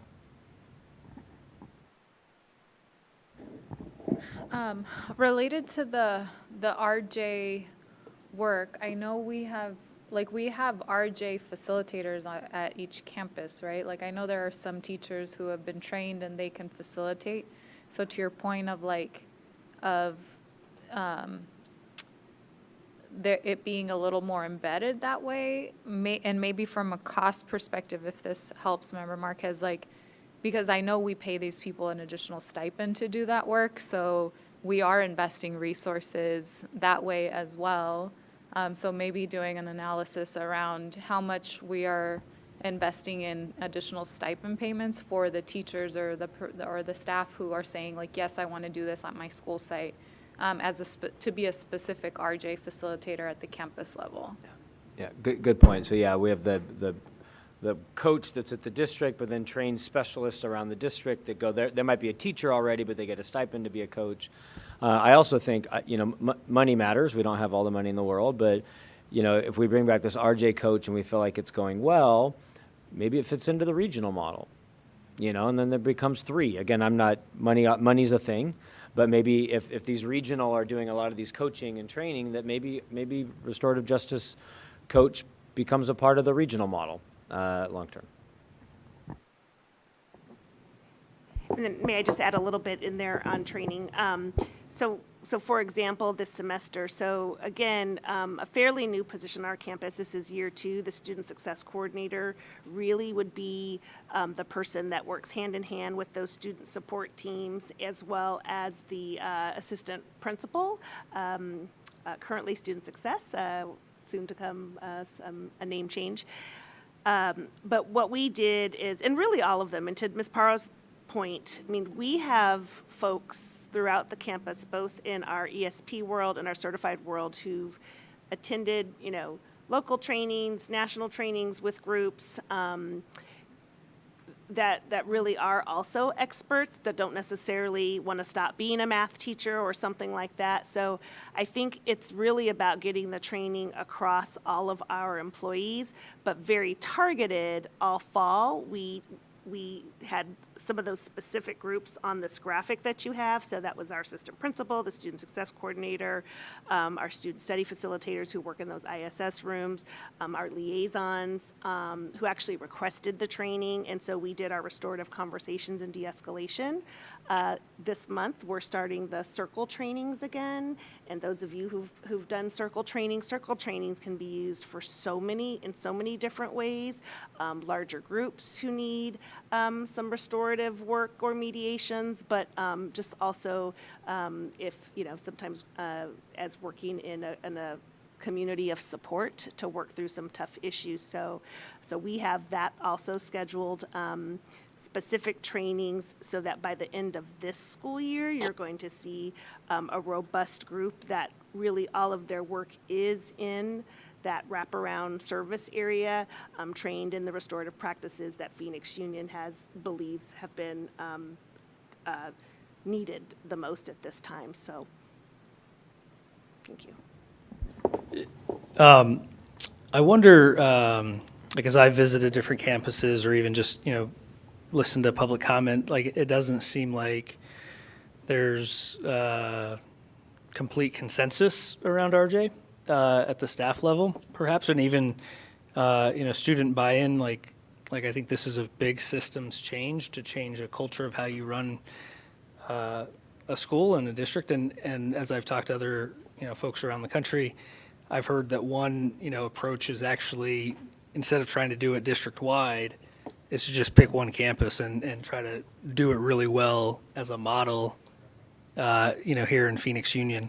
So I don't know if, is there a campus that is the model, and is it a successful model, and how do we assess it? Yeah, I think, so President Ross and Barbara Marquez, that is actually how we started it when we had the one coordinator. We picked a couple of schools, Betty Fairfax, I think Camelback. I wasn't at Camelback at the time, but there were a couple of schools that were the pilot. They actually had great success in some areas, struggle in other. I think to your comment, just for the board to know, like restorative practices and restorative justice is of great controversy across the country, because restorative justice and restorative practice can feel like it's soft discipline. So in the past, kid drops an F-bomb on me, gets suspended. Now you drop an F-bomb on me, you go do a little bit of a circle, you're back in my classroom in 10 minutes. And I feel disrespected as a teacher. And so restorative practices not done right becomes a 4-letter word. And so it's why we try to start at a couple of schools, try to do it right. And then for the new board members and current, there's a lot that we're like, hey, we just started this year or last year. The truth is the pandemic beat us. When we had a vacancy, when we were moving, even Camelback and Fairfax, right at the time that Ms. Jonich left, the pandemic hit.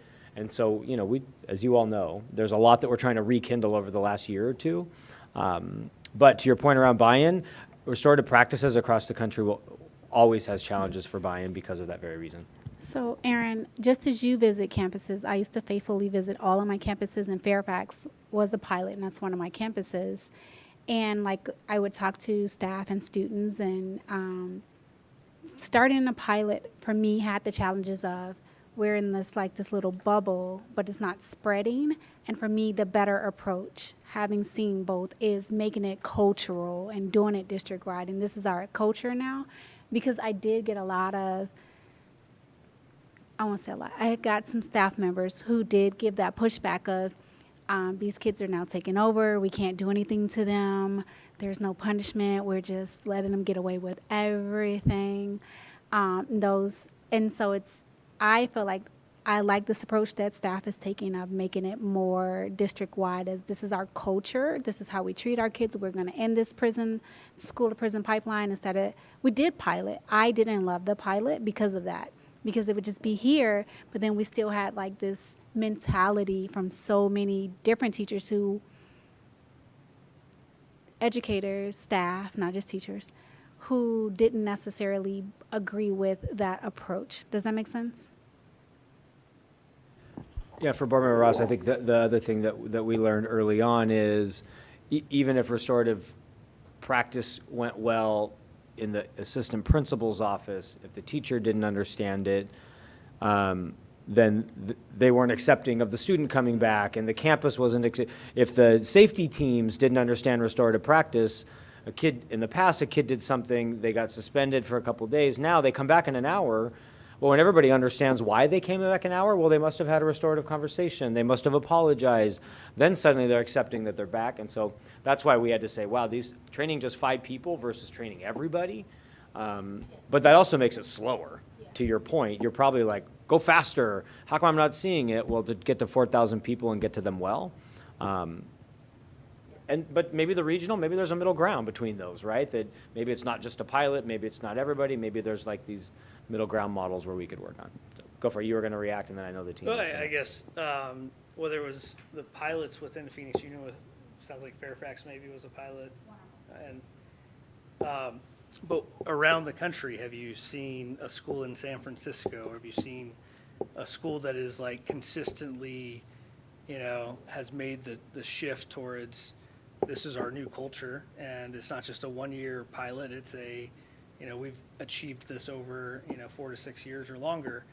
And what is, like, it doesn't sound like the pilots that took place in Phoenix Union ever got to the point where there was buy-in and acceptance and implementation, unless I'm wrong. But when I talk to folks, sometimes people are like, I don't know what restorative justice is, I've never heard about it. And other people think it's a 4-letter word, and other people are big advocates of it. So if we're gonna say it's a priority and a commitment, how do we actually do it right? Ms. Tarkington, were you going to comment on where some of the best RJ schools are in the country? And we could also follow up on specifics, but I know there are a couple, including Chicago, but you can go for it. Well, actually, I was just going to share that when Phoenix Union started this journey, even before I came, they started in Denver. Then when I came in, we went to Chicago, and now we've had some opportunities to talk to some of the folks like in the Oakland area. We haven't necessarily talked to the San Francisco folks, although Thea's been part of also some of the larger conversations. I think what I have heard from the systems are a couple things. So one, just as you all have had the discussion, it's again, defining RJ, it's really hard to pigeonhole it, and a lot of this is it's culture, but it's also policy. And so what we did is what a lot of districts have done. We really started on, I don't want to put any connotations, but on one end is the discipline. Some would say that's the inside, as opposed to maybe on the front side or beginning. And so I would just say that I think we're working in and out and in at this point, and trying to, as a system, make sure that we start to develop the common language. I think even amongst our team, we probably have different ideas and opinions about language sometime, but some would say that when you take the work of social and emotional learning, SEL, PBIS is about tier 1 expectations and restorative practices, that they're actually, it's like a Venn diagram, right? They all intersect. And I would say, what I'm really super proud of in Phoenix Union is also the work in the teaching and learning framework, because if you start to dig into the modules, and again, talking about some common level setting, and so last year, the work in cultural responsiveness in the classroom, starting to really define what SEL means and relationships, how that's really, how we even embed that in content. We're really actually starting to work, it's not just the support teams, it's not just responding to behavior and harm, but it's also, again, those communities in the classroom, things that many teachers do regularly and well. It's really just starting to put language behind it and really take it even up a notch with more resources that we can give them. So I think we're on the journey, and certainly we can continue to talk to systems to talk more about, like, how did they make the most progress in that. I agree with you that it's important to understand those best practices to see how people have those gains. And for the board, President Ross on board, and you all, I just took over the screen really quickly, and this might be close to the one that you had, or an image, we'll share it. This is why our restorative practices is so tough, is everybody thought it's one thing, it's a circle. And really, when you look at the research behind restorative practices, it's all of this stuff. Fair discipline, the right support structure, what safety look like, Do we have the right learning in classrooms? Do students and staff have voice? How do you build relationships? Is the culture welcoming and belonging? And so everyone's like, hey, restorative justice, it's like, this is, hire one person and train me. Well, actually, restorative practices and restorative communities are multifaceted. It actually takes a counselor to do part of it, takes a teacher to do part of it, it takes an administrator. So that's why it's just not easy. And to your point, Board Member Ross, it's cultural. And so this is just one diagram, there's multiple, but that's what makes restorative practices and culture so complex, is it's not just when you come to the assistant principal's office, this is how you get your discipline. It's all that lead into that, which is why it's so challenging for us. Just thought I'd share an image just for those. I think I heard someone online. Yeah, it was me, Dr. G. Mendes. Signa. Oh, it was both So of us. can I go back to when Alyssa was talking about language? One of the things, and it may seem minor, but we're getting students ready to go into the workforce. The workforce doesn't use the term discipline anymore. It uses corrective action. So I'm just making a recommendation that we change that language. Because it's more acceptable and it's saying what we want them to do. We want them to correct their actions. So that would be one suggestion for me. Thank you. And then I think Board Member Hernandez wanted to make a comment.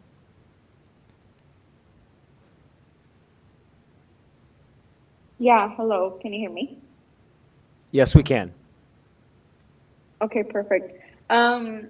So I've been trying to follow along. I know I missed a few conversations, and if this was already mentioned, I'm sorry, just want some clarification. But is it fair to say right now that the best place to start would probably be the schools that are more likely, or where students are more likely to act out? So we're thinking about like comparing data, and what are those C grade schools, or what are those schools where there's more expulsions, more suspensions, and being able to start there. That way, I feel like maybe we see a little bit more change, and a significant change at least in that. But I don't know, that's just something that I wanted to add and see if that is somewhere we can start. I saw Ms. Tarkington taking notes as well, and I think, and maybe we can follow up a little bit later on that. I do know, interesting, when you look at our comprehensive campuses, discipline is not that much different between when you actually look at the number of severe cases. Again, expulsions and firearms and other things there's no pattern necessarily there. But in terms of identifying a school that has more issues, we have some schools that have really tough years, and then the next year they have a great year, and vice versa. But at least for us to look into, and could there, especially when we have the restorative justice coach, maybe they do spend a little bit more time coaching in a particular area that's more ripe for that, making sure that it's still going district-wide. And to your point, Ms. Hernandez, maybe it's more data-driven on where we put a lot of that energy. Okay, so President Ross reminded me that we have about a half hour left to cover the rest of what's here. Just a reminder that also inside of this component, which right now says disciplinary and restorative practice, we hear Ms. Oliver talk about corrective action and what could that look like as language. You also know that and see that component 5 is about teacher and staff training, kind of similar to this. Like, we got to train everybody, not just a couple of people. And then component 6, probably not the day to cover that, but because you guys spent a lot of time on this in the spring, but the handbook and disproportionality, that's a huge part of what we do as a board and executive team in April, May, and June to kind of revisit those. But that falls under this part of the Next Gen Safety Security Plan. Good? All right. We'll now move on to the next section of the Next Gen Safety Security Plan, which is safety personnel. So that's the individuals who they themselves is their only job to do safety. Again, we have a theme this year: safety is everybody's responsibility, but there are people that is all they do.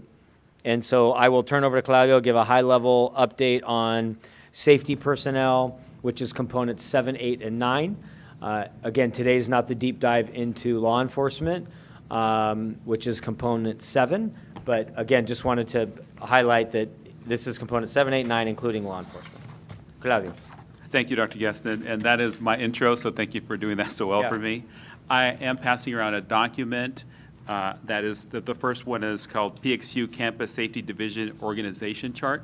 And so just wanted to have all of us here at this table kind of level set around what this looks like. So looking at safety personnel, and I think that as all of us, I think the governing board members I've heard over the weeks, over the months, and certainly Board Member Hernandez said it today, that safety is broad, right? It's multifaceted. It's not just about physical safety. So we're going to look at something like that. So the first piece there is just to get a sense of what a campus safety staff organizational chart looks like. So that first one is obviously the assistant principal oversees our safety staff on campus.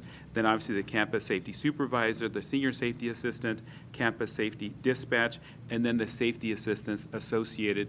So right now we're averaging about 10 or 11 safety staff on campus, and we'll see that in just a little bit, just to get a sense on that. And then also related in this area is obviously created a new division. The governing board created a new safety division, and so that second page is that organizational chart, that breakdown of what that looks like. And so just to get a level set understanding of what safety looks like from a staff perspective, both at the campus level and also from a district level. And then the document right behind that, we've had some questions around, okay, well, how many safety staff members do we have? What are their not posted? How many positions are still vacant, and so forth. So it's just really important for us to, on that third document, it says safety staffing data chart. As of this week, this is what the staffing looks like at the campus level. You see that? The openings. The good thing is that obviously the majority of our staff, of our campuses are fully staffed, and then those 1 or 2 positions that are still outstanding, we're looking to hire them. So I think it's just important for us to level set around what the kind of the landscape looks like around our safety staff per campus. And then the last document, the last page on this document, clearly Alyssa has access to the color copier that I don't. So it's, so it's actually the same document as she passed previously. But I think having that in context, right? Having the context of our district's investment in the multi-faceted safety that we have across the district. That safety is, yes, physical safety, it's also psychological, emotional safety. And so this is the breakdown of the different positions that we have across the district to invest in supporting safety across the district. And the second to the last, to the bottom there, the safety team, that's just right under $9 million in investment across our safety. But you can see that in context. So going back to the NGSSP document, and then I'll pause there, is again, the number 8, the restructuring of our safety staff. I'll talk about the training a little bit more. I'll just do a few highlights. So one of the things that we talked about in the last conversation about restorative justice, restorative practices, our safety staff begin that training in the summer. So we have a 3-day safety staff academy, and that is one of the foundational learning pieces. Trauma-informed is another one. CPI, that's our de-escalation training that we have, and that's not just at the beginning, but it's ongoing. And obviously our de-escalation is nonverbal de-escalation, so there's a specific curriculum that we use, and then we have specific trainers on those pieces. Our emergency response training is an example. That's something that we have at the beginning and then ongoing as well. CPR and first aid. Oftentimes, our safety staff are the first responders to an incident on our campus, right? Student gets hurt, a staff member is down for some reason. We go there to support, obviously, CPR and first aid is a required training that they must participate in. And again, mediation, we are talking about restorative practices. Mediation is another one that our safety assistants train on. And in fact, many of them are trained mediators to support students when they're having some type of relational difficulty. And then the other one that I want to touch on here is the extracurricular evening, weekends, events, that's something that obviously we're a comprehensive district and provide not only great learning throughout the day, but also in the evening and on the weekends. And so we've invested in getting a district safety supervisor to support evening events, weekend events, and so that's just something that we've invested in, as well as having emergency plans for evening events, weekend events.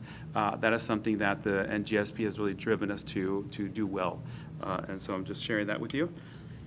And then I don't want to skip over it. I want to come back to component number 7. I know this isn't, the time and place for all that, but. I do wanna come Can we back- stop you Yes. before 7, just because Absolutely. there was, I think, a comment, and then there were a couple of the Ws that had to do with safety Gotcha. personnel, so just let me hit those really quickly. So one was, you just gave a glimpse into what are all those trainings. That was one of the questions. What does the trainings look like? You at least gave an idea for the board member that asked that. If you feel like you want more details, even Claudio has examples of all the agendas and all the trainings, but at least you rattled off about 10 of the types of trainings.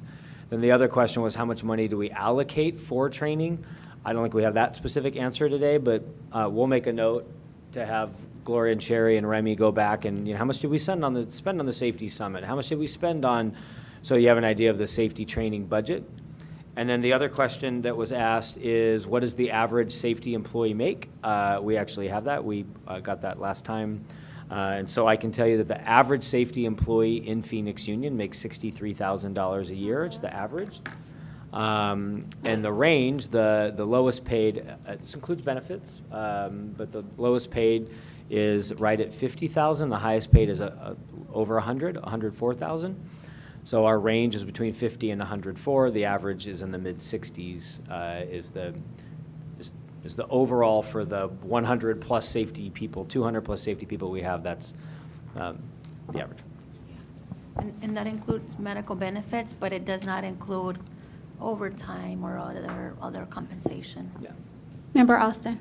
Yes, thank you, Madam President. I noticed that we have openings. One of my questions was, are we not competitive with salaries? And I think that just got answered. But the other is, like 3, is it North, 3 at Trevor? Is that just situational? Or is there a reason people don't want to come and work in security on school grounds? President Ross and Member Alston. Yes, I would say it's situational. What we had prior to the governing board's action last year to change the pay structure, and obviously, it's really vastly improved. And so before we used to lose staff, especially safety staff, to other positions or to other positions or out of the district that would gain better pay. But I think we're a lot more competitive. I will say that still, if you ask some of the folks who are leaving, they're still getting better pay outside the district. So that still continues to be a bit of a challenge, but certainly has improved since the change in our pay scale. Yeah, and President Ross and Senator Alston, if you looked at these numbers last year, Yeah, they were. and there was a point in time, we talked about South Mountain safety. They had 11 assigned, and they had 7 or 8 vacancies of their 11. And so through better recruiting efforts, better compensation, better training, but I can also tell you very candidly, board, there are really tough moments being safety personnel in PXU. And Ms. Ross and I experienced a school last year in the middle of one of those tough moments. It's not easy. So some come and say, this isn't for me. Mm-hmm. To Claudio's point, some come and say, hey, I actually kind of like this. I'm going to go try to get a specialized job somewhere else. But certainly situational, because last year this list looked very different. I have a question. I think this is actually for you, Alyssa. Claudio, you mentioned that the safety team is getting training in trauma and de-escalation. Alyssa, is that a part of our RJ? Because I feel like, because we've talked about this before, but just again, I Yes. feel like everyone needs that. Absolutely, President Ross. Yes, in fact, it's a lot of partnership together, and in fact, some people in our division train at the safety Okay. summit, and remember once upon a time, I was under Claudio in leadership, so it's all a family, but yes, there are overlap, and then our safety teams will have additional, the CPI, those are techniques, because there are additional components to de-escalation as well, but yes, we do those same ones. Okay, and then the other thing, Claudia, to kick it back to you, so component 7, which I know has been our most challenging, but just talk through component 7, which is law enforcement usage. There are a couple of sticky note, post-it notes here that I'll address in a moment. I don't have all the answers to these post-it notes for now, but I'll answer a couple.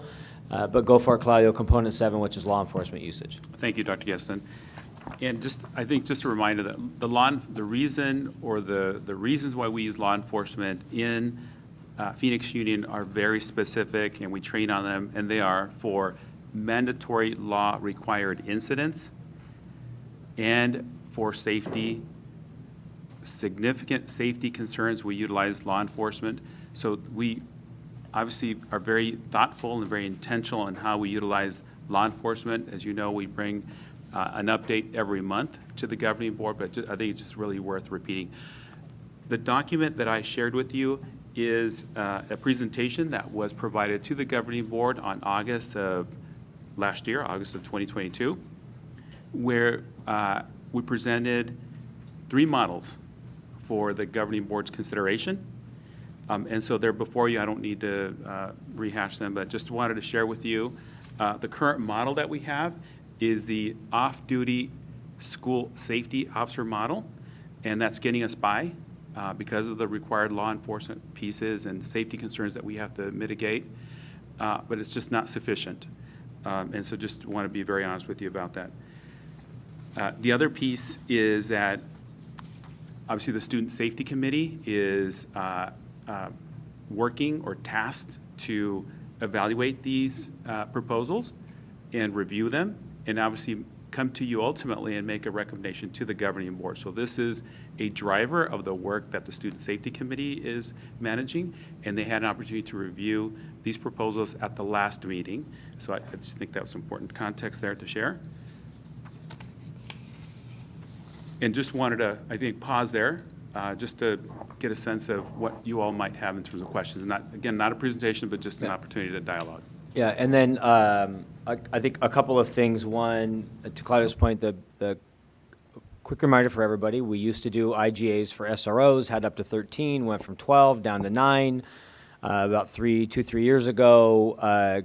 Stopped that model to kind of rethink what school safety looks like. We've been using this off-duty school safety officer model for the last couple of years. You've heard us say that that it's a model that's been sufficient enough, but it's not the right solution for Phoenix Union. You've also seen, and you heard at the safety committee, our recommendation has been regional officers. I've also shared, and not everybody likes to hear this, but I've also shared that you won't hear Phoenix Union's executive team recommend a safety plan without officers. Doesn't mean they have to be school resource officers. It's been a while since we've recommended that. Regional officers with this regional model has been the model that we've recommended the most. We think it's a good middle ground around. It's not school-based policing, but it's not 911 and hope you get somebody. It's trained people that were a part of selecting under an IGA, and so just continue to make that clear, whether that's controversial, that Phoenix Union's exec team will continue to lean into component 7 is critically important to navigate very, very challenging issues. And so that's that. I would also say that a couple of the sticky notes, how many districts, one of them was how many districts already do not pay for a relationship with law enforcement. We'll get that full answer across Arizona. I can tell you just in my head, I went around between Tolleson and Buckeye and Agua Fria and Tempe and Scottsdale and Peoria and Paradise Valley. And, if I go all around us, all of those high school systems have an IGA with their local law enforcement. There's not one that doesn't. So I can't think of a system that has high school that doesn't. As you also may know, board, in Arizona, You also know that as a part of the Grand Canyon Institute report that we heard, they studied school districts across the country that got rid of their model. There were over 54 I think, 54 districts that in the summer of 2020 or around that time got rid of their IGA with law enforcement. Most of those went back to their old model. There were a handful across the country, like Phoenix Union, that still don't have an active IGA in place. But for more details on what that looked like, GCI did a full report for us on what it looked like and what the challenges were. So that was one. How many don't have a relationship? We'll see if we can find out any in Arizona, but very few in terms of high schools across the country that don't. The next one was, are staff trained and have we informed students about know your rights when it comes to interacting with law enforcement? We've done that in small pockets, but I can tell you that's not systemic across Phoenix Union, but we'll make a note of that. What could that look like? And in some ways, that's law-related education. How do you stay out of trouble, and what do you? And so I think, in the absence of any law-related education, so in the past when we had SROs, part of their role was to give law-related education. But absent that, we don't do law-related education right now, and so you can separate those, law-related and know your rights, right? I read your body language. I'm not saying those are one and the same. But we don't have a curriculum that's like, hey, let's talk about interacting with law enforcement and what are your rights? So we don't, that's not, the answer is no to that. We've done it in pockets, but the answer is no. How do other districts inside or outside of Arizona interact with law enforcement if they don't pay? Again, from a high school system, there are just a couple in the country that we know of. Phoenix Union, even though right now we pay for off-duty officers, but there's no, it's the reason why GCI searched the country, even thought they found one in Charlottesville, was like, hey, Charlottesville, it's the best IGA, they exchange no money. And actually, when you read the IGA, they do exchange money and use officers when they need them, and so there's no real model across the country where there's zero. And again, as controversial as that is, we lean into that to say that's because there's all these legal issues we have to deal with that require law enforcement interaction. And then, oh, please.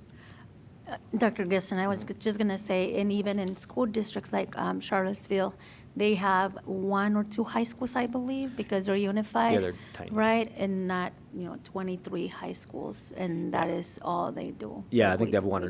They have one We're major very high unique school in and that sense. then alt high school, I think. And then I'm just trying to make sure we honor the W's. And the other one has Phoenix Union started developing a draft IGA working with City of Phoenix, either for option 2, which is the regional officers, which is we said we think is the right middle ground, or for that option 3 around the school support bureau, et cetera. We have our next conversation. We don't have any drafts of that IGA. What we have told Claudio, the team, the committee, we'll do our best to have as much in place. We're trying not to get ahead of the committee, right? The committee is going to bring to you a recommendation. Truth is, you can say yes to the recommendation, say no to it, modify it.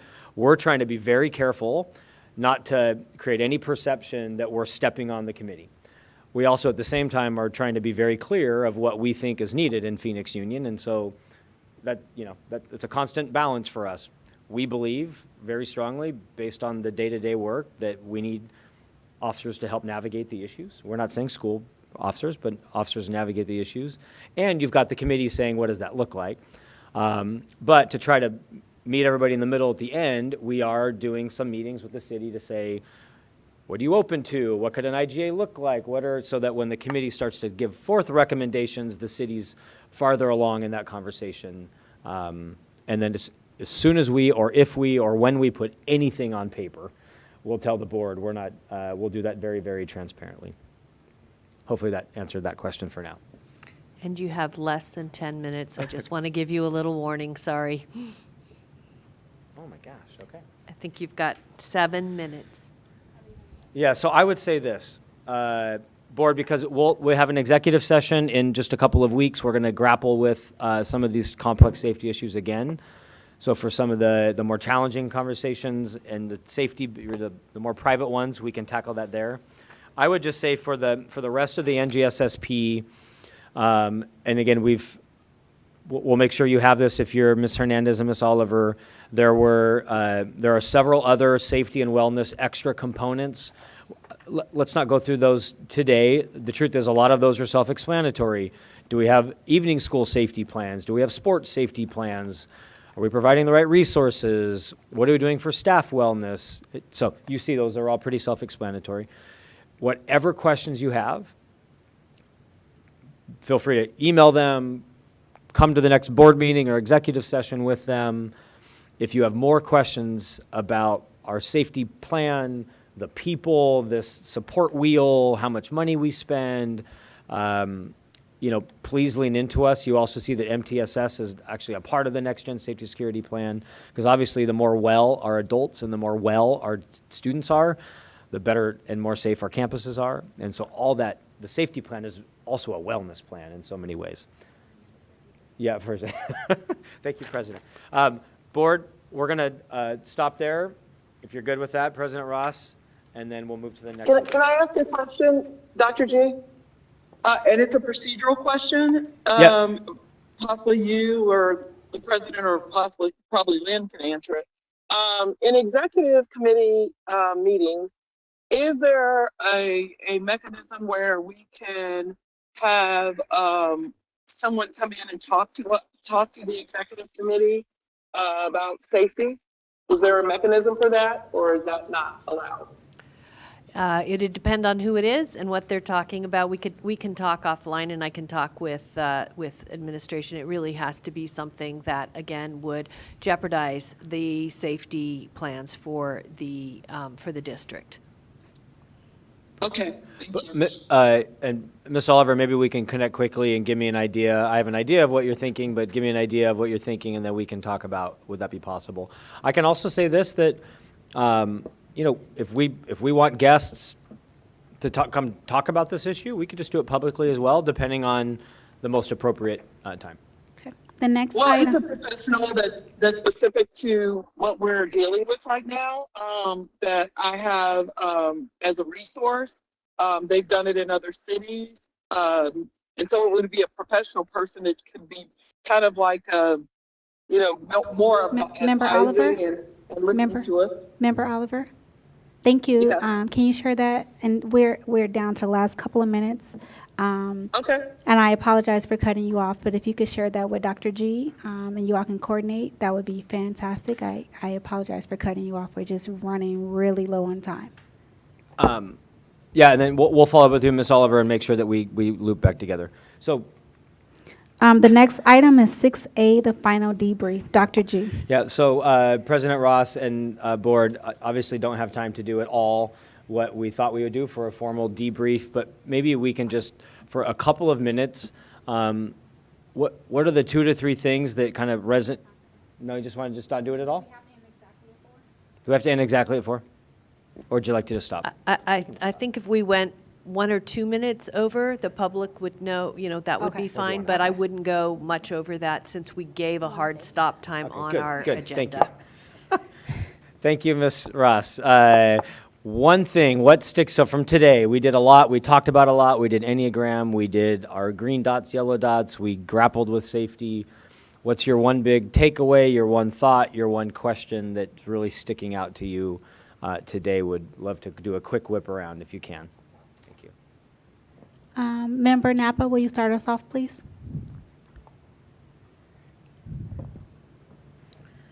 Biggest takeaway, there's a lot to work on, and identifying those high priorities is difficult but essential. My main reflection is on also the work ahead of the executive leadership and all of our staff to meet all of these goals, because our students, it's holistic and it's hard to partition off, and this is important but difficult work. Thank you. Member Marquez, please. Yeah, I'd agree that prioritizing, the commitments, and I don't know if that happens during a public session or another retreat, but like getting the board to give Dr. Guestin some direction to say, hey, for the next 12 months, these 3 things should be the priority, and in a perfect world that, is 4 years of, these three things are the priorities and doesn't change every year. But, for me, it'd probably be, coming to some consensus, the remainder of the semester around school safety.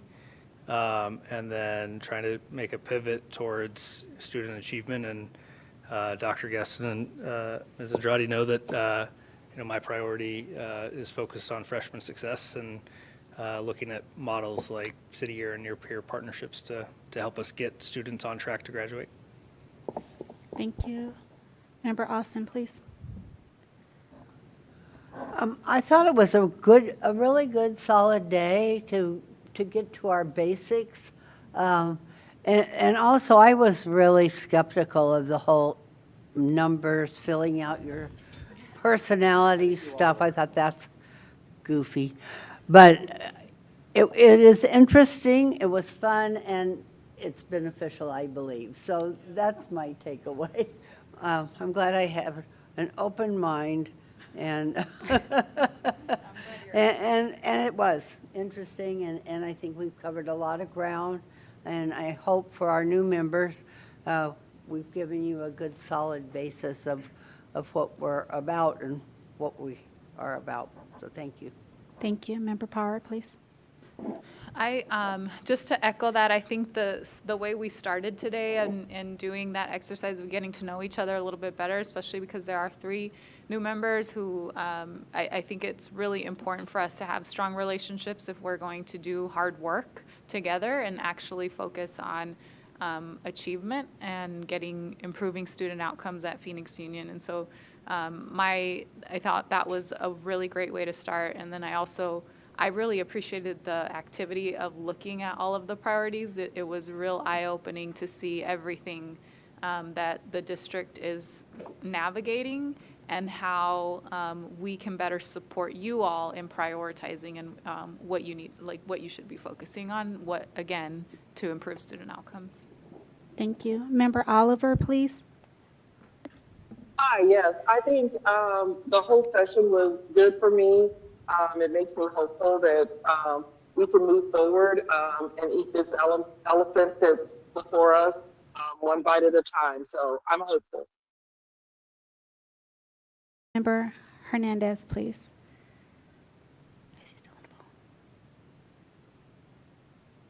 Hi. Yes, definitely want to echo what Board Member Signa just said, but feeling hopeful and ready to support in doing the work. Thank you.